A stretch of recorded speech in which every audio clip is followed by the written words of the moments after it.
Is that right? That's correct. And so I would ask you to confirm that you've reviewed the summary of that interview, and if you have no changes to make, confirm that insofar as it contains your information, it is accurate to the best of your knowledge and belief, and you adopt it. And insofar as it contains information from your colleagues, you believe that information to have been reviewed and accepted as accurate by your colleagues. I confirm that. Thank you. So, Mr. Clerk, if we could also pull up DOJIR 706.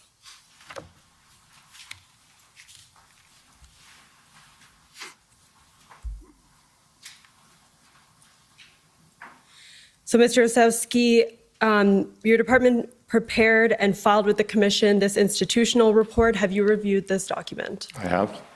And is it accurate to the best of your knowledge and belief? It is. Can you confirm that CBSA has filed this institutional report as part of its evidence before the Commission? I believe so, yes. Thank you. So, at the time of the Freedom Convoy events, you were the president of the CBSA, is that right?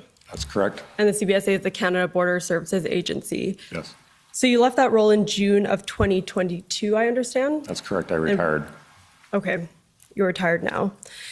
And CBSA manages 117 land border crossings, 22 of which are commercial ports of entry, is that right? That's correct.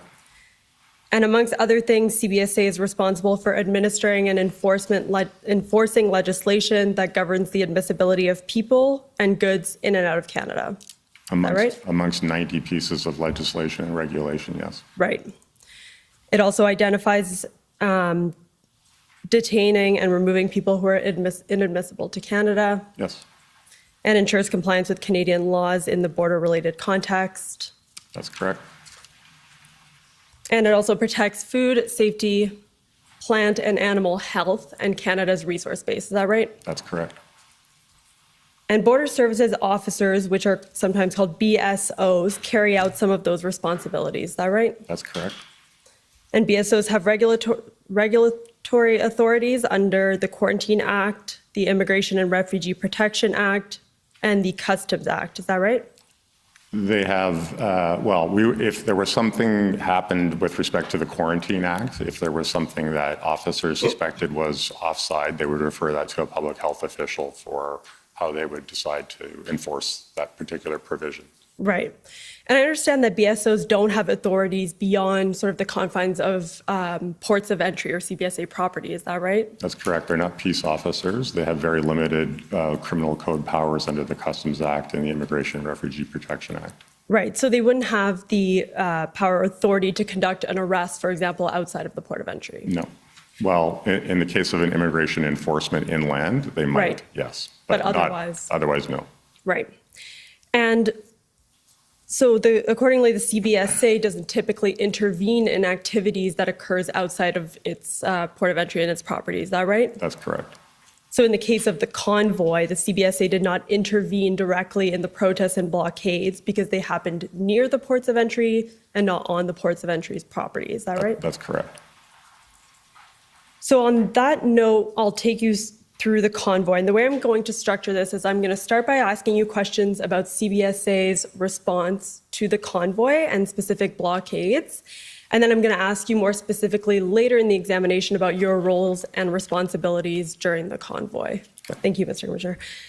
So we'll start with CBSA's response to the convoy. I understand that on January 15th, there were certain order in council provisions that had previously allowed foreign national truckers to enter Canada unvaccinated that expired. Is that right? That's correct.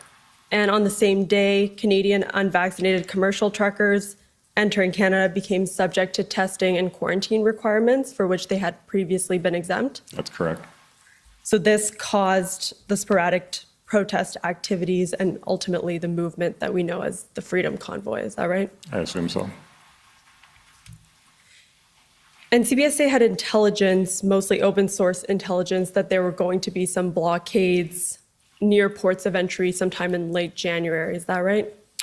Well, we certainly saw the first slow roll activity on January 17th in Emerson. Right. And that slow roll did not become a blockade. Is that right? Not yet, no. Right. That came later. Yeah. And in response to sort of this intelligence, CBSA put into place a contingency plan. Did you have any involvement in that? That would have been put together by the operational folks in the field with supervision of the leadership in Ottawa, yes.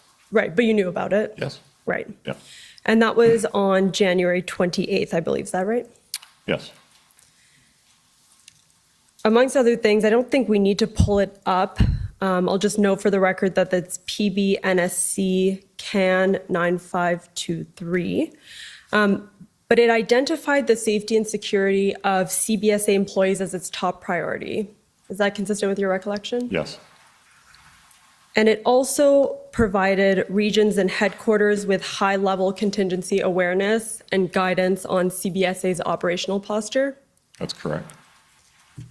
And it also set out a process whereby BOC, which is the Border Operations Center, would provide situational reports twice a day. Is that right? That's correct. And my colleague Gord Cameron is going to touch on that, so he'll pick it up later. But I understand that CBSA, in addition to the contingency plan, also implemented different port hardening measures.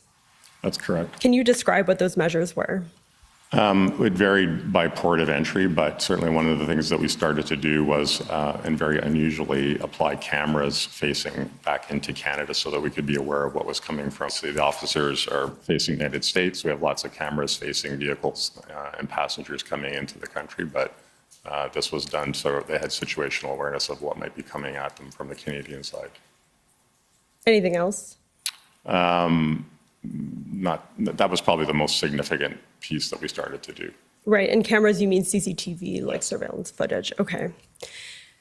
And I understand that BSOs were also instructed, and that's again, border services officers, BSOs were instructed to refer foreign nationals entering Canada for the purpose of participating in protests to secondary for confirmation of their eligibility to enter Canada, is that right? Yes, it was called the Enhanced Vigilance Exam. Enhanced vigilance exam. And can you explain what sending somebody to secondary means? It means that either they declared something at the primary inspection during the initial interaction with an officer, or the officer suspected they weren't being truthful, and they went to secondary for a complete exam to make sure that they were eligible to enter the country. Okay, so if a BSO suspected that somebody wanted to come into Canada to participate in the protests, they would send them to secondary. Yes. And BSOs were also instructed to closely examine those travelers to ensure, and travelers generally, to ensure the requirements issued by the Public Health Agency of Canada under the Quarantine Act were met by the individuals entering Canada. Is that also right? That's correct. Right, so that would involve questions about sort of, their vaccination status, testing for COVID, things like that. Proof of vaccination. Right. So I'll take you to January 29th, which is when the Coots blockade started. So that was sort of the first major blockade, is that right? Yes. And understanding that there was sporadic protest activities, so specifically slow roll convoys at other ports of entry in late January, early February, I understand that the next major blockade happened at the Blue Water Bridge, which is in Sarnia, Ontario, on February 6th. Is that right? I believe so, yes. And that blockade dispersed on February 8th. Yes. And then the next major blockade happened in Windsor on February 7th. Is that right? That's right. And that's when CBSA issued its first border alert. Correct. Which advised people that the Ambassador Bridge port of entry was experiencing delays. Is that right? Correct. And specifically experiencing service disruptions. That's correct. So could you explain first what's a border alert, and what is a service disruption as opposed to a service suspension and a closure of a port of entry? Sure. So a border alert is just something that we would send out to either the traveling public or to the commercial side, so that they're aware that they might need to choose another port of entry to come into the country. Okay. Service disruption just means that for some reason the port of entry isn't accessible, and or there's some, it could be an IT outage, for example, that there's a disruption, or it could be that there's an excessive backlog of traffic. We try to maintain a 60-minute service standard, no longer than 60-minute border wait time. And if that's not the case, then we'd send out an alert for traveling public and commercial entities to know. Right. And a port of entry closure, I understand, doesn't happen very often. Is that right? That's correct. And in what circumstances would that happen? Like maybe, very rare, I don't remember, but we actually closed the port of entry, except for a very short period of time, for example, around flooding in Manitoba. Right. But we actually have the ability to suspend service at a port of entry, which is what actually happened in Coutts at the request of the RCMP. Right, and we'll get to that. But a service suspension, what does that look like on the ground? So the officers are still there, but they're not processing vehicles or people anymore, except in exceptional circumstances. So you might have a situation where you're not providing the service, but if somebody came and there was a need for an emergency vehicle to get across, then they would facilitate that. Right. But it's sort of a skeleton crew that's sort of at the port of entry, just... Correct. Okay. And maybe let's pull up the institutional report, and that's DOJ IR 706. And Mr. Clerk, if we could go to page 32, please.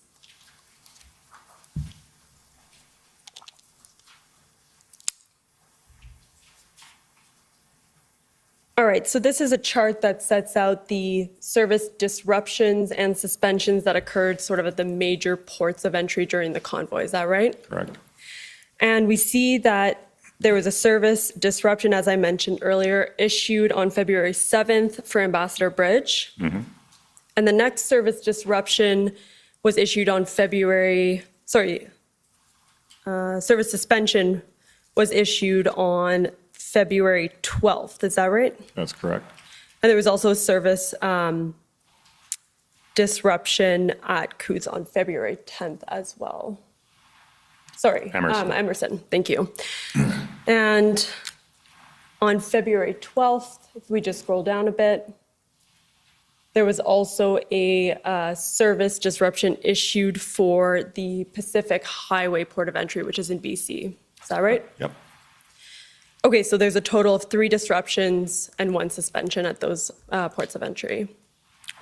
Yes. Were any other service disruptions or suspensions issued for any other ports of entry? Not that I'm aware of.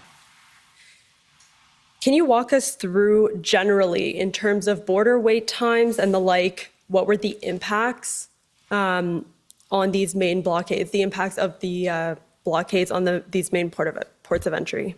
Certainly. So as you mentioned in your opening remarks, there's 117 land ports of entry. 22 of them are designated commercial ones, and they are specifically set up to receive and process commercial traffic, including livestock and or time-sensitive goods that need to sort of pass expeditiously. Often they'll have the presence of a CFAA food inspector, and importantly, it's set up with our friends to the south in terms of the U.S. Customs and Border Protection. They would have a similar processing capability to mirror the Canadians at those ports of entry. So for example, Coutts is the only designated port of entry that does commercial processing in the province of Alberta. And the next available one would have been either in Saskatchewan or in British Columbia. There were other ports of entry, but they weren't designed or set up to process commercial traffic, which is what made it so impactful.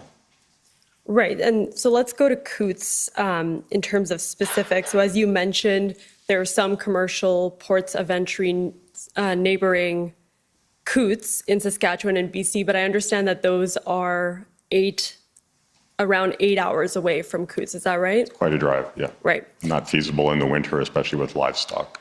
Right, and those are North Portal in Saskatchewan or Ridgeway and Rooseville in BC or Kingsgate. Is that right? I believe Kingsgate, but I don't have the list in front of me. Okay. I think you can just take my word for it. Sure. And so the CBSA, I understand, in response to the convoy, and because those alternative commercial ports of entry were so far away, they identified Del Bonita and Carway, which are two ports of entry that are closer to Coutts, much closer. Del Bonita is about 50 minutes away, and Carway is about an hour and a half away, as potential alternative ports of entry. But as you noted, they were not outfitted to necessarily process commercial traffic. Is that right? Absolutely. So we would have redistributed officers to help with any traffic that chose to go those routes, but they're not set up. For example, if we had to do an enforcement action, there's no facility there to offload the vehicle and inspect it completely. So they just weren't set up to deal with that type of full commercial operation. Right. And they don't have infrastructure either, like Canada Food Inspection Agency set up there. Correct.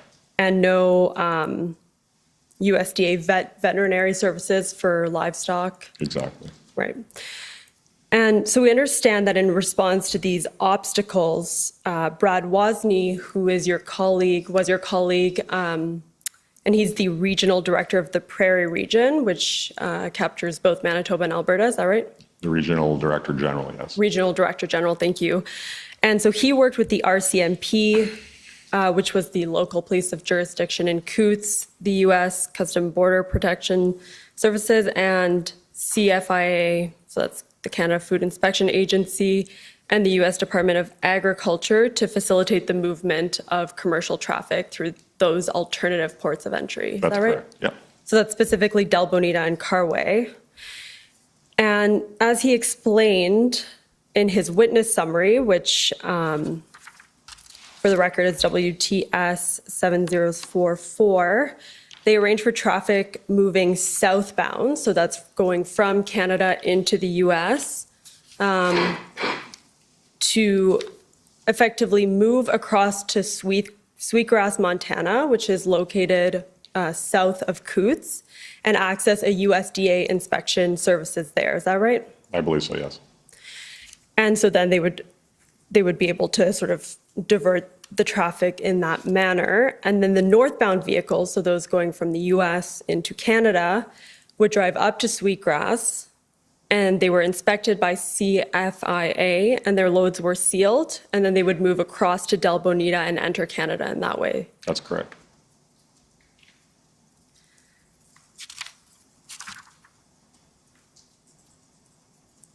And so I understand that there were impacts to the Coutts port of entry all the way until around February 13th, where there was some enforcement action by the RCMP. Is that right? That's correct. And can you explain sort of what that enforcement action entailed? The RCMP arrested 4 individuals and laid criminal charges.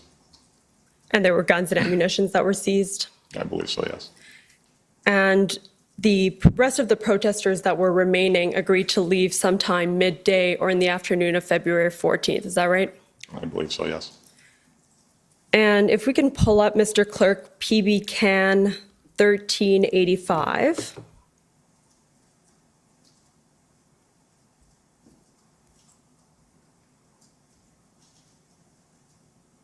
So, Mr. Ossowski, this is an email that you sent to Minister Mendicino, who's the Minister of Public Safety, on February 15th. Is that right? Yes, it is. And you advised him that protesters were leaving Coutts as of 3 p.m. on February 14th? That's correct.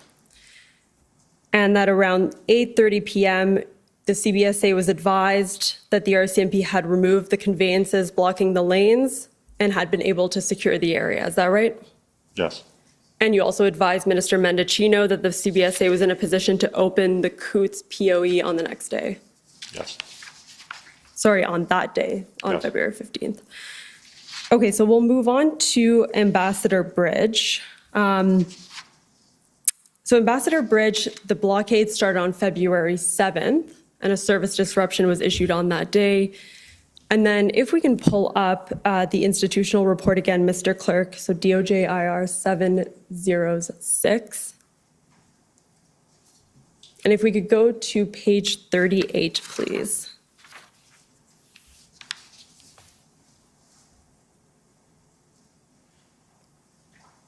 So this is a chart that is provided to us by the CBSA that shows the commercial conveyances volume from January 15th to February 25th at the Ambassador Bridge. Is that right? Yes, it is.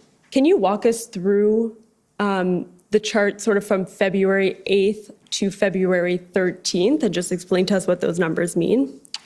Well, as you can see from the preceding days, and there's a very sort of predictable weekly pattern here in terms of the movement of goods, obviously less on the weekends and more as you build towards the end of the week. So for example, February 1st, on Tuesday, we had 4,982 commercial conveyances, so that's the truck and trailer across the border. And on February 8th, as a result of the disruption, 5 passages were recorded. Right. And then if we go to February 13th, for example, we see that there are 0 commercial conveyances that passed on that day. Yes. And so, Mr. Clark, if we could just scroll down. So traffic, yes, keep going. Thank you. So traffic from the Ambassador Bridge was diverted to Blue Water Bridge, is that right? Yes. Which is approximately 2 hours away from the Ambassador Bridge? I believe so, yes. And also traffic was diverted to Queenston, Yes. which is further, I believe it's 4 hours away, is that right? Yeah, it's about 400 kilometers away. Right. And it was also diverted to the Peace Bridge, which is about 4 hours and 30 minutes away. Is that right? That's correct. And so if we look at this chart again, we see that from February 7th to February 13th, which were the days that the blockade was impacting on the Ambassador Bridge, we see that Blue Water Bridge has sort of absorbed the traffic that would have normally gone through Ambassador Bridge. Is that fair? I would disagree with that. So the difference is, if you look at, again, the Tuesday before, the Blue Water Bridge processed 2,800 vehicles, and there was 2,000 more vehicles on February 8th. So that's only part of what would have normally gone through at the Ambassador Bridge. Right, and the other part would have presumably gone through Peace Bridge, which if we scroll down, we see that Peace Bridge also has an elevated amount of commercial conveyances on those days. Well, again, if you look at the numbers, the difference is only about 250. So it's not the 5,000 or so that would have normally come through on that day. Right, and there was also some traffic that was absorbed by Queenston. Yes, again, but if you do the math, it wasn't fully absorbed in terms of what would normally have passed at the Ambassador Bridge. And I think the important part to remember here is even though they might have gotten across, it depends on the nature of what they were bringing across. If it was for the auto sector, driving 4 hours away and then coming back another 4 hours would have had impact, and it obviously did. And certainly for livestock, it would have been not feasible to do something like that either. So it really depended on the load, but if you do the math, there was not a complete replacement despite the fact that these other ports of entry were potentially available for them to use. Right, so was CBSA tracking what happened to those commercial vehicles? No. They weren't, no? Okay. No, we just simply tracked the passages through our systems. Right. So it's possible that those vehicles went home. It's also possible that they entered in a different manner. I couldn't speculate on that. Okay, thank you. So is it fair to say that most of the commercial vehicle traffic was successfully diverted to neighboring ports of entry, but not all of it? I guess it depends on how you define most. Right. So if you go day by day and look at the numbers, I would say a portion of them, but I wouldn't say most. And what about at other ports of entry? I think when I looked at the data for the Prairie region, so Coots and what would have gone through some of the other ports of entry, I think there was a higher level of substitution there, if you will, in terms of finding another way to get across. Right. But So- less so in Southern Ontario. Okay, so it's fair to say that Southern Ontario, the commercial traffic was diverted slightly less successfully than some of the other ports of entry. That's my understanding, yeah. But the other ports of entries were able to successfully divert commercial traffic, Yes. largely. Yes. Thank you. And so in Emerson, I understand that there were 5 days where traffic was largely not getting through, and that was from February 12th to the 15th. Is that right? Correct. Sorry, I guess that's 4 days. Yes.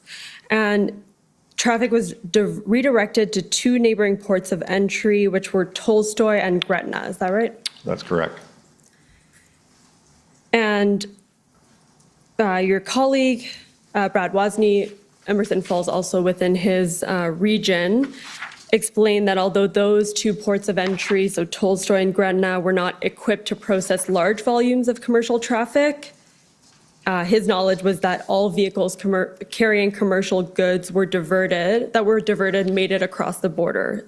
Is that consistent with your recollection? That's correct. And in fact, neither Tolstoy or Gretna are designated commercial ports of entry. And if we actually included pictures of them in the institutional report, you can see that they're actually very small operations without the appropriate facilities to conduct normal commercial operations. Right. But Brad Wozni, Regional General Director Wozni, was able to work with the U.S. authorities and some of the Canadian authorities to outfit those neighboring ports of entry so they would be able to process some of those commercial vehicles. That's correct. And making sure that they had the staff there that were trained to do that type of function. Right. So a resource diversion, basically. Yes. Right. And lastly, the other main port of entry where blockade happened was Pacific Highway. We touched on that briefly. But I understand, and this is from your colleague Nina Patel, who's the Regional General Director of the Pacific Division, or the Pacific Region. Yeah. And in her interview summary, which we don't need to pull up, but for the record, it's WTS 6045, traffic was rerouted from Pacific Highway on February 12th, 13th, 14th, and 15th. Is that right? I believe so, yes. And they were redirected to the neighboring ports of entry of Aldergrove, which is about 20 kilometers away from Pacific Highway. That's correct. And Huntington, which is about 40 kilometers away. That's correct. And I understand that Aldergrove and Huntington are commercial ports of entry. I don't believe Aldergrove is, but I could be wrong. I think your colleague Nina Patel said that they just didn't have the same commercial vehicle capacity as Pacific Highway. Yeah, they might not have had the same number of lanes available for processing. Yeah, that's exactly right. So in the email that we showed you earlier, which we don't need to pull up again, but is the email where you advised Minister Mendocino in regards to the Coutts port of entry. Do you recall that? Yes. And you also advised him that at 11:05 p.m. local time on February 14th, the RCMP had successfully cleared and opened the north and southbound roads at the Pacific Highway for the resumption of traffic. Is that right? That's correct. And so the traffic flow resumed, and there were very few protesters remaining on site, which is what you advised him of. Yes. Sorry? Yes. Thank you. And so you've mentioned that when traffic is diverted, there's an increase in border wait times. Truckers have to drive longer to get to their destinations. In the case of Ambassador Bridge, thank you. In the case of Ambassador Bridge, there were some impacts on supply chains. Absolutely. So I think it's closer to 200 kilometers away from Ambassador Bridge to the Blue Water Bridge. The Blue Water Bridge has 7 commercial lanes compared to the Ambassador's 15. You know, given the fact that processing time takes the same, you're trying to squeeze more volume through a smaller sort of sieve, if you will. And at one point, I heard reports that the traffic lineup was 10 kilometers long at the Blue Water Bridge. So it had a significant impact. And there was a significant or specific impact on the automobile industry, is that right? Absolutely, just because of the just-in-time manufacturing sector in Southern Ontario, where the whole process is set up to not have inventory on hand, but have it delivered as it's required. So it's very finely tuned. Right. And the Ambassador Bridge blockade was cleared up on February 13th as a result of enforcement action. Is that right? I think it was February 14th we reopened. Right. You reopened on February 14th, but because the protesters had cleared on February 13th. That's correct. Right.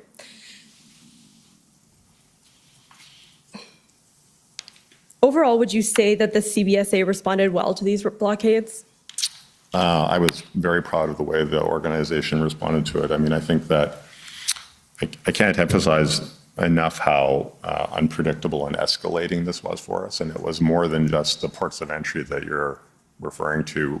And certainly when you look through our institutional report, this was literally from coast to coast And obviously some suffered more severe disruptions than others, but it really kept us on our toes in terms of trying to anticipate and work with our American colleagues in the local police and jurisdiction to make sure that we could continue to manage the border effectively. Right. And CBSA took active steps to mitigate the impacts. Absolutely. And it staffed alternative ports of entry as well. That, and as well worked with all police of jurisdiction. If they were going to set up a command center, we would embed ourselves in there so we had good situational awareness. To the point, the port hardening that we talked about earlier in terms of installing cameras to make sure that officers were safe in their operating environment, working with their U.S. colleagues so they could understand what they might need to do in terms of reallocating their resources. So it was a very busy time. Right. And as we talked about earlier, CBSA was able to successfully divert much of the commercial traffic, not all of it, especially at Ambassador Bridge, but a lot of it, due to the steps that it took. Yes. I'm going to now turn to your role specifically during the convoy. So as president of the CBSA, you were first in command, is that right? That's true. And you reported to cabinet? I reported to the Minister of Public Safety. And that's because CBSA falls within the general umbrella of public safety, is that right? All of the deputy heads report directly to the minister. To the minister, you mean Minister Mendocino? Yes. And deputy heads, you mean of the agencies that fall within public safety's mandate? Yes, so CSIS, RCMP, right. CBSA, Correctional Service. Right. How did you report to him? So was it oral briefings, written briefings? Emails, text messages, oral briefings, written briefings, yes. And how often? Very frequently. A few times a day? Yes. And your second in command was your executive vice president, who at the time was Ted Gallivan? Correct. So I understand that you attended meetings throughout with officials and at the political level. That's correct. You attended Deputy Minister Committee on Operational Coordination meetings, and we refer to the DMOCs, right? And sometimes I understand you sent Mr. Gallivan as your delegate to those meetings? That's correct. Okay, so you didn't attend all of those? Correct. And you also attended meetings of the Cabinet Committee on Safety, Security, and Emergencies, is that right? Yes. And we refer to that as the SSE. Yep. And so there were 3 meetings, the 3rd, the 6th, and the 8th. Did you attend all of those meetings? I don't recall exactly which ones, but. I think you attended the 3rd and the 6th, and Mr. Gallivan attended the 8th. Does that refresh your memory? That sounds right. Yep. Okay. And you also attended meetings of the Incident Response Group? I did. And those occurred on the 10th, 12th, and 13th, and then every day from the 15th to the 23rd, I understand? I believe so, yes. Do you recall whether you attended all of those meetings or only some? I think most of them, but I don't think I was all of them. Okay. And if you weren't at one of those meetings, you would have sent your delegate, I assume? Yeah, Ted would have. Right. And you also attended some of the FPT CPPC meetings, which is the Federal, Provincial, Territorial, Crime Prevention, and Policing Committee. Is that right? That's correct. So I'm actually going to take you to a readout of that committee's, one of the meetings of that committee, which happened on February 7th. So that's SAS 8012. Mr. Clerk, please.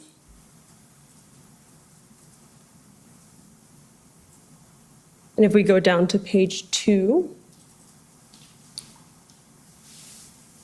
So we see that you gave an update here. Major commercial vehicle traffic in Alberta, 1 lane open. Still protesters there, but allowing through, presumably allowing some traffic through. And normally double. Other areas, Ambassador Bridge, blocking in Windsor, Detroit area, major port of entry blocked. Is a police of jurisdiction issue, working with POJ to share intel, but comes down to enforcement. Ready to work with PT partners to share what we know. We'll continue to work with them. Do you recall this? Yes. Is this the type of update that you would have typically provided at these meetings? Yeah, just to sort of give everyone situational awareness of what we were seeing and hearing and what potentially might happen. Right. And if we go down to page 3,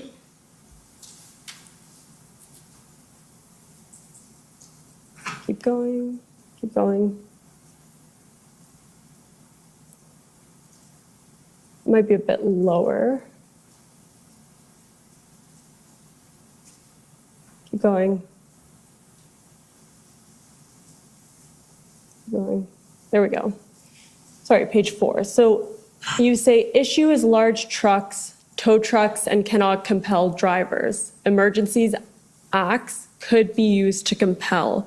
So we've heard a lot of evidence throughout this inquiry that there was an issue procuring tow trucks, and that one of the powers that the Emergencies Act provided was for people or the police to be able to compel those tow truck drivers to assist. So this is on February 7th. Does this mean that you were contemplating the use of the Emergencies Act as early as February 7th?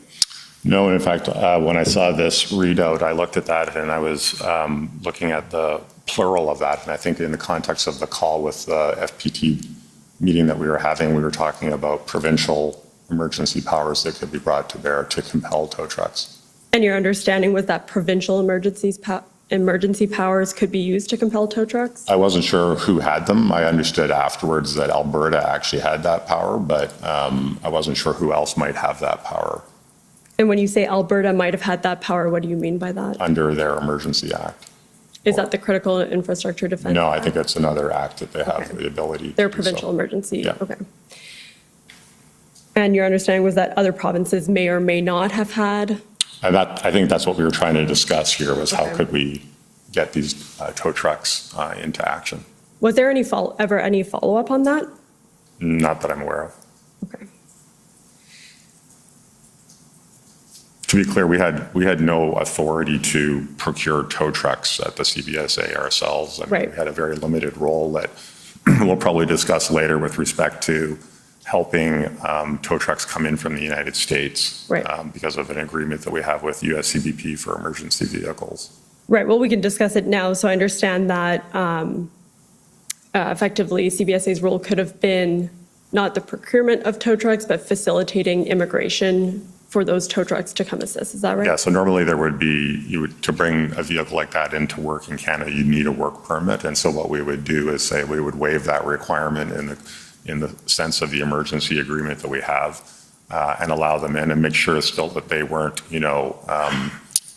unable to enter so that they didn't have any serious criminality issues and weren't bringing guns with them or anything like that. Right, and did you provide that assistance for any of the ports of entries? We did in Windsor, yes. And how, do you recall if tow trucks actually came over the bridge? They to did. assist? Yes. Okay, any other ports of entry? No. All right, so Mr. Clerk, if we could pull up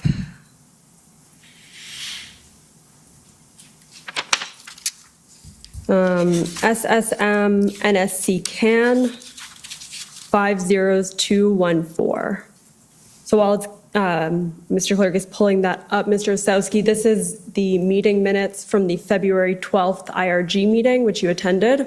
And Mr. Clerk, it's on page 6, please.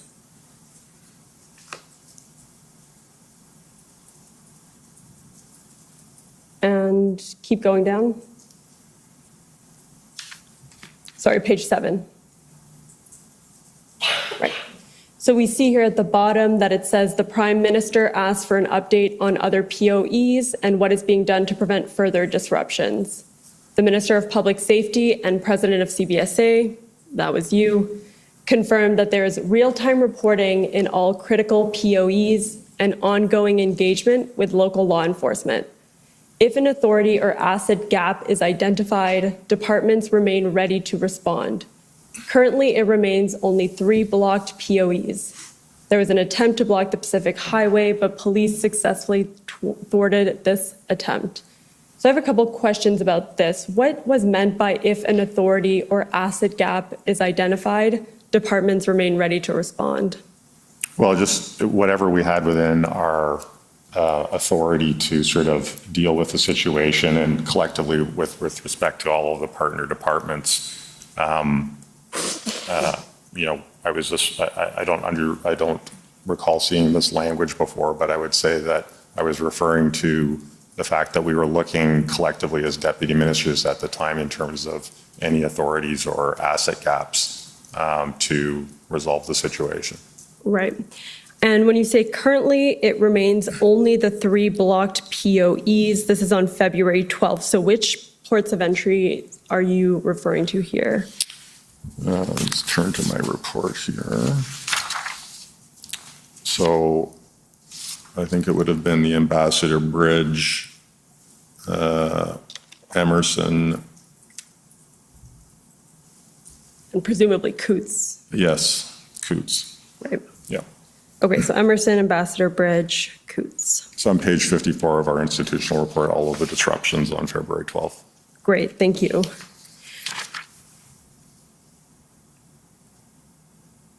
And then if we can go to SSM CAN 6095. And while that's being brought up, Mr. Ossowski, this is the February 13th IRG meeting minutes. Okay. Mr. Clerk will just go down to page 5.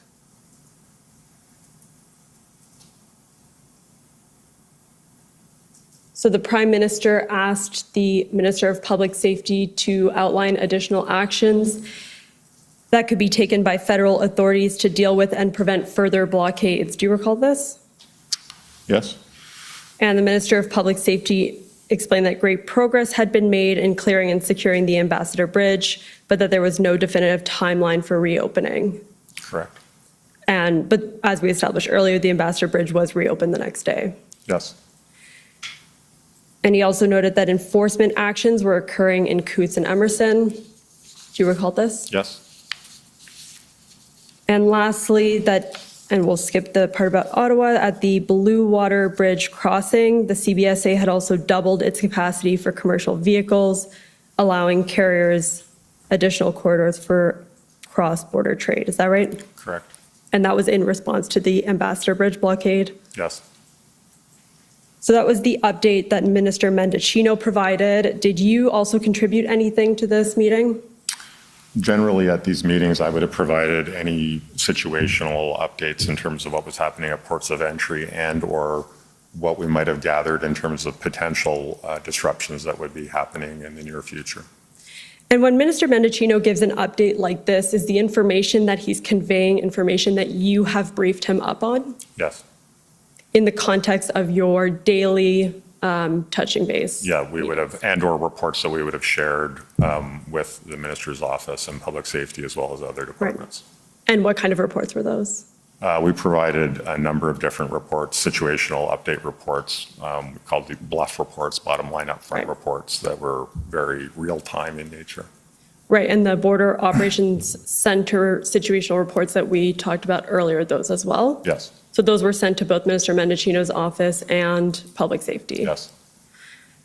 Okay, now I'd like to now ask you questions about the invocation of the Emergencies Act, the decision to invoke the Emergencies Act. So earlier we talked about how you and some of the other deputy ministers discussed alternative authorities that could be used. Is that right? Yes. And in one of your deputy minister briefing talking point packages, which I understand are binders prepared for you either for DMOCs or IRGs, is that right? Correct. We don't need to pull it up, but the reference for the record is SSM NSC CAN 321.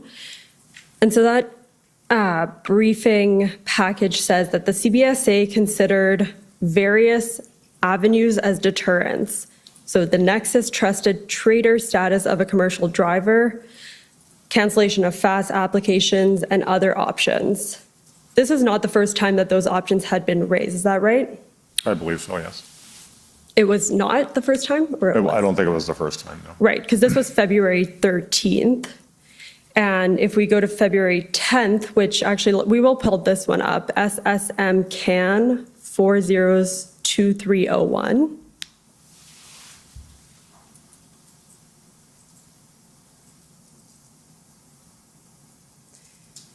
So this is an email from Mike Jones, who is Minister Mendicino's chief of staff, is that right? Correct.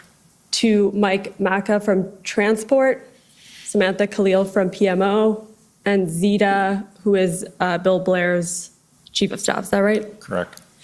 And he says, I've received these enforcement options from CBSA, which I've asked for more context around.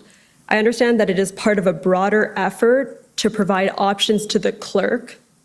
I'm tracking down from my side, and Z is going to check in with the NSIA. So the clerk here would be the clerk of the Privy Council, is that right? I would assume so. And then he goes on to list some of the options that we just talked about. So the Trusted Trader Program, Trusted Traveler Program, Nexus, and others. Do you know whatever happened to those deterrent options that you put on the table? Well, I think we ended up dismissing the Trusted Trader programs because these are administered bilaterally with the United States. And so we just weren't sure that we could do something very expeditiously here in terms of what's referenced above as the good character clause for these participants in the program, and try and leverage that so that we would, they would be aware that there was consequences for their participation in the protests. And then as well, the designated international trade corridors. There, I think I would just point out that ports of entry up until the invocation of the EMA and the regulations was not a critical infrastructure. And certainly the trade corridors, the highways, were not federal. They also are provincial responsibilities. And so the designation of the routes to and from the ports of entry were an important aspect. Right.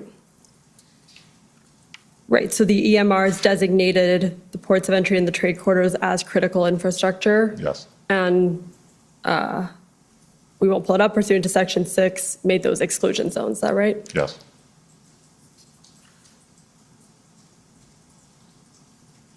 So ultimately, none of these options ever went anywhere. Well, except for the trade corridor piece. Right. Yes. Right. Because of the Emergencies Act. I mean, prior to the Emergencies Act. No. And did you play a role in the decision to invoke the Emergencies Act? I simply provided advice from the CBSA perspective in terms of managing the border. Can you elaborate on that? Well, the one thing that we identified a gap in the sense that as we were starting to get to the point of declaring the protest a prohibited protest, that there was no ability for us to stop people from coming in, foreign nationals from coming in and participate in that protest if they were otherwise able to enter. So they met all the other program requirements, Quarantine Act requirements, whatever else may be involved. So we identified that as a gap. And when you say we identified, you mean you reported it to Cabinet? Well, first obviously through the Deputy Minister Right. colleagues, and then ultimately to Cabinet, yes. Right. But you were not asked for your advice on invoking the Emergencies Act or No. directly for your input? No. So you never advised any of the Cabinet members whether they should or should not invoke the Emergencies Act? No. And so you just identified this legislative gap to Cabinet. And you've explained that the gap was that there was no authority to turn somebody away in relation to wanting to participate in a lawful protest. Is that right? Correct. I was surprised to know at that time that we couldn't do that a foreign national could enter the country for the purpose of participating in a protest. Right. And the CBSA was concerned with this legislative gap in allowing foreign nationals to come into the country to participate in a peaceful protest? Well, I think collectively, when you look at the tools that we were discussing at that point in time, we were trying to de-energize the situation and obviously allowing people to continue to come into the country for the purpose of participating in a protest was inconsistent with that. And was it your understanding that many U.S. or foreign nationals were coming into the country to participate in the protest? Well, certainly as part of the enhanced vigilance exam process that we invoked before the Emergencies Act, we turned away people that intended to come and participate in a protest or we suspected were going to participate in a protest, but it was only because they weren't vaccinated or didn't meet up with some other program legislation requirement.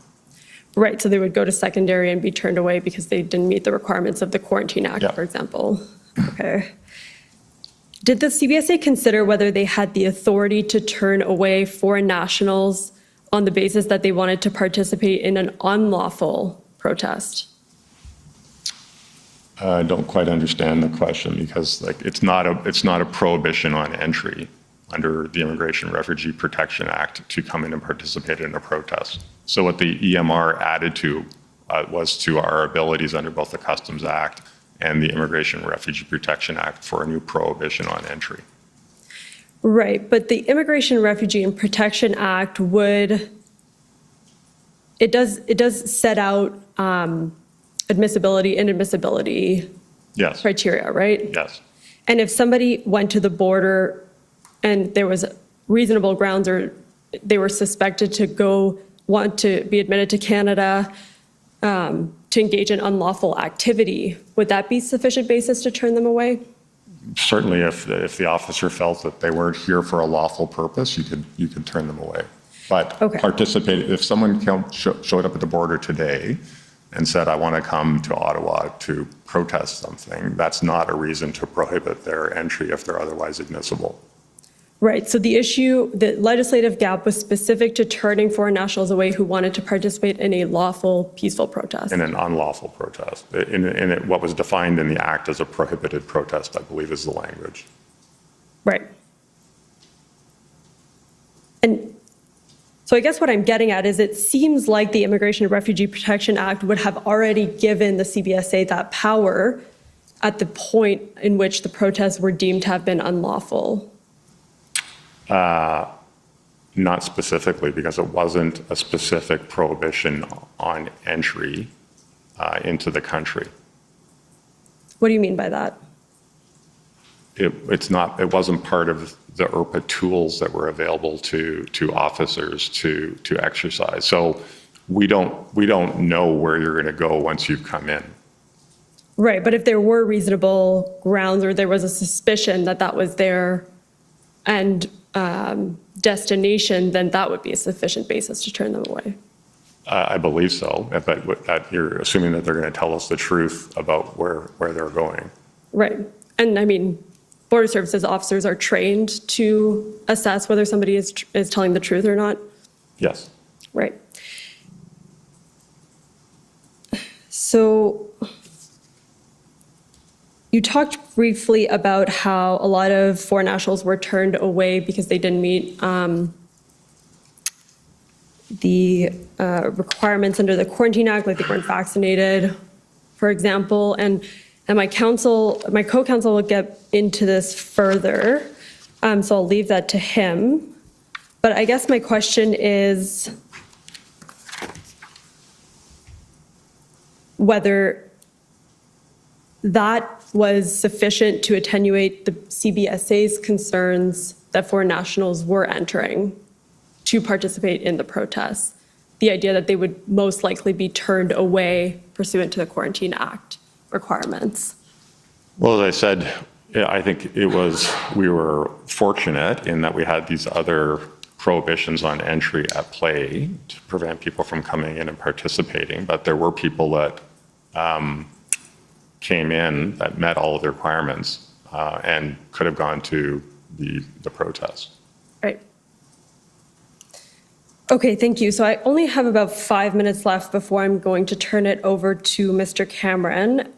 So I just want to pull up one last document, and that's Mr. Clerk COM 50670.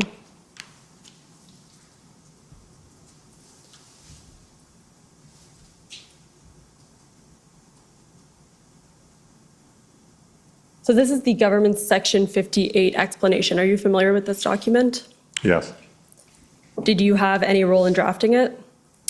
I think we might have given some factual inputs that were used later on in the document with respect to sort of the situation at the border. Okay, so inputs, but you didn't hold the pen. No, absolutely not. Right. So if we go to page 7.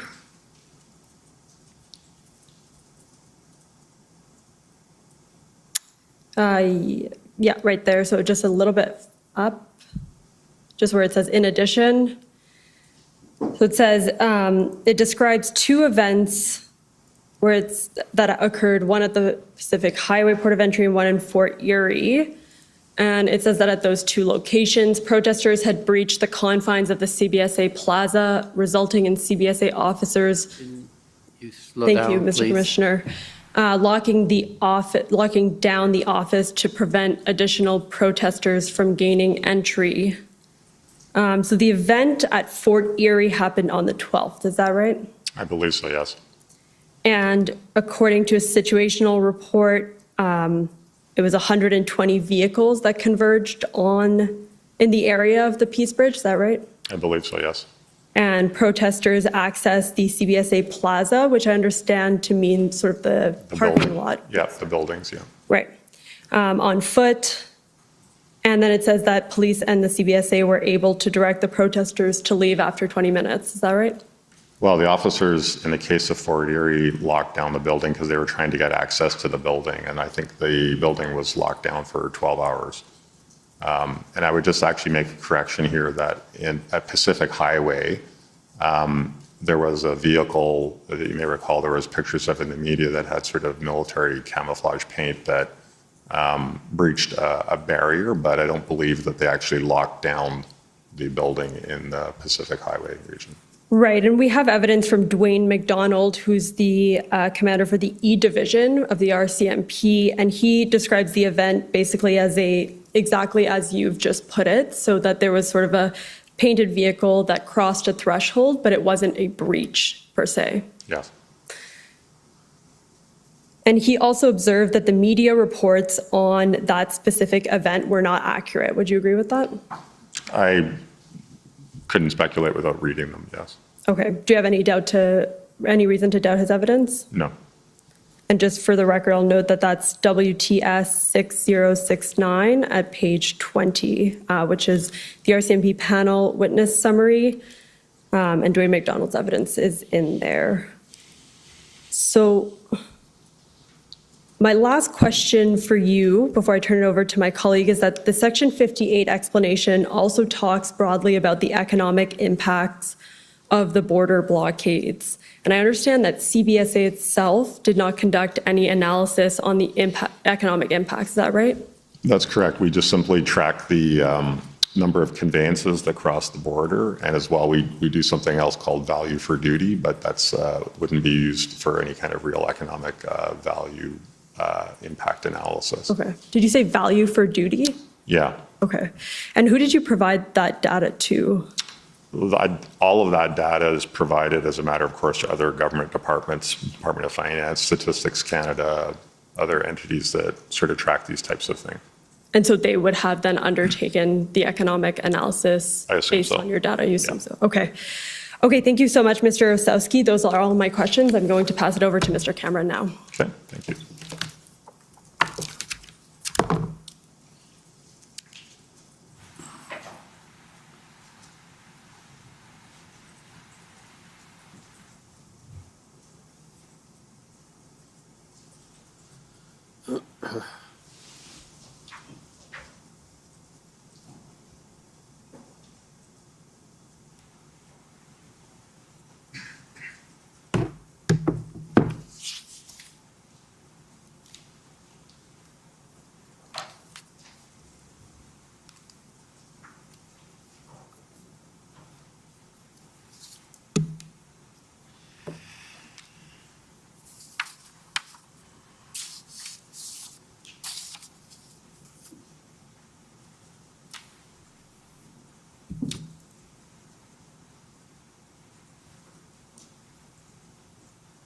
Good morning, sir. My name is Gordon Cameron. I have just a few questions to finish off your examination by Commission Counsel this morning. Let me begin just so that I don't get it wrong for the whole examination that I do.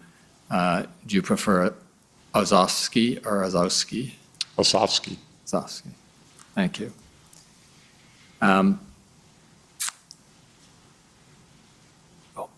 And I'll apologize if I speak in the present tense because I acknowledge you've since retired.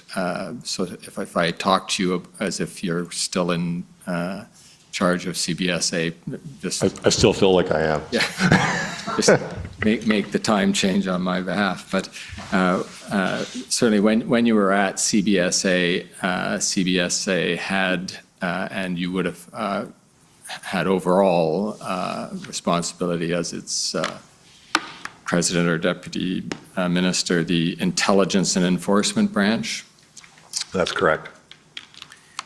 And am I correct? I'm just going by website information, so if I get it wrong, please correct me. That Ted Gallivan, as Executive Vice President, would have had that under his purview as well? No, at the time it would have been Vice President Scott Harris that was in charge of the Intelligence and Enforcement Branch. Thank you. Tell me briefly why CBSA has an Intelligence and Enforcement Branch.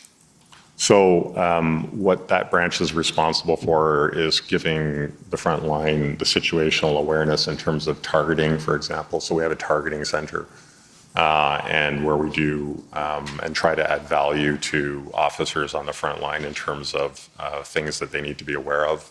So for example, if law enforcement partners want lookouts on the system, they're the ones that would sort of manage that type of thing. If somebody's of interest coming into the country or leaving the country, they would be the relationship lead with all of the other national security partners on intelligence that would be important in terms of the day-to-day functioning of the border. They're also responsible for the removals of people that are found to be inadmissible to Canada after they've gone through their due process. So it's a complicated job. And it's a fairly substantial department within CBSA? The branch? Yes. Yes, it is. Yeah. And they produce what we've learned to call intelligence products for use by CBSA personnel, management and personnel? Well, I would say that in terms of the national security apparatus, we're largely a consumer of intelligence. So they would, as I said, be liaising with other partners domestically and abroad to create products that would be useful to the front line in terms of how they're managing the border on a day-to-day basis. Fair enough. So they would take in information and distill from it the information that's most likely to be relevant to Correct. CBSA's mandate and then distribute it within the organization. Correct. Thank you. And it seems just by instinct that the two concerns here will be using that intelligence and those assessments to protect the security of Canada in terms of people who might be coming into the country, and to protect your personnel who have to deal with these situations on the front line. Absolutely. That's it. Thank you.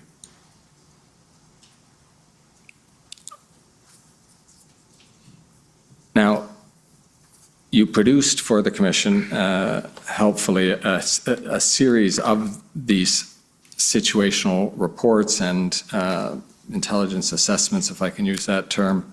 And I'd like to call up the first of these, if I could, Mr. Clerk, SSM NSC CAN 7068. I say the first, it isn't the first sequentially, it's just the first I'm going to refer to.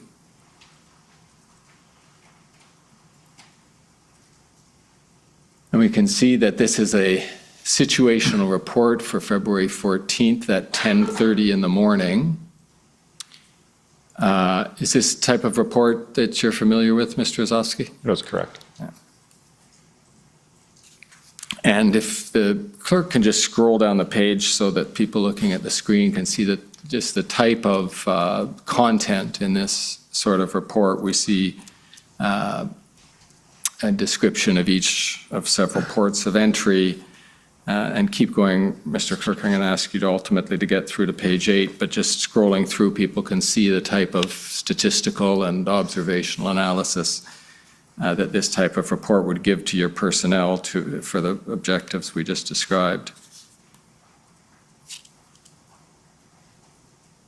And when we get through to page 8, there's a table and then a heading, intelligence and law enforcement.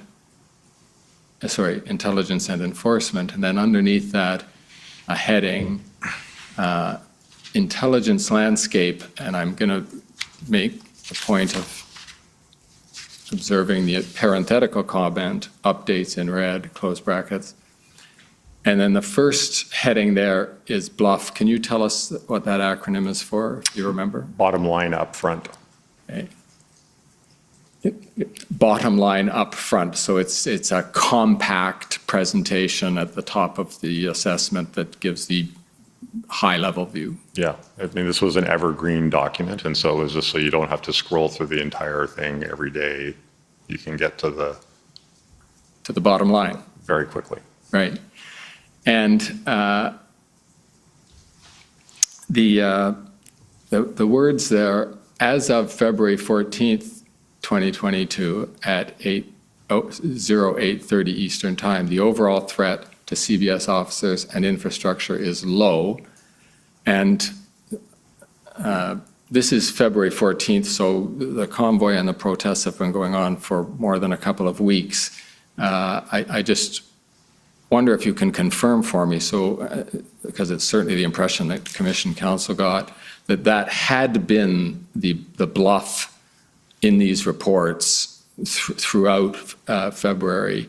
That is exactly as it appears there. Is that your recollection too?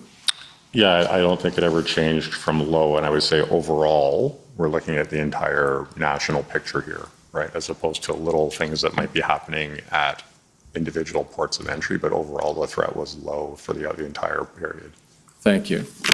Now, and if I just may add, what I'm really referring to here is, and it says officers and infrastructure, but that is our domain, right? So there's obviously a duty of care responsibility to the officers to make sure that they're trained and operating in a safe environment, and as well that the infrastructure itself is properly protected. And thank you. That's actually a very helpful addition for the point I'd like to see if we can learn from the next document. And so, Mr. Clerk, if you could pull up same prefix, but 1519, SSM NSC CAN 401519.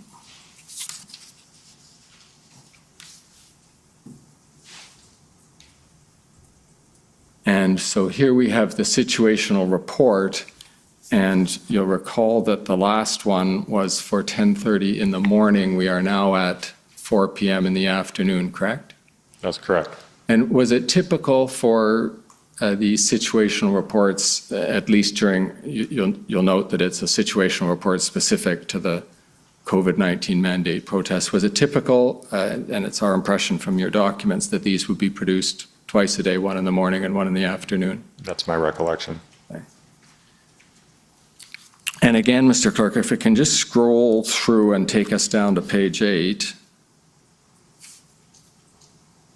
Again, the same type of situational analysis of the various crossings with tables and statistics and maps and whatnot.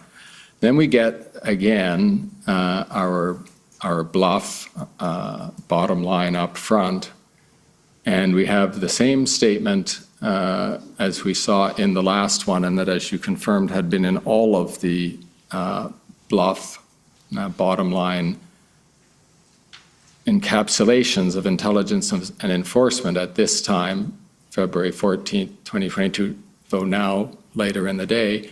The overall threat to CBS officers and infrastructure is low, but there's now an addition. Mm-hmm. And the addition to this bluff is there has been a significant operational impact that may result in a threat to Canada's economic security and prosperity. Now, you know why you're here today, and we've all been watching the progress of events in the first couple of months of February, so you'll appreciate the significance of the date February 14th, right? Yes.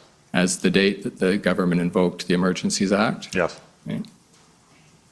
And do you recognize that language, there has been a significant operational impact that may result in a threat to Canada's economic security and prosperity, as language that is lifted from the Section 58 justification that Canada used for the invocation of the Emergencies Act? I'm not aware that it's exactly the same language, but if you say so. No, I'm not going to say it's the same language, so let me put it this way. It's the concept that you will have been familiar with as having been part of the Section 58 That's correct. explanation, correct? Thank you.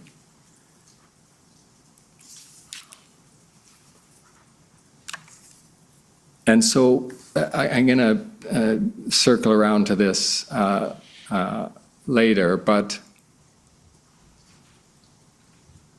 can you tell me, do you have any knowledge as to why your bluff report, which throughout all of the protests had been describing the risk to your frontline personnel and the guidance for your management, why it changed from a description of the threat being low to your officers and infrastructure to the addition of this point about operational impact may result in a threat to Canada's economic security and prosperity? So I can tell you at the time that I didn't even pay attention to that new language in the report. And after the fact that this was brought to my attention, we looked into it. And what I understand is that the acting director general of the Border Operations Center at that point in time decided of their own volition, given all of the events that had happened up to that point in time, to put this in. And I want to be very clear that I'm satisfied that they did that, in no way trying to provide any tacit or implied support for the Emergencies Act. I believe they just did this on their own volition, and that's what I understand to be true. Fair enough, and thank you for that. Let's look at another sequence of similar threat assessment or situational reports. Mr. Clerk, could you call up SSM NSC CAN 7064?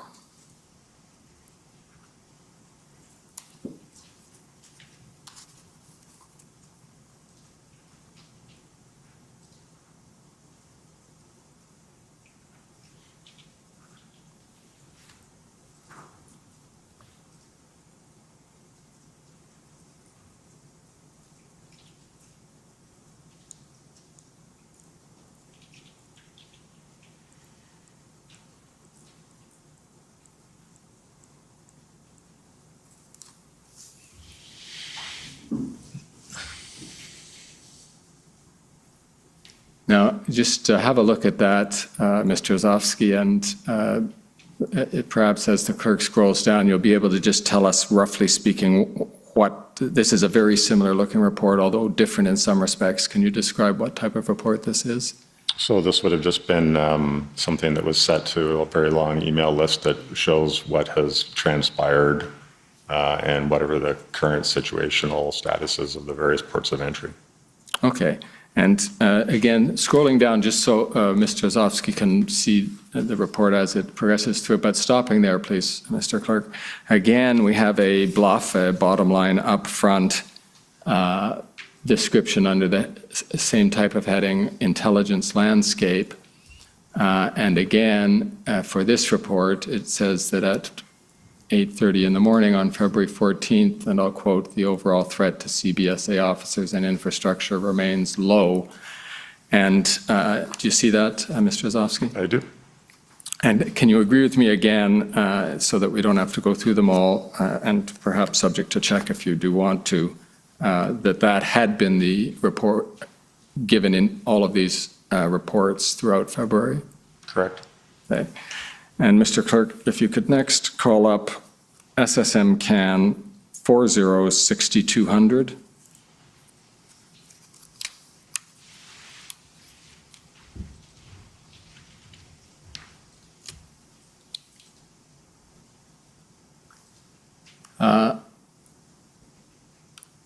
And I think we'll see that as you described it earlier, a wide distribution email with similar situational information. And if you could just scroll through it, Mr. Clerk, we're looking for page 4, bottom of page 4. Again, tables and statistics about activity at the various border points, and then we get the intelligence landscape bluff. And I'm sorry, you know what I forgot to do was to get the date and time of this. Mr. Clerk, could you go up to the top, please? Thanks. So we are now the next day. So this is February 15th. Thank you, Mr. Clerk. I just wanted to make sure we understood this. So this is the next day's report of the same type. And when we look at the intelligence landscape bottom line up front, we see the same word about, same words about the threat being low, but there's some more words. But caution should be exercised in light of recent reporting surrounding IMVE groups. And do you know why that appeared on February 15th, the day after the invocation of the Emergencies Act? Not specifically, no, but I can say in general, when events like this happen, one of the things that as a national security, part of the national security apparatus is that you're always concerned that that might tilt somebody from just being an online sort of person thinking about this type of thing that actually moves to action and does something. And that actually happened later on after this on February 17th. I can describe an event where something like that potentially happened. And you see that below the sentence we were just talking about, IMVE groups, we have a repeat of the observation that the protests at POEs have caused significant operational impact that may result in a threat to Canada's economic security and prosperity. The one we saw last time in the other report, correct? I see that, yes.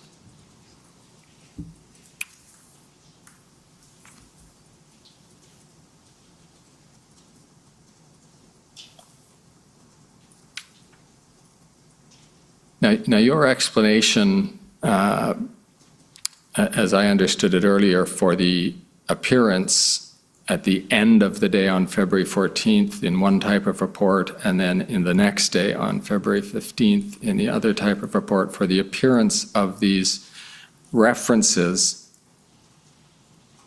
in the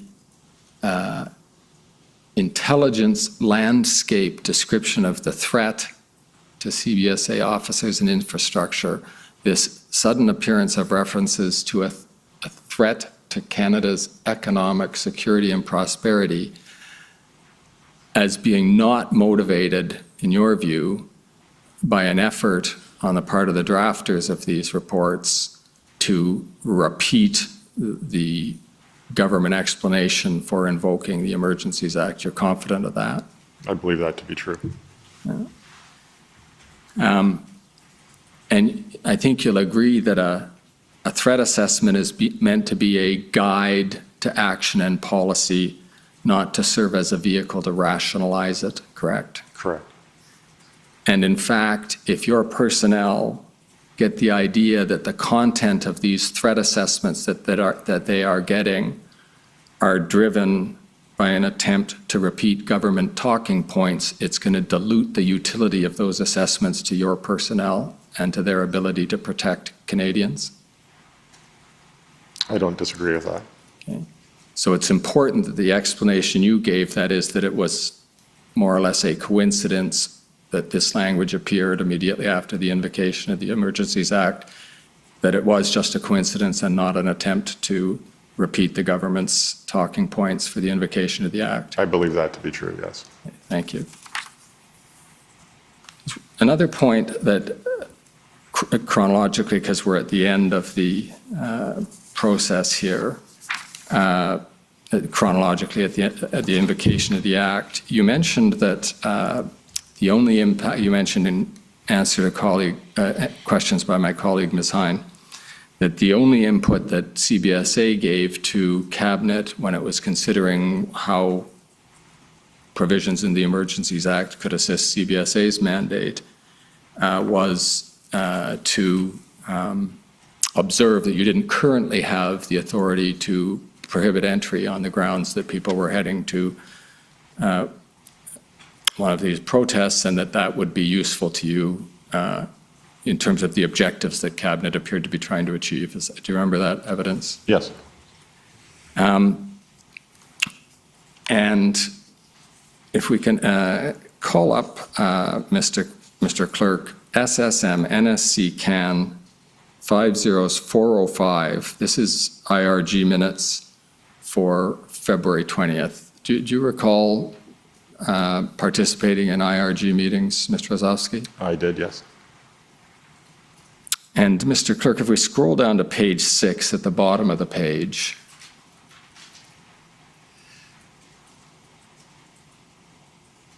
So just slow down a little bit, Mr. Clerk, so we can get the context here. Can you go up just a bit? So this is the IRG reporting on progress and with respect to actions that have taken place consequential on the invocation of the Emergencies Act. And then we have some input from CBSA at the very bottom.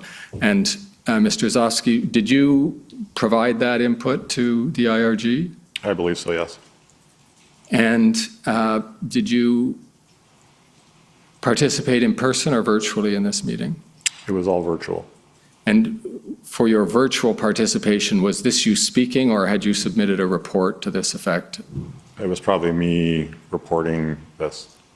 And you would have been briefed in advance, I suppose, even for the president of CBSA, an appearance at the IRG is a significant event. You'd have had your staff brief you on this input? Yes. So February 19th, there was an event in Prescott where 2 people were turned back using the emergency management regulations. Sorry, can you just slow down a little bit and repeat that? So on February 19th, in Prescott, at the Prescott Port of Entry, 2 individuals, 2 foreign nationals, attempting to come into the country for the purpose of participating in the protest, who are otherwise not prohibited from entry, were turned back using the EMR powers. And that's what that refers to. Right. And had you made any other reports to the IRG about similar instances in which the Emergencies Act powers had been used by CBSA? That was the first time I reported on that, I believe. And I think it was the last time also? Yes. Okay. And so as far as CBSA is aware, the authority in the Emergencies Act that empowered CBSA to deny entry to people was with respect to a couple who were turned away on February 19th? That's correct. And that's the totality of it? That's correct. Thank you, Mr. Commissioner. Those are my only questions.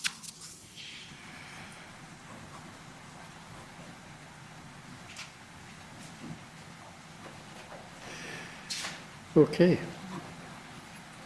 Thank you. So I'd like to first call on the convoy organizers to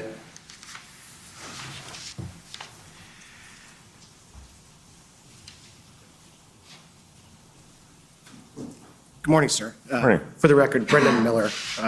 We've corresponded before on other files, as you might recall. I'm counsel for Freedom Corp, which is the representatives of the protesters that were in Ottawa in January and February. Nothing to do with the borders, sir. So I just wanted to get out some of the information with respect to the information that you gather internationally and that is given to the CBSA, if you don't mind. So if you can turn your mind to that. So Canada, of course, is a part of what they call the Five Eyes. Can you sort of give an explanation of that for the folks at home? Well, the Five Eyes is Canada, the United States, Australia, New Zealand, and the United Kingdom, and it's a term that's been used to the Allied relationship since World War II. Right, and in the Five Eyes group and everything, a lot of the information that is gathered by the Five Eyes is provided to the CBSA for security purposes. Is that fair? Yes. Right. And so, and of course, the Five Eyes, the United States, you get information from the agencies in the United States about any sort of threats that may exist both for Canada, but also for the United States. And that's essentially put into the CBSA's information bank, and so that you have it with respect to people coming across the border. Is that fair? If the information is relevant to the border, yes. Right. And it's fair to say that throughout the protest, and at least based on the disclosure, the agencies in the United States, such as the FBI, et cetera, they did not provide the CBSA or the Five Eyes any form of information with respect to any threat to Canada. Is that fair? I wouldn't be aware of that exactly. I think you'd probably better talk to those like Communications Security Establishment and or CSIS to find that out.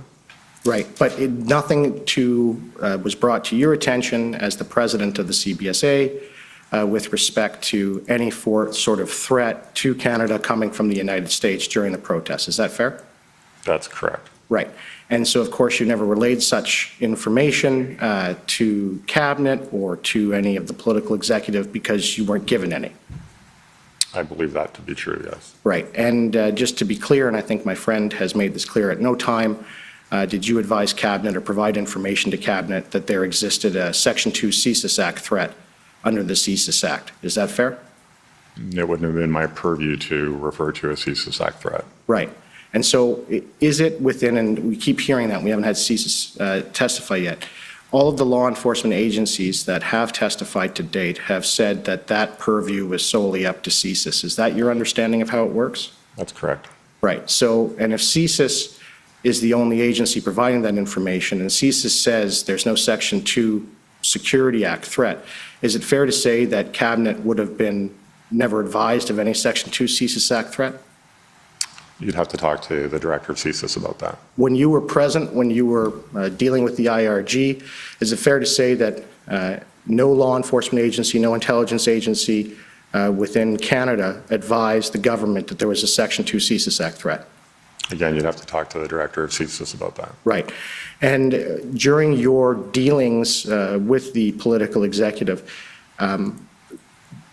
essentially they have been stating in public that law enforcement agencies advised them that the threshold for invoking the act was met, all right? What law enforcement agency advised them of that to your knowledge?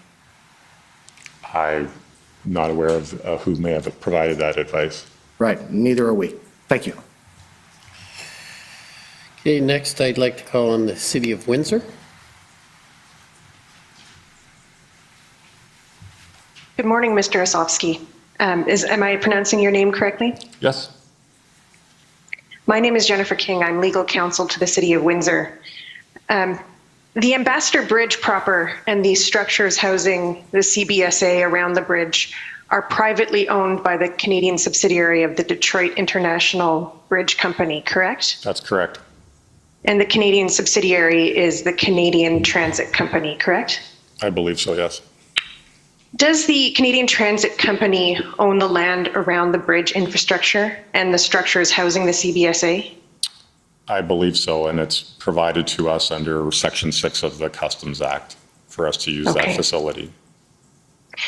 Are there any other international border crossings managed by the CBSA that are owned and operated by a private corporation? Several, yes, there's several what we call Section 6 operators that provide us the facilities in order for them to provide that availability for travelers and commercial vehicles to cross. So the Peace Bridge, for example, is another example of that. Okay. I take it, Mr. Ossowski, that you are familiar with Windsor and the location of the Ambassador Bridge? I am. The Ambassador Bridge sits at one end of a municipal roadway here on Church Road, correct? That's correct. And that road is about 3 kilometers or so from the provincial highway? That's correct. So truck drivers have to contend with, Mayor Dilkins testified, 6 or 7 local intersections with traffic lights as they move along here on Church Road to and from the bridge. That's correct. Is this unique, in particular with respect to points of entry geared towards commercial conveyances? I wouldn't say it's unique, but I'd say that there's every port of entry is different in terms of the infrastructure leading to and from them, but that is a different situation for sure. Okay. And the road is surrounded by residential areas on both sides, educational institutions and businesses? Yes. The University of Windsor is right beside the bridge and the CBSA facilities, correct? I believe so, yes. And you'll agree that Huron Church bisects the city, so serving as an access point between the east and west sides of Windsor? Yes. And are you aware that the route under the bridge along Huron Church is an important route connecting West Windsor to downtown? I'm not familiar with that particular road. Okay. So the thousands of trucks that cross the border every day share Huron Church Road with local Windsor residents? Yes. Mayor Dilkins of Windsor testified last week in response to a question from Commission Counsel who asked whether or not there was any discussion about trying to prevent the blockade. And Mayor Dilkins testified that because of the distance between the Ambassador Bridge and the highway, and the number of businesses, homes, hotels, and schools that require direct access to Huron Church Road, he said that it would be, for all intents and purposes, practically impossible to guarantee with any certainty that you could provide a route for trucks without having huge disruption to the community. Would you agree with Mayor Dilkens? I agree, and in fact, there was a fair bit of activity after the bridge reopened to put jersey barriers up there to make sure that other protests didn't manifest along those intersections. Okay, well, if I can just ask, I wanted to ask you a few questions about that. If Mr. Clerk could please pull up SSM NSC CAN 50340_REL.3001.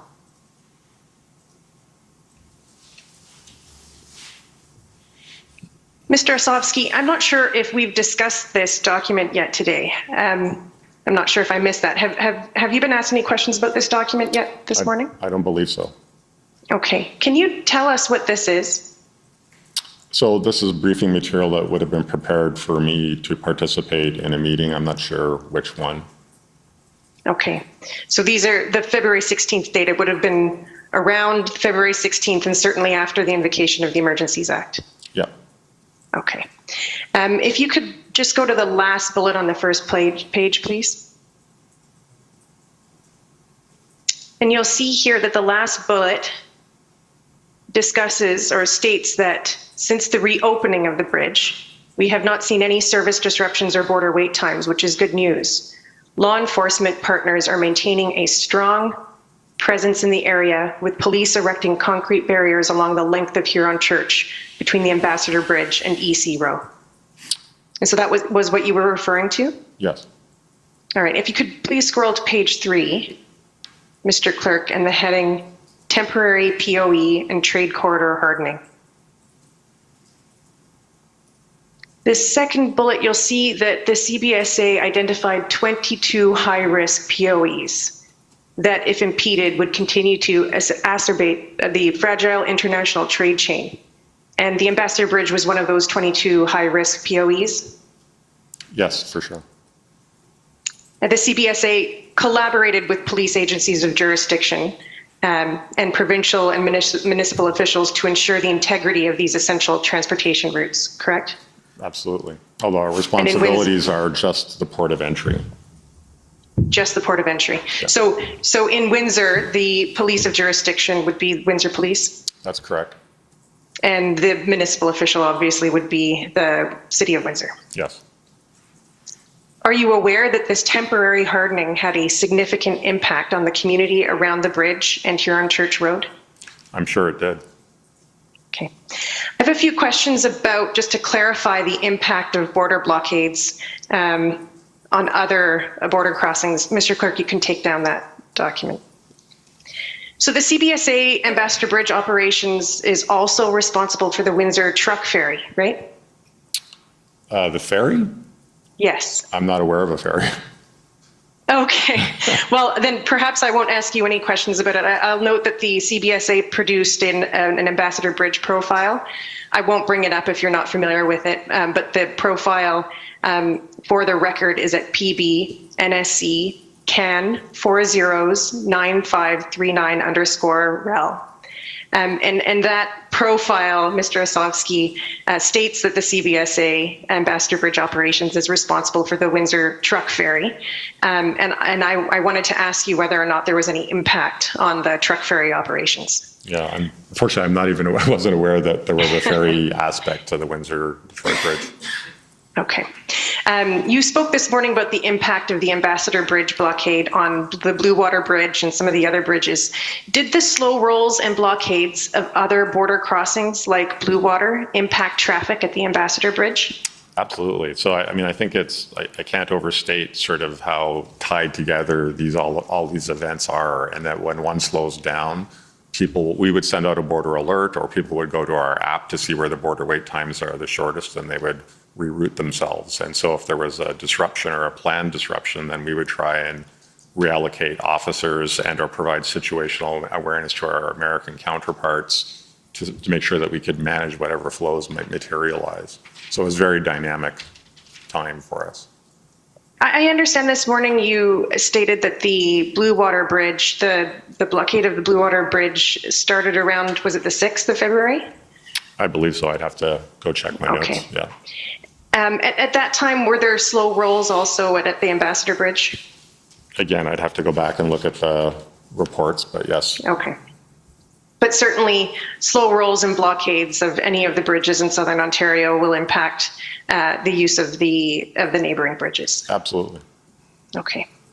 I have a few questions just to clarify the CBSA's authorities at and near ports of entry. Sure. This morning, you testified that the CBSA has limited authority to arrest within the port of entry.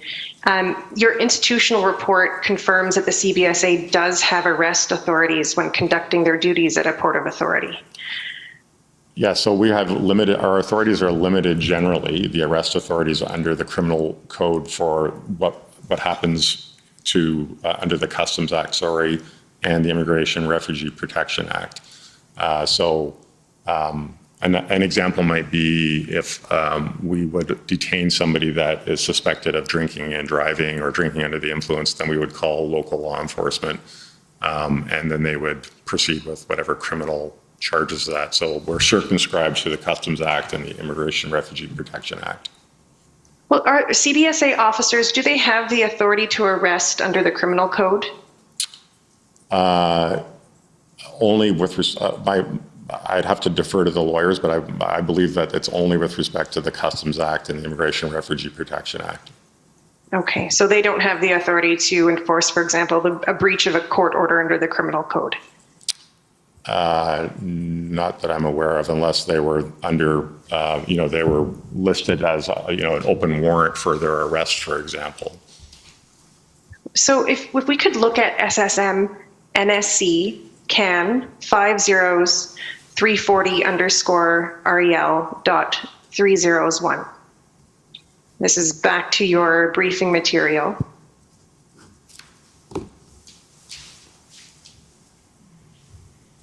And if you could go to page 5, please.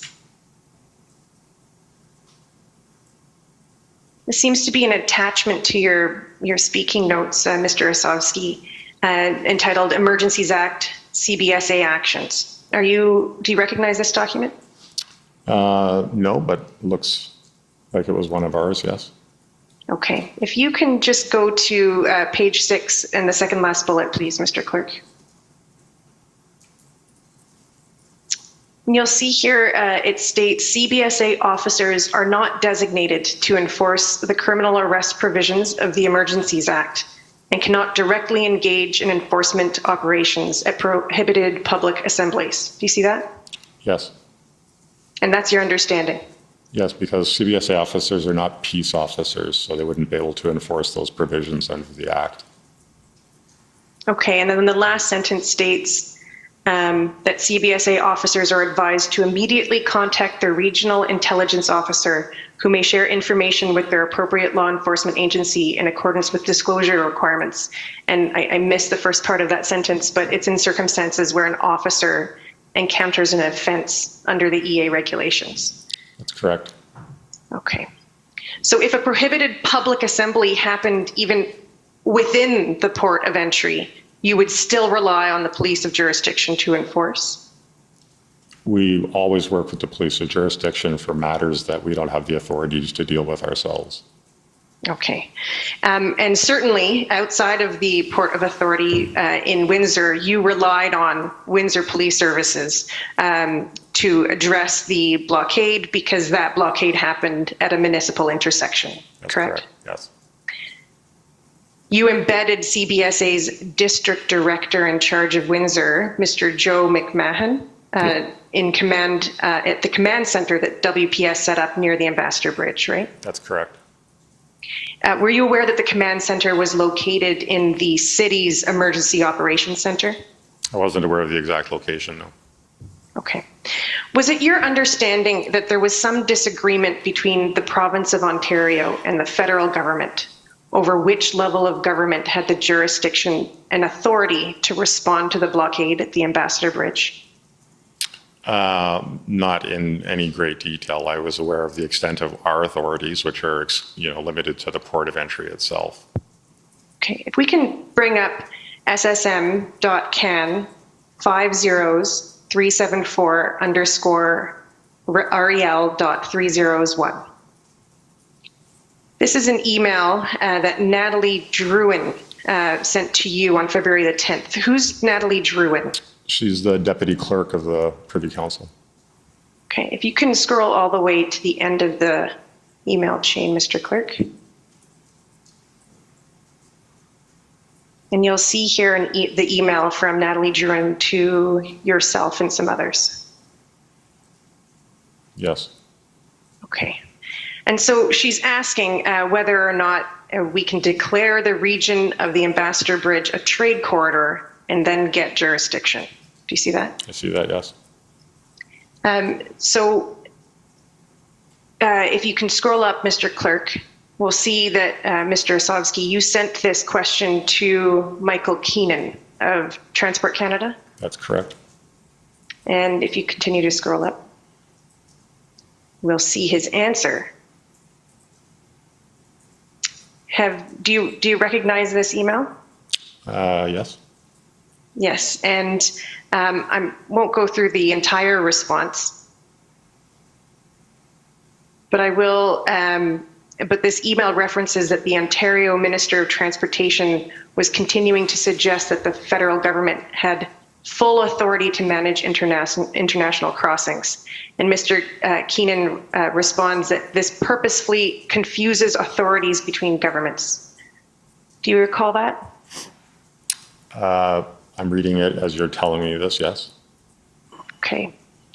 And Mr. Keenan refers to the federal authorities under the Customs Act and the International Bridges and Tunnels Act, but concludes that these acts don't directly bring any authorities to bear on the blockade, right? That's what it appears to be, yeah. Okay, and do you agree with Michael Keenan's email? I do. All right. Thank you, Mr. Clerk. Mr. Ossowski, you understand that Windsor and other municipalities were challenged in terms of their capacity to respond to these protests, in terms of the availability of local policing and other resources, such as, in Windsor's case, Jersey barriers. I do. Would you agree that bolstering local capacity and resources is necessary to mitigate the risk of major impacts on the operation of the federal border crossings in the future? I think that would apply to many ports of entry that saw disruptions like this based on their unique geography and or access routes to and from the ports of entry. Yes. Okay, thank you. Would you agree that the blockades revealed a mismatch between jurisdictional authorities and responsibilities? I think we saw that across the entire country, and I think that, from my perspective of trying to run the border in a nationally consistent manner and seeing the variations in response across the country, either how law enforcement chose to respond to it or what the particular infrastructure was problematic for us. Okay. Mr. Commissioner, I know I'm at the end of my time. I just have a couple more questions. Yeah, you're actually over your time, but please wrap up as quickly as possible. Thank you. Mr. Ossowski, Mayor Dilkens of Windsor, we've heard that he wrote to the Ontario and federal governments in March earlier this year, and he stated that following the blockades, the need for broader collaboration and support, and I think in this case he meant of local authorities, from provincial and federal governments to bolster the safety and security of our borders appears obvious. Do you agree with Mayor Dilkens? I agree. Okay. And given the particular jurisdictional issues surrounding international bridges like those in Windsor and the evidence that you've already given, would you agree that a specific plan should be developed by all three levels of government for international border crossings?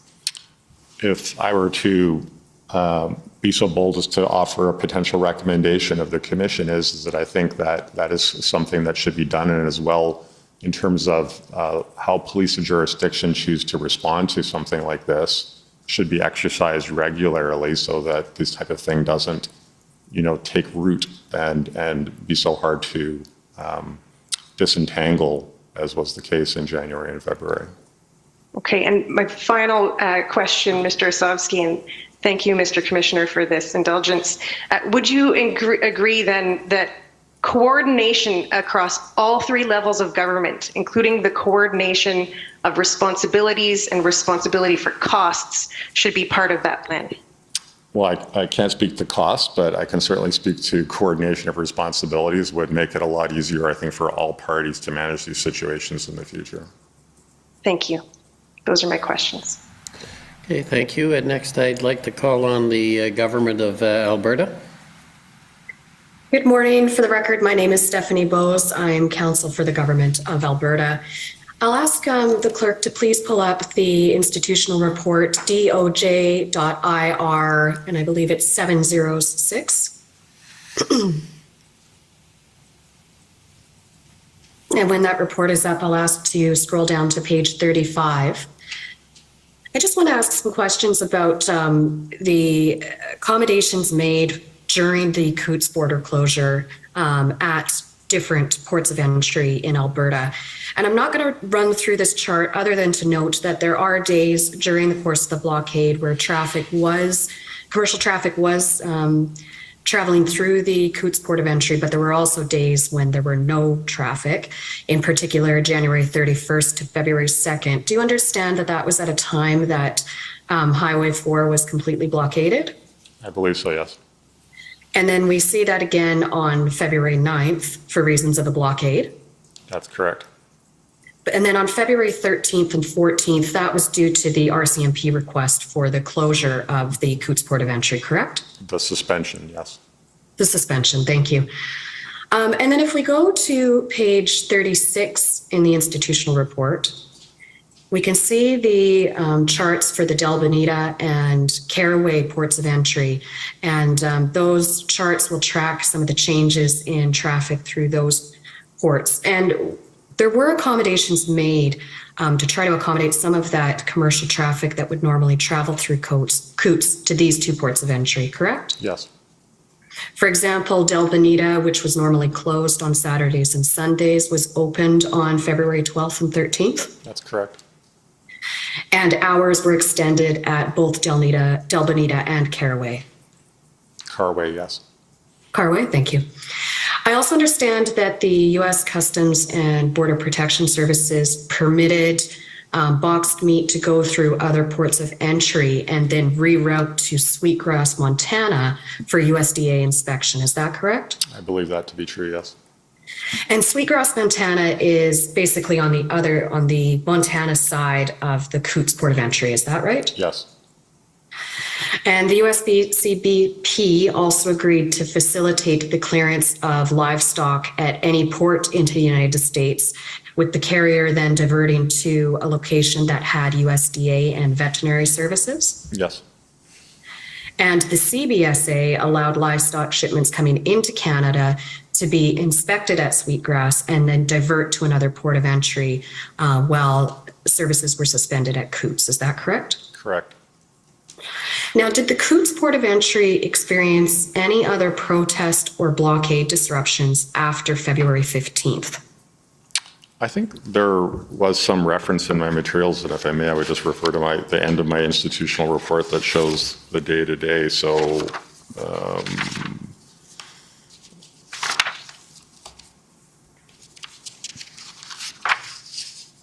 I think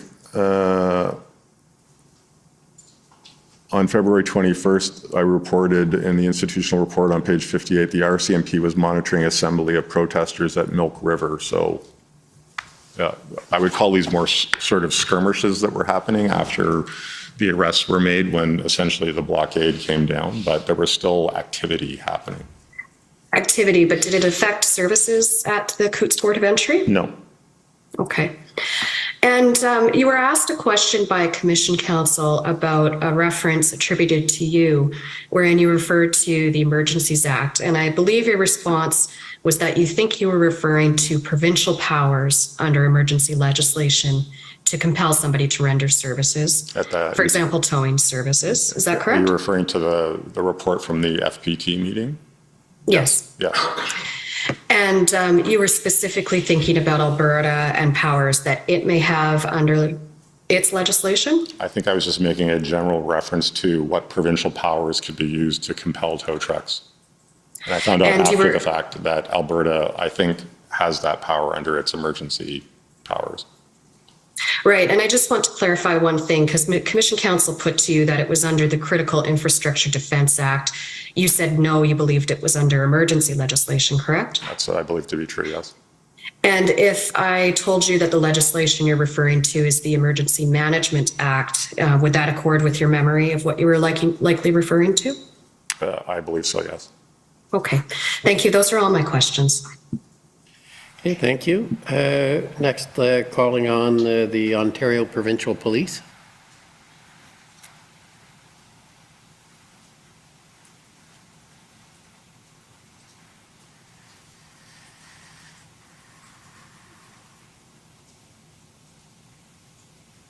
Good morning, Commissioner. Can you hear me? Yes. Unfortunately, it appears my video is not working. I do have it on. My apologies. If you'll allow it, I'd like to proceed. I only have a few brief questions for Mr. Ossowski. Yep, go ahead. Okay, thank you very much. Mr. Ossowski, good morning. My name is Janine Cabersi, and I'm counsel for the Ontario Provincial Police. And I have just a few brief questions for you on the topic of intelligence and information sharing among agencies. So I understand from the witness summary you were also interviewed with your colleague, Mr. Harris, who was the vice president of intelligence and enforcement at the CBSA during the convoy. Is that correct? Yes, it is. Scott Harris, I should say, Yep. his full name. And so I expect that you rely on Mr. Harris to report up to you with respect to intelligence. Is that fair to say? Anything relevant, yes. Right. And so, of course, I appreciate that you may not be aware of the details with respect to processes and sources of information within the intelligence and enforcement branch of the CBSA. But I'd like to ask, were you aware that the OPP Intelligence Bureau was in fact actively sharing Freedom Convoy related intelligence throughout the period of the convoy in January and February of 2022? I would say I generally remember that happening, yes. Okay. So given that you generally remember that happening, if we could just, clerk, perhaps pull up the witness summary. It's WTS 46. We were referring to it earlier in your evidence today.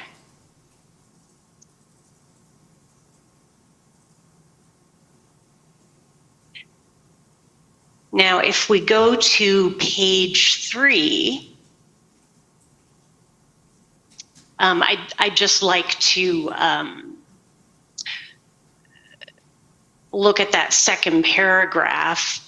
And if we go a little bit into the second paragraph, it says, to Mr. Harris's knowledge, the CBSA did not provide or receive unique intelligence disclosures from or to law enforcement partners prior to the arrival of the convoy in Ottawa. Mr. Ossowski, from what you just said, it seems to me that you did have a general awareness that the OPP was providing some intelligence information to the CBSA, or you have become aware of that at some point. Well, I think that, as Mr. Harris states in the notes here, like maybe we would never receive. I was aware that OPP was producing intelligence from other tables that I was sitting at, but generally, in a situation like this, what we would be getting from law enforcement partners was situational awareness so that we could actually figure out how we were going to make any adjustments at the border in terms of the management of the border. So I wasn't aware, and if Mr. Harris said that we didn't receive any direct intelligence from the OPP, then I believe that to be true. Okay, and it's not that I'm questioning Mr. Harris's knowledge as set out in this witness summary, but just from the perspective of the OPP, just want to ensure that the record is accurate with respect to information sharing in the intelligence realm. And so for that reason, I'd like us to please pull up, Clerk, OPP 4577, if you could. And Mr. Ossowski, this is a distribution list from the OPP's Intelligence Bureau that we'll take a look at together here. And also for the record, this distribution list is referred to at the OPP's institutional report at page 23. But Mr. Ossowski, we can see here that if we just scroll up to the top, this says original partner agencies. It's dated 22nd of February 2020. And if we just scroll down to page 3, and I appreciate Mr. Ossowski, I expect you have not laid eyes on this document before. No. Is that correct? Yes. Okay. But if we take a look at page 3 and scroll down, this is a bit of a challenge, but there, we can see at the bottom there's Melanie Rose at CBSA.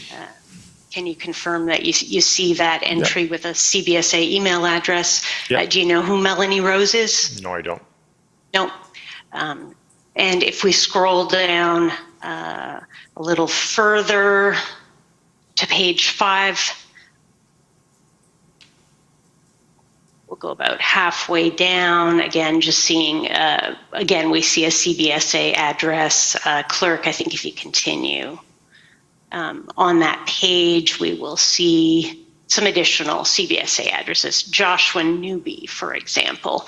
Mr. Ossowski, so you confirm that you can see that this distribution list includes some CBSA staff. Mm-hmm. Okay. Yes. And are you familiar with Joshua Newby, just to assist us in understanding his role within the organization? No, I'm not. Okay. You're now out of time, so you're going to have to wrap up. Okay, one last quick point. Thank you very much, Commissioner.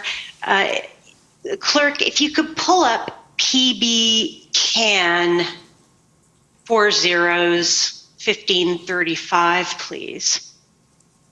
I'd like to take a look at that document.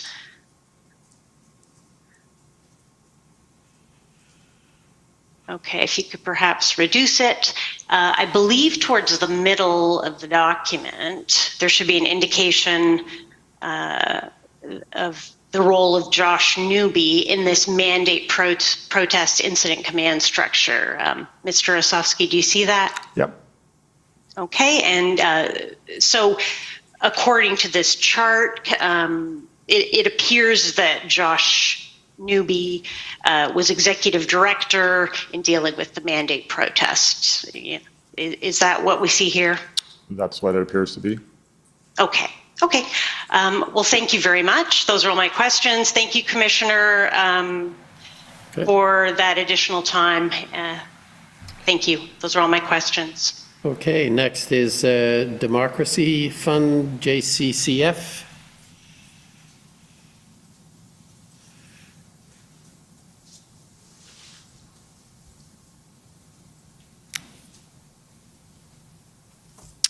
Good morning. I'm Hatem Kir, Counsel for the Justice Center for Constitutional Freedoms.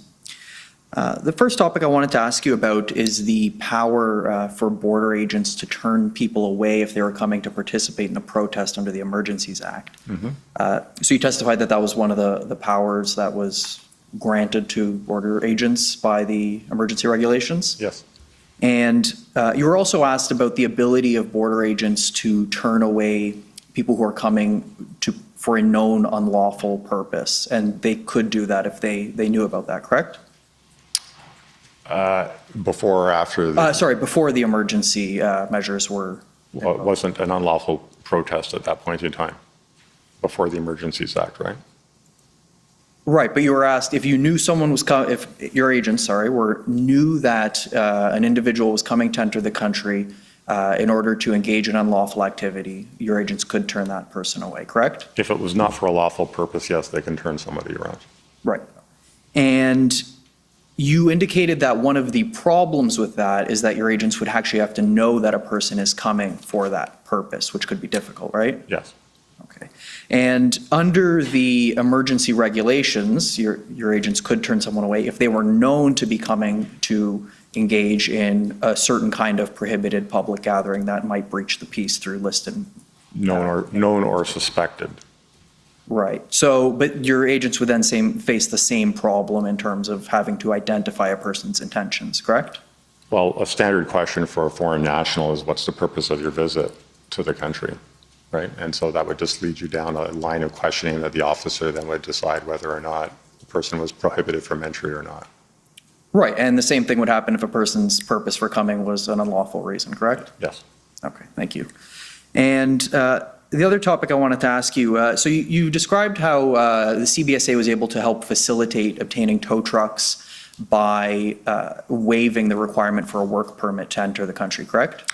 A little bit broader than that, but essentially, yes. So basically, with the agreement with the United States for emergency vehicles, where we got many communities that share access to these vehicles to help each other out, is we would facilitate the entry of those vehicles to participate in whatever the event was, notwithstanding the fact that they didn't have a work permit.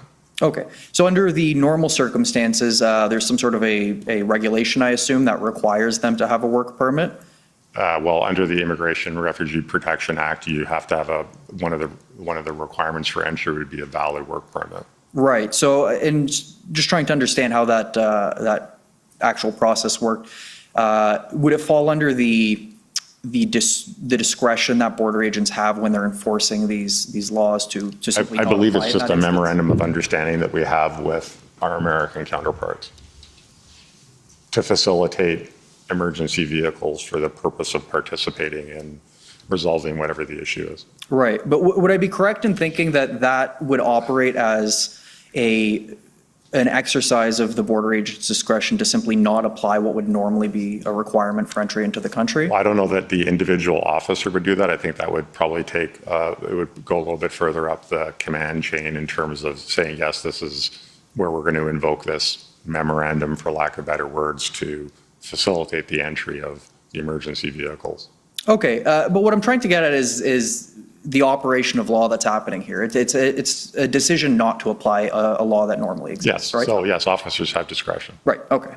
Now, we heard yesterday from Deputy Commissioner Curtis Zablocki that one of the things that RCMP tried to do in Coots was to obtain tow trucks from the United States, but some of them couldn't actually come and help because they were unvaccinated. Did the CBSA waive any of the vaccine requirements for tow truck drivers to come and help? I'm not aware of that. Okay, those are all my questions. Thank you for answering them. Thank you. I don't know if we should take the break now, and because there's not much time left for this witness, but I'm in your hands. Mr. Commissioner, if it's all the same to you, I would probably benefit from the break to just tighten up my examination a little bit, but I could also go if that's your preference. Okay, well, if you're okay, we'll take the break now and come back in 15 minutes. Okay, perfect, thank you. The commission is in recess for 15 minutes. La commission est levée pour 15 minutes.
Order à l'ordre.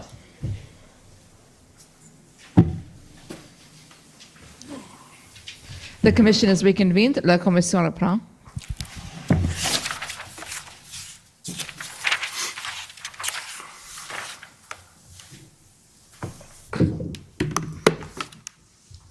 Thank you, Commissioner. For the record, I'm Andrea Gonzalez, counsel for the Government of Canada.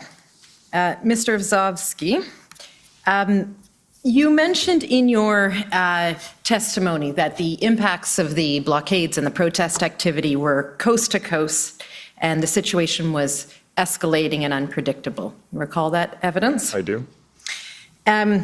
And you testified that there were official service disruptions at 3 ports of entry, Emerson, Ambassador Bridge, and Pacific Highway?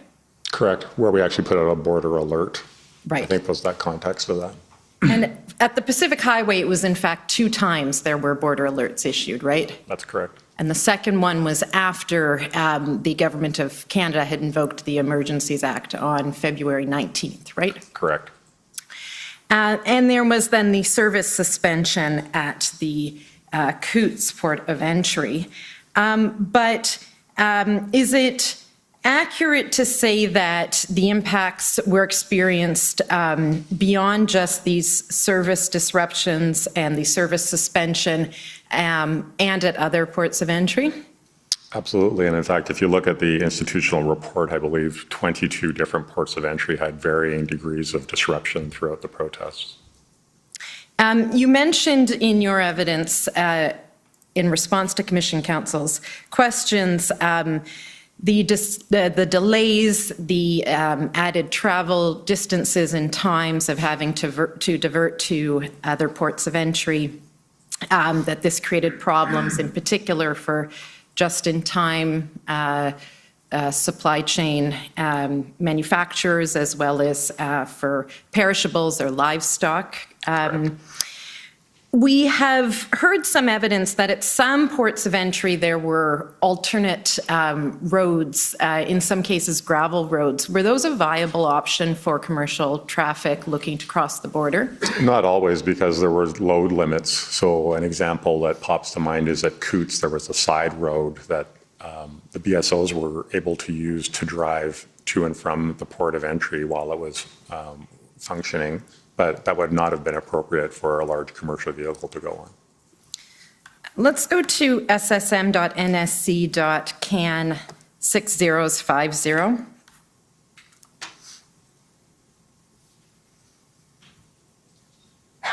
This is the CBSA SITREP as of February 12th.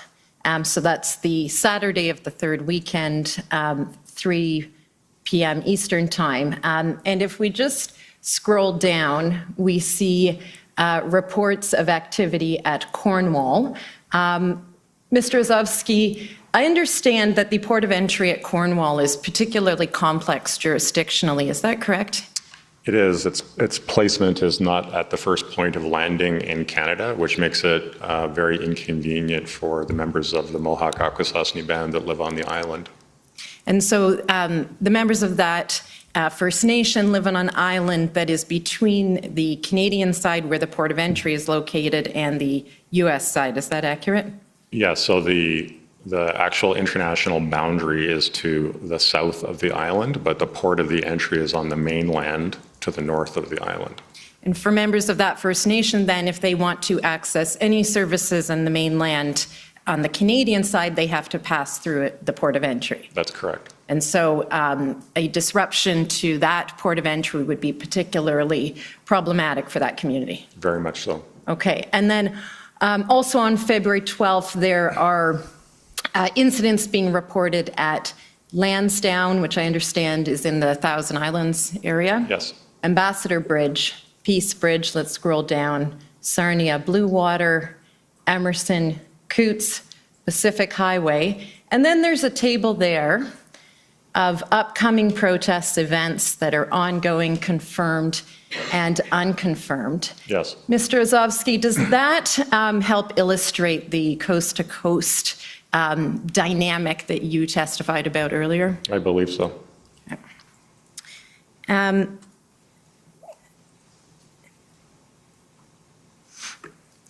And did the protests and slow rolls and blockades near ports of entry stop on or before February 14th, or did they continue after? Several disruptive activities continued well after the invocation of the act. And we can look to the details of that in the chronology in the CBSA institutional report? Yes. You mentioned port hardening measures that were imposed at the time. Are those still in effect? I believe the cameras stayed up, yes, that I referred to earlier, the CCTV cameras.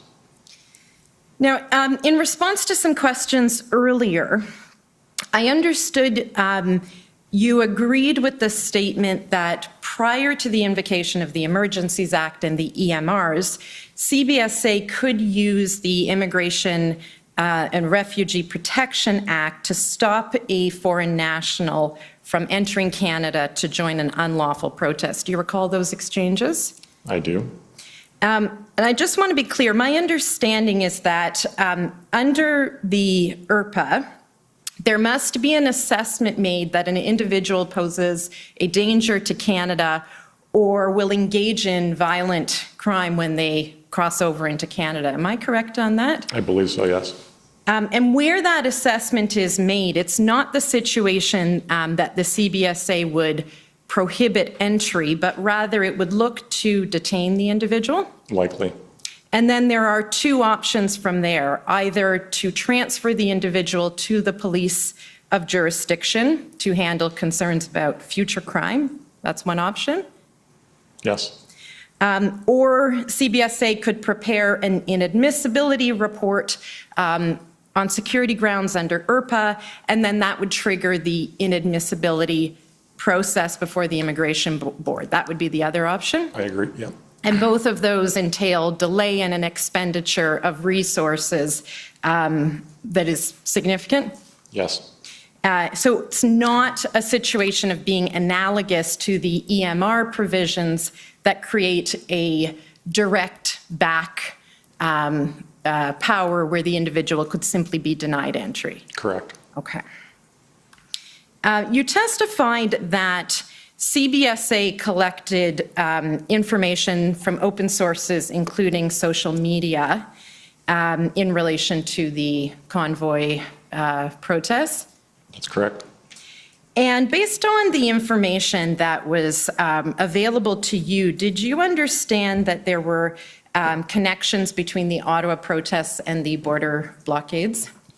I think events like this, they feed off each other's energy and their successes and defeats. So I think even might not have been direct, but certainly through social media channels, I would say that there was an implicit link between what was happening all across the country with all of the different activities. So let's go to pb.can.401317.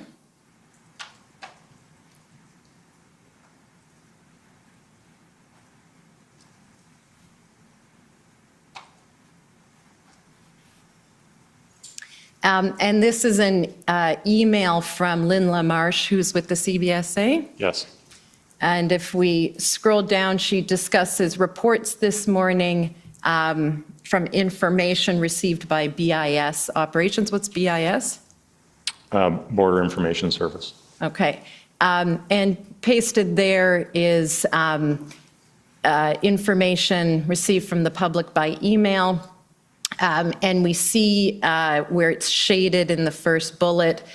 In Alberta, those who cannot go to Ottawa are being encouraged to block the Coots border and not move until the demands in Ottawa are met. And so is that the sort of information that you're discussing when you said about energies feeding each other? Yes. And let's go to pb.can.401523.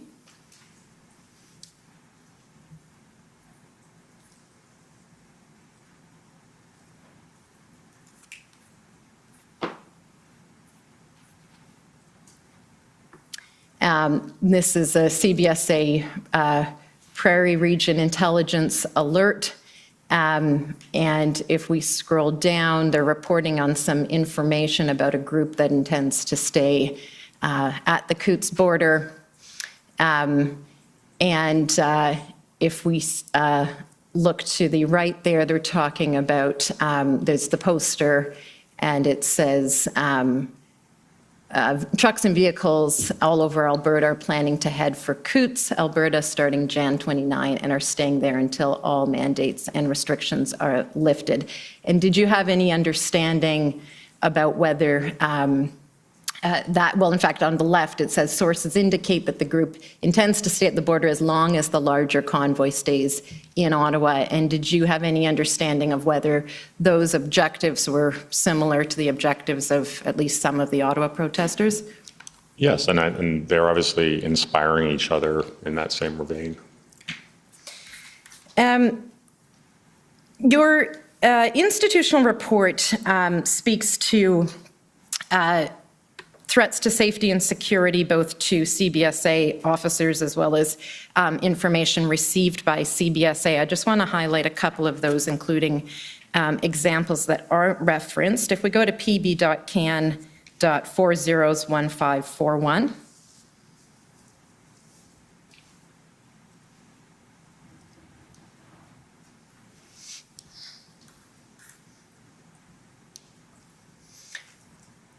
This comes from the CBSA Border Operations Center on Sunday, February the 13th, although I think we're in a situation there where we subtract the 5 hours, so it's the evening of February 12th.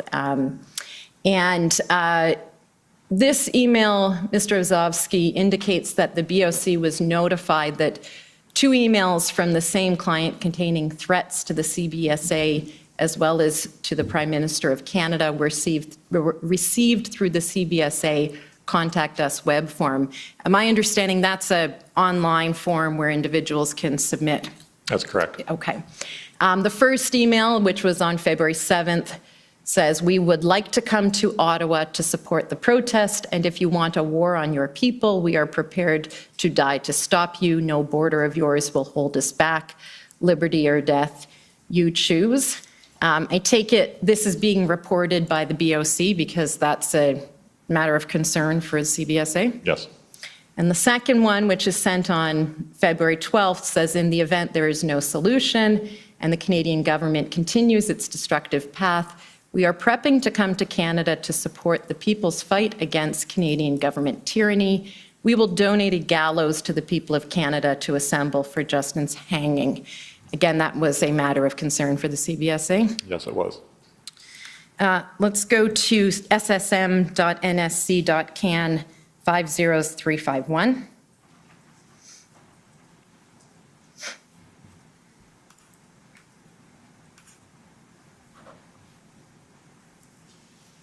And this is a CBSA sitrep February 17th, 1600 hours, so this is a few days post-invocation. And let's go down to page 4, please.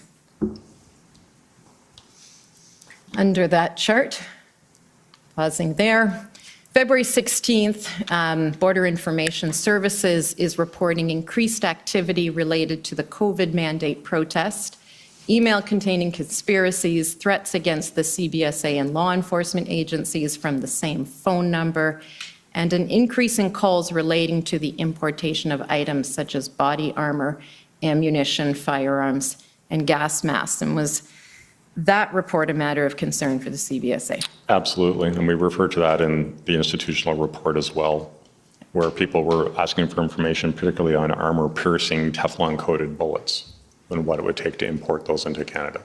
That's not something you see very often at the CBSA, I assume. No. And let's go to OPP 50938. Mr. Ossowski, what is a controlled delivery? Controlled delivery is when we pick up something at the border, usually in courier or postal mode, that is prohibited, and we'll work with the local police of jurisdiction to deliver the goods in order to ascertain the extent of if it's an organized crime ring or whatever, to sort of, instead of just holding back the good, to actually see if there's any further criminal activity that needs to be investigated. Okay, so if we go down to page 3, this is an OPP document.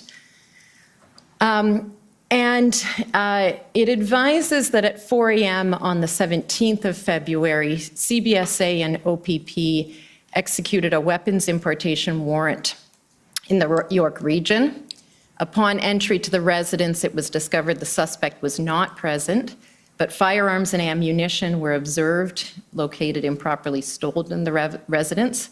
A 3D printer was located. The POI, I understand it to be person of interest, had ordered parts to complete a Glock-style handgun, item seized by CBSA. Believed they may have manufactured frames using the 3D printer. Machetes were located at entry doors. An anti-government police notice was observed taped to the front storm door. The POI is prohibited firearms. Neighbors indicate he is currently in Ottawa. Is that information that you knew at the time? At the time it was reported to me, yes. Okay, and if we scroll up, please, to the top of page 2. So I understand that the OPP put out a BOLO, a be on the lookout for this individual. Yes. And it says here the phone was just pinged and the location has him within 8 meters of the War Memorial, and that's in Ottawa at the time of the protests. Yes, it is. And then if we go to pb.nsc.404460.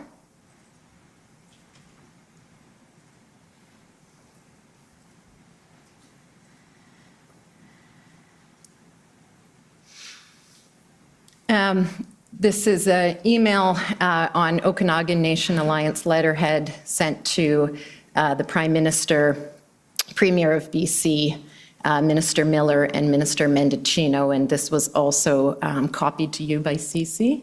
Mm-hmm. Sorry, we just Yes. needed, yeah. And I understand this is a letter regarding an assault of a Saulks Nation member by protesters at the Soyuz border crossing. Is that correct? Yes, it is. I believe, Commissioner, I still have a few minutes. I just wanted to go to a couple of videos. Let's go to pb.can.401800.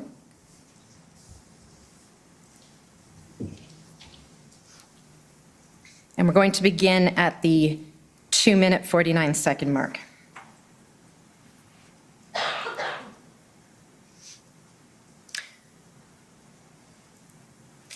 This is, there's no sound on the video, so I'll just speak. What we're seeing is time-accelerated footage of the backup at the Blue Water Bridge as of February 8th, which is the second day of the blockade in Windsor. Right? Yes. You mentioned before, you said at one point this backup was approximately 10 kilometers long. That's correct. Well, let it continue to play while I ask my questions. When we look at a backup of this nature, would this meet the 1-hour service standard for processing that the CBSA sets? Absolutely not. And this is, as I said, only one day after the Windsor blockade. You mentioned the difference in the lanes for commercial vehicle processing between Ambassador and Blue Water Bridge. You recall that evidence? Yes. And so when we look at that footage, we can stop it there. Terrorists or anything like that. Would you say that Blue Water on its own was a viable solution to the Windsor blockade? As I testified earlier, it was not able to accommodate all of the volume that would normally have gone through the Ambassador Bridge. And if the Blue Water Bridge was blockaded at the same time as the blockade in Windsor, what would the impact of that have been? Well, it would have made it very unfeasible for traffic that was hoping to cross in that part of southern Ontario to do their particular trade, because the next available ports of entry were 400 kilometers away at Queenston, Lewiston, or the Peace Bridge. And are you able to comment on how long it would take to work through a backlog of that nature, even once the blockades are cleared? I don't have the volume of the actual number of vehicles involved there, but essentially the process takes, say on average, a minute per vehicle to do that, and you only have 7 lanes available to you at the Blue Water Bridge. And so I think there, the math could be done in terms of how long, but it was certainly well beyond an hour. Okay, and my last video and last set of questions, pb.can.401802. And we'll begin at the 7-minute 26-second mark. And you testified earlier, Mr. Ossowski, about the activity at the Pacific Highway Port of Entry. A so-called freedom convoy drew hundreds of anti-mandate protesters today and blocked traffic near one of the Lower Mainland's border crossings for hours.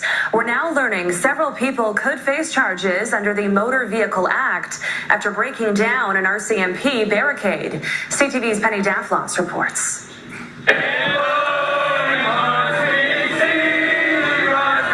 That military-style vehicle is one of several heavy-duty trucks Mounties say broke their barricade, helping get protesters to the Pacific Highway border crossing itself. Hundreds of convoy supporters parked alongside the roads, some walking well over a kilometer to join the demonstration. Freedom is coming.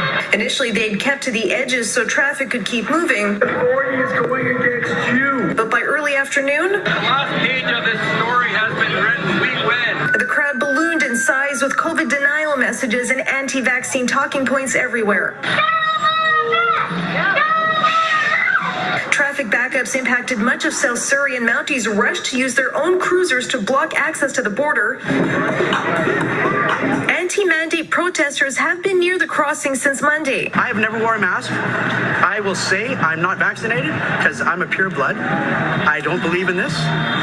It's not right. In solidarity with a so-called freedom convoy started by truckers with anti-vaccine and anti-government messaging as they express pride in standing up for their beliefs, no matter how controversial they may be. We're peaceful. We're Canadians. And let me tell you, the world's giving us a bear hug right now, a big bear hug, because they know how we know how to protest. And we can stop that there. Mr. Ossowski, did we see in the video what you were describing of the protest being essentially on the doorstep of the plaza at the POE? That's correct. And the vehicle that you described, military style, being painted in camouflage? That's correct. Okay, thank you. Those are my questions. Okay, thank you. Any reply?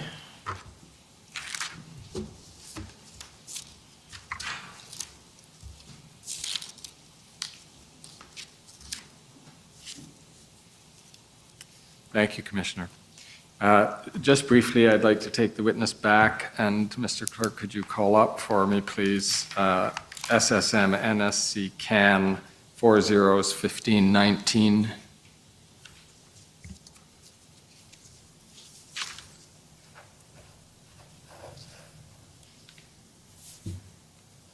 And go to page 8 of that document. Mr. Ossowski, this is the February 14th in the afternoon, the one that is dated February 14th, 2022, 1600 Eastern Time. And this is the one we looked at before where the sentence is added to the bluff, the bottom line up front heading of the intelligence landscape. And on the next page, the line was added, there has been a significant operational impact that may result in a threat to Canada's economic security and prosperity. And when I asked you questions about this before, I might not have gotten as complete an answer as I should have about why you believe that sentence appeared on that document. Do you know where it came from? That is, where the person who added that sentence got the information and why they decided to put it there? I don't know why they decided to put it there, but when we were made aware of this additional sentence, the colleagues at CBSA went and made some inquiries, and my understanding is what they found out is the acting director general at the Border Operations Center decided to add that line in. So if I can just put a little flesh on what you were saying, what you're saying is when this point was put to you in your interview by Commission Counsel, you then followed up on this point? Yes, we did. And Can you repeat that again? It sounds like you consulted with the person who added this sentence, and the answer was they decided to add this sentence. I don't understand or have any understanding of what their motivation was to add this in, but I think that what was reported to me was that with all of the activities that had escalated to that point in time, they decided to put that particular language in. I also believe they said that this was not an attempt to provide any tacit or implied support for the Emergencies Act. So that's all I know about it. Thank you. Mr. Commissioner, that's the only matter I wanted to follow up on. Okay, thank you. So thank you very much for coming and testifying. You're free to go back to your retirement. And it's much appreciated that you came to give evidence today. Thank you very much. Okay, so next we have, I believe, a panel. It may be preferable that we take a short break to organize the panel. Is that, so I'll just take 5 minutes to do that if that's agreeable. So we'll just take a 5-minute break and come back. The commission is in recess for 5 minutes. La commission est levée pour 5 minutes.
Order à l'ordre.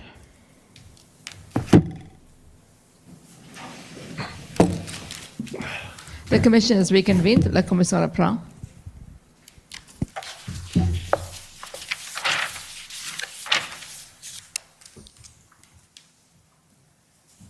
Morning, Commissioner. We have now the panel for Transport Canada. Could I ask that the witnesses be sworn?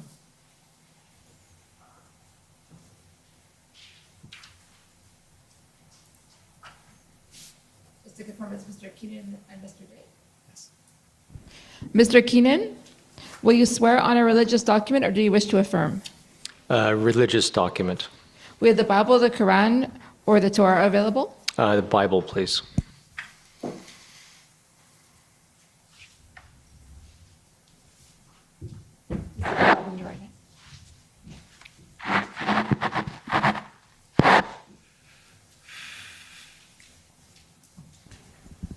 For the record, please state your full name and spell it out.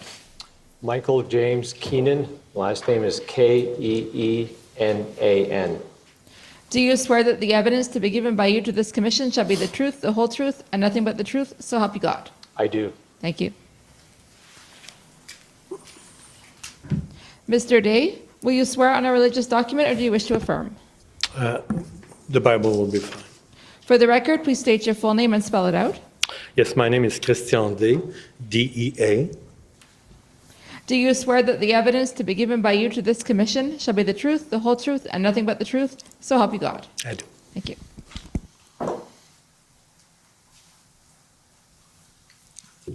Thank you.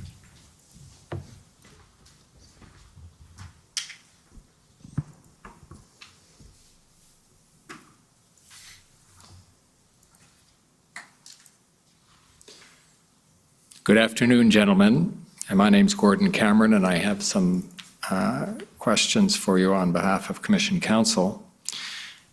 First, I would ask you to cast your minds back to August 30th of this year when you were interviewed by my colleagues in company with some of your colleagues. And so what I'm going to ask you to do is confirm to some extent what you can confirm and to some extent what you can confirm on behalf of your colleagues. And in particular, have you reviewed the summary of that interview that was prepared by Commission Counsel?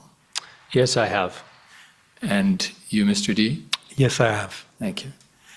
And to the extent that that summary captures information that you two provided to Commission Counsel, can you confirm that it's accurate and that you adopted as your evidence before the Commission?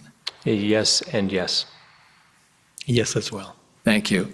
And to the extent the information is that of your colleagues at the interview, can you confirm that it was reviewed by them for accuracy and believed to be accurate? Yes and yes. Thank you.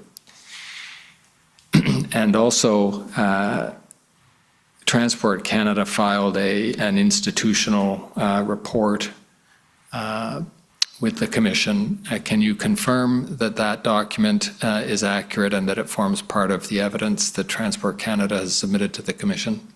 Yes. Thank you very much. Now, let me ask you each gentleman to introduce yourselves and describe the role you have in Transport Canada. My name is Michael Keenan. I'm the Deputy Minister of Transport Canada, so I'm responsible for overseeing all aspects of the operations of Transport Canada, and I'm the head of the transport portfolio, which includes 8 Crown corporations, 4 agencies, and 50 shared governance organizations, and I am responsible for providing advice to the Minister of Transport. Thank you. And Mr. Diak, can you give us an outline of your position and what you do there? Yes. My name is Christian Day. I'm the Chief Economist and the DG, the Director General of the Transportation Economic Analysis Unit at Transport Canada. My role and the role of my group at Transport Canada is to monitor the performance of the transportation system and to conduct economic assessment on any disruption affecting the transportation system. And in doing so, I'm providing the advice and the result of the analysis to the senior management, including the deputy and the minister. Thank you. And if I can go back to you, Mr. Keenan, and ask you to describe, it would probably take you all day if you were comprehensive, but just describe what Transport Canada does, what its jurisdiction, what is the federal jurisdiction that Transport Canada administers? So Transport Canada is responsible for all aspects of the Canadian transportation system that is within federal jurisdiction. And we have three key priorities that we pursue across the organization of 6,400 people. The first is to ensure the safety and security of the part of the national transportation system that's in federal jurisdiction, ensure the environmental safety, environmental and green performance, and to ensure the system is efficient both for moving people and goods, and so that there's a strong trade and transportation network.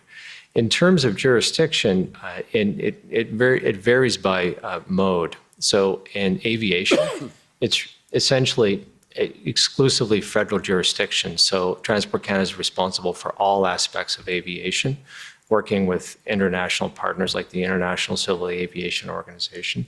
It is responsible for the vast majority of marine transportation, although there is some provincial involvement. The majority of rail transportation, road transportation is very much a shared jurisdiction. Transport Canada is responsible for some aspects, but provincial governments are responsible for significant aspects as well. And we have significant federal, provincial, territorial governance to coordinate our efforts in that respect. And I'm going to ask you to expand on exactly that last point that you mentioned, that road transportation, which of course is for a trucker's convoy, the more relevant aspect of your department's jurisdiction. For road transportation, you have this divided jurisdiction where there are federal responsibilities, but there are also provincial responsibilities. If you could just describe to some extent what that division is, and then I'll ask you to expand on how that prompts you to have interfaces with the provincial and territorial authorities. So in the area of road transportation, Transport Canada has responsibilities principally under two pieces of legislation. There's some others. We administer 74 acts and 400 sets of regulations, but the two principal acts involved here, the Motor Vehicle Safety Act, where we certify the importation and the use of motor vehicles as to their safety, and the Motor Vehicle Transport Act, where we have responsibilities and authorities with respect to international and interprovincial road transportation. Intra-provincial road transportation, i.e. within a province, is essentially the exclusive domain of the province, except for the aspects that touch the Motor Vehicle Safety Act, which is certifying that the equipment is safe. In practice, while we have, for example, an international, interprovincial trucking, things like there's safe practices like hours of service limits for truckers. In practice, that is federal. The interprovincial rules are federal jurisdiction. But for trucks that don't travel interprovincially, they're provincial jurisdiction. We work together very closely at the two levels of government, and there's a lot of coordination of all of the rules and the regulations and the policies with respect to commercial transport through the CCMTA, the Canadian Council for Motor Transport Administrators, and the Council of Deputy Ministers of Transport and the Council of Ministers of Transport.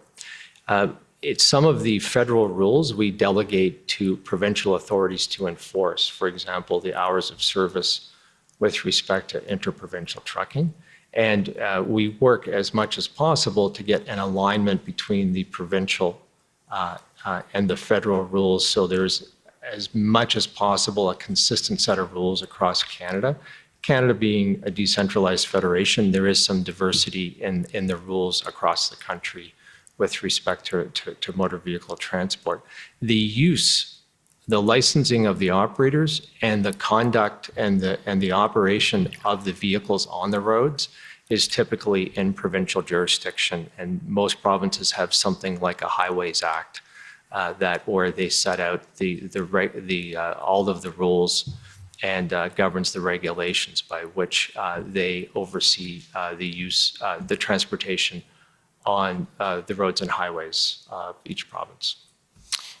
Thank you for that. And now if you could help us with the second half of what you were describing, which is as a result of that interplay between the federal jurisdiction over some aspects of transportation by motor vehicle and the jurisdiction of the provinces over other and territories over other aspects, you have quite a bit of intergovernmental connection at your level and probably at the level of the people who work with you. But can you expand on that for us? I think that's exactly it. For the reasons you stated, the effective transportation policy in Canada requires extensive intergovernmental coordination. And so it starts at the top of it is a Council of Ministers of Transport and Road Safety. And then there's a Council of Deputy Ministers of Transport and Road Safety that I co-chair with a rotating provincial partner. There is the Canadian Council of Motor Transport Administrators. There is a group of assistant deputy ministers, people that report to deputy ministers. The PPSC, the Policy Planning and Support Committee, and there are, I would guess, at any moment in time under PPSC and CCMTA, and I apologize for the acronyms, there are probably a dozen working groups of various experts working on some aspect of coordinating federal and provincial transportation policy. Now, with that background in mind, both the complexity of the overlapping jurisdictions and the extent of your network, the network that your department is responsible and presumably also you personally have between the federal government and the provincial government, I want to take you to the beginning of the convoy and the days as it is just sort of starting to appear on the horizon. What did Transport Canada see when, and what was your reaction? The Transport Canada, we began to, we saw, and sort of in the lead up to that weekend of the 22nd, 23rd, which was a full week before the trucks arrived in Ottawa, we began to see the reports of trucker convoys. That was just beginning to show up on the screen. I think some folks in the department noticed something as far back as January 19th. I think that's in our institutional report. It came to my attention around, I would say, the 22nd. And we were initially watching it because it was truckers. And so there was for two reasons. One is we have relationships with the commercial trucking industry. The second is that when you have convoys and the prospect of slow rolls, that has the potential to have an impact on the transportation and trade corridor system, a potentially negative one. So we began watching it about a bit more than a week before the trucks got to Ottawa. And then shortly after that, it began the interdepartmental monitoring and deliberations began through the deputy, for example, the Deputy Minister's Operations Committee, DMOC, of which I'm a standing member. I'm just going to stop you. We've heard about that, but I'd just like you to rewind just a little bit. Describe the committee again and what your role is in it. Sure. The Deputy Minister's Operating Committee is a standing committee of about 8 deputy ministers who have responsibilities that directly related to maintaining the safety and security of Canadians and protecting the national security of Canada. It's chaired by the National Security and Intelligence Advisor, the Prime Minister, and it has the security agencies are on RCMP, CSEC, et cetera. as well as a number of departments that have responsibilities that connect directly to the safety and security of Canadians. Transport Canada is one of them. Our responsibilities in that respect are geared towards the transportation system, but we have significant responsibilities with respect to both safety and security. For example, a threat, there have been, unfortunately, in the past, terrorists and ideologically motivated extremists have targeted the transportation system, and so we have a mandate to ensure the system is safe from such attacks. And so I had interrupted you there when you were describing the invocation of the ADM and SOPS meeting that you attended as the convoy is coming onto the horizon. It's a small correction, if you'll permit me. I'm a member of DMOC, the Deputy Minister's Operating Committee, but my assistant Deputy Minister for Safety and Security is a member of the ADM and SOPS. Thank you. So you were describing the DMOC. Please go ahead with that. So transport, because of it started out with, I would say, the brand of a trucking of a truck convoy and a trucker protest. Transport was involved because we were monitoring early because of our relationships with the industry. And that started a few days before the DMOC. I think the first DMOC meetings on this were early, around the 24th or 25th, around there. The one thing that came to our attention fairly early on is that the brand of a trucker convoy wasn't really accurate. And in fact, when we talked to the professional trucking industry, the Canadian Trucking Alliance, the private motor carriers transport, PMTC, I can't remember, too many acronyms, and we're so focused on acronyms.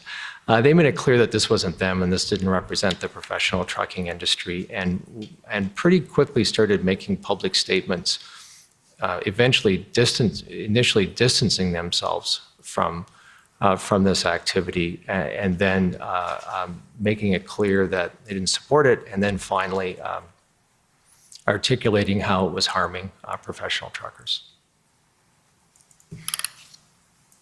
And can you describe the steps then that your department started to take to respond to the emerging convoy?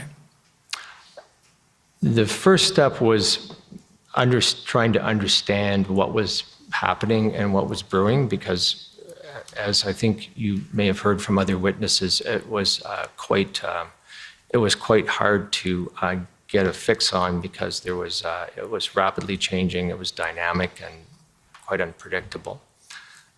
So it would have been some initial discussion with industry partners to get a sense of what was going on, and finding that point I raised, that it really wasn't the industry per se. Second was working with in the structure of DMOC and ADM and SOPS, working with our partners in public safety to understand what the collective assessment was of what's going on. So that was a key aspect of I would say the early activities leading up to the arrival of the movement in Ottawa.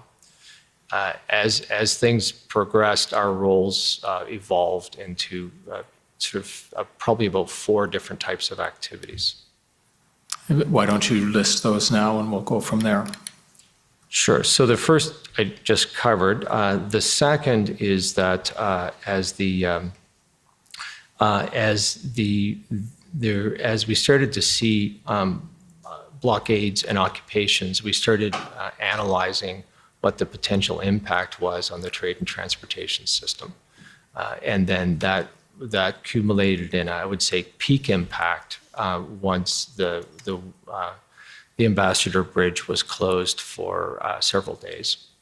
The third is that when in the event of major events, protests, incidents, whatever that requires a large and complex police response and crowds, Transport Canada will provide certain sort of technical expertise and authorities in support of local law enforcement. And in this way, in this crisis, we did that in two ways. The first is that we, because of our responsibility for aviation, we will close airspace at the request of local police as they try to manage large events, riots, whatever the activity. Over the course of this crisis, I think we issued airspace restrictions. They're called NOTAMs, Notice to Airmen, and we issued them in about a dozen cities across Canada. And we do that as a matter of course when the police of jurisdiction are seeking that in order to help them manage some major event or crisis. The other aspect of operational support is that we make we essentially make our authorities and our expertise available in support of police of local jurisdiction as required. And that will vary. In this incident, one very relevant authority and expertise we have is the transportation of dangerous goods. We have a significant directorate, and we have significant responsibilities to ensure the safe transportation of dangerous goods in Canada. And I think around the 9th of February, the Ottawa Police Service, they were growing quite alarmed at the extent of propane being stored in unorthodox manners and the extent of the transportation of diesel and gasoline. And they sought some expert advice and support from Transport Canada. We had the same assessment just watching from a distance. There was a lot of dangerous conduct with respect to explosive and flammable material like propane and diesel. We provided 2 inspectors who did ride-alongs with the Ottawa Police Service to give them technical advice as they were seeking to monitor and ensure the safety of the occupation in Ottawa. They were on scene with the OPS, I think, for about 3 days, and supported the OPS in writing up probably about 20 sort of administrative monetary penalties for violations of the safe handling of essentially a lot of propane and diesel. So that was the third. I think the fourth, it would be the after coming out of a meeting organized by my colleague, Deputy Minister Stewart of Public Safety, with the City of Ottawa and the Ottawa Police Service, we were absolutely struck by the overwhelming challenges the Ottawa Police Service was facing on several areas, and that generated that led to some thinking of how we could be of assistance to frontline police of jurisdiction, and from that, some thinking about that, we ended up developing 2 strategies that we worked with a lot of partners on through the course of this national crisis. They became known. The first became known as the Strategic Enforcement Strategy, and the second became known as the tow truck strategy. And that would be, in sum, the 4 areas of work by Transport Canada with respect to the crisis.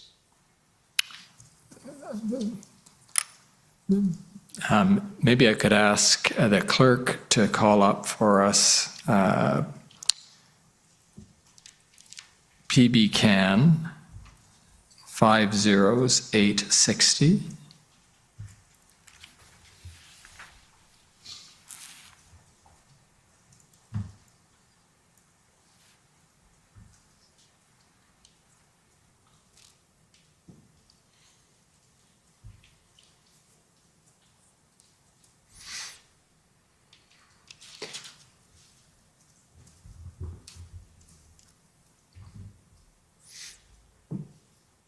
Now, to assist you, Mr. Keenan, I'll draw your attention to the upper right-hand corner of this page where it says working draft February 13, 2022, but we haven't found a later draft, and I think that you've confirmed for us already that this is effectively the final version of this strategy. Is that right? Yes, that's correct. Right. And describe, if you can, what you were trying to accomplish with the strategic enforcement strategy. Sure. So the genesis of the strategic enforcement strategy came out of the February 3rd call between a few deputy ministers of Canada with the City of Ottawa, the chief, and a few senior officers of the Ottawa Police Service. And it was an update on the situation in the NCR was the purpose of it. When the Ottawa Police Service described the challenge they were facing, I think we were all struck. I know I was personally struck by three things. The first is that the sheer scale of the and intensity of the unlawful activity was eclipsing their ability to manage clearly. The second is that when they applied fines, they were issuing fines to the people blocking the streets. And they were quite struck by, they just ignored the fines, they threw them out, they laughed, whatever. So the deterrence effect from the fines that they were levying seemed to be very low. The third is that when an officer tried to take an enforcement action, they would often be swarmed, and then they would have to back down in what they described as in the interest of officer safety and public safety. And the fourth was that that they were trying to build an operational plan to bring the occupation to an end, but one of the impediments was they were unable to secure the heavy tow trucks they needed to move the commercial vehicles. And so we found that was a very sobering discussion. In coming back from that and reflecting on that, we had discussions inside Transport Canada, briefed Minister Alghabra, and he was obviously keen for us to do whatever we could do to help resolve the situation. And that because we're a large organization with extensive regulatory responsibilities, we have a large oversight operation, compliance operation, enforcement operation. We have some expertise in compliance promotion and encouraging and strategies to encourage parties to comply with, well, usually transport regulations, short of actual enforcement. And so we started developing two sets of things. One was a strategic enforcement strategy, and that's the document you have here. The other is a tow truck strategy. The idea here was to try and marshal every legal resource available and all of the best practices and strategies to try and convince people that, first of all, what they're doing is illegal, because there was some sense that a number of the people involved in the occupation did not have a clear understanding of how much illegal activity they were undertaking. Second, the consequences of it and how that is could be quite significant adverse consequences for them. Third, to encourage that, thereby encouraging them, at least the ones that were open to any persuasion, to cease participating in the occupation, and thereby the so-called shrink the footprint. And so given the fact that the initial attempt to levy fines, according to the Ottawa Police Service, had no effect, the thinking here was, what if we looked at all available legal tools and had a comprehensive approach to deploying everything, municipal bylaws, Highway Traffic Act, Criminal Code, et cetera, both in terms of as a communications exercise to encourage people to cease and desist the illegal activity, and then as necessary, using multi-pronged sort of options for enforcement. This product you see here, the February 13th final draft, was the ultimate product of that initial thinking on the part of Transport Canada, but it was refined through extensive discussions and consultations with our federal partners and with our provincial partners. It went to probably, I would say, call it 10 different federal provincial discussions, both with our provincial transport colleagues and with public safety's provincial solicitor general public safety colleagues. Okay, we're going to come back to the aspect of interprovincial cooperation in developing this strategy. While we're, though, describing the items you mentioned earlier in your list of points that Transport Canada mobilized to react to the situation, can you tell us about the tow truck policy or the approach that Transport Canada developed to the point you were describing about the need for heavy lift tow capacity? And so that was the second stream of thinking and strategizing that came out of the stark realization from the February 3rd meeting with Ottawa. And we began exploring, and through a series of discussions, both through the meetings convened by Deputy Minister Stewart with Ottawa and with our police and procurement colleagues at the federal level and with provincial colleagues. We began exploring options for solving the tow truck problem. What could be done in order to to address the fact that the tow truck industry was declining to provide service to police in Ottawa, in Coots, in multiple locations, in Windsor, everywhere. And so we ended up developing a 6-part tow truck strategy.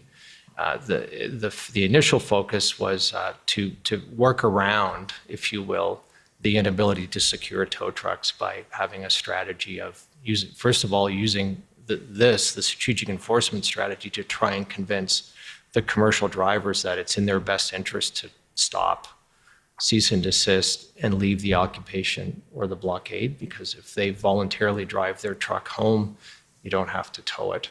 The second is that if in the event that you can't secure the tow trucks, the services of the industry, but the police are ready for operations to bring the occupations and blockades to an end, to have strategies like as they enforce, to get the keys, and if they detain the driver because they're breaking the law, have somebody who knows how to drive a truck drive it away to some secure location.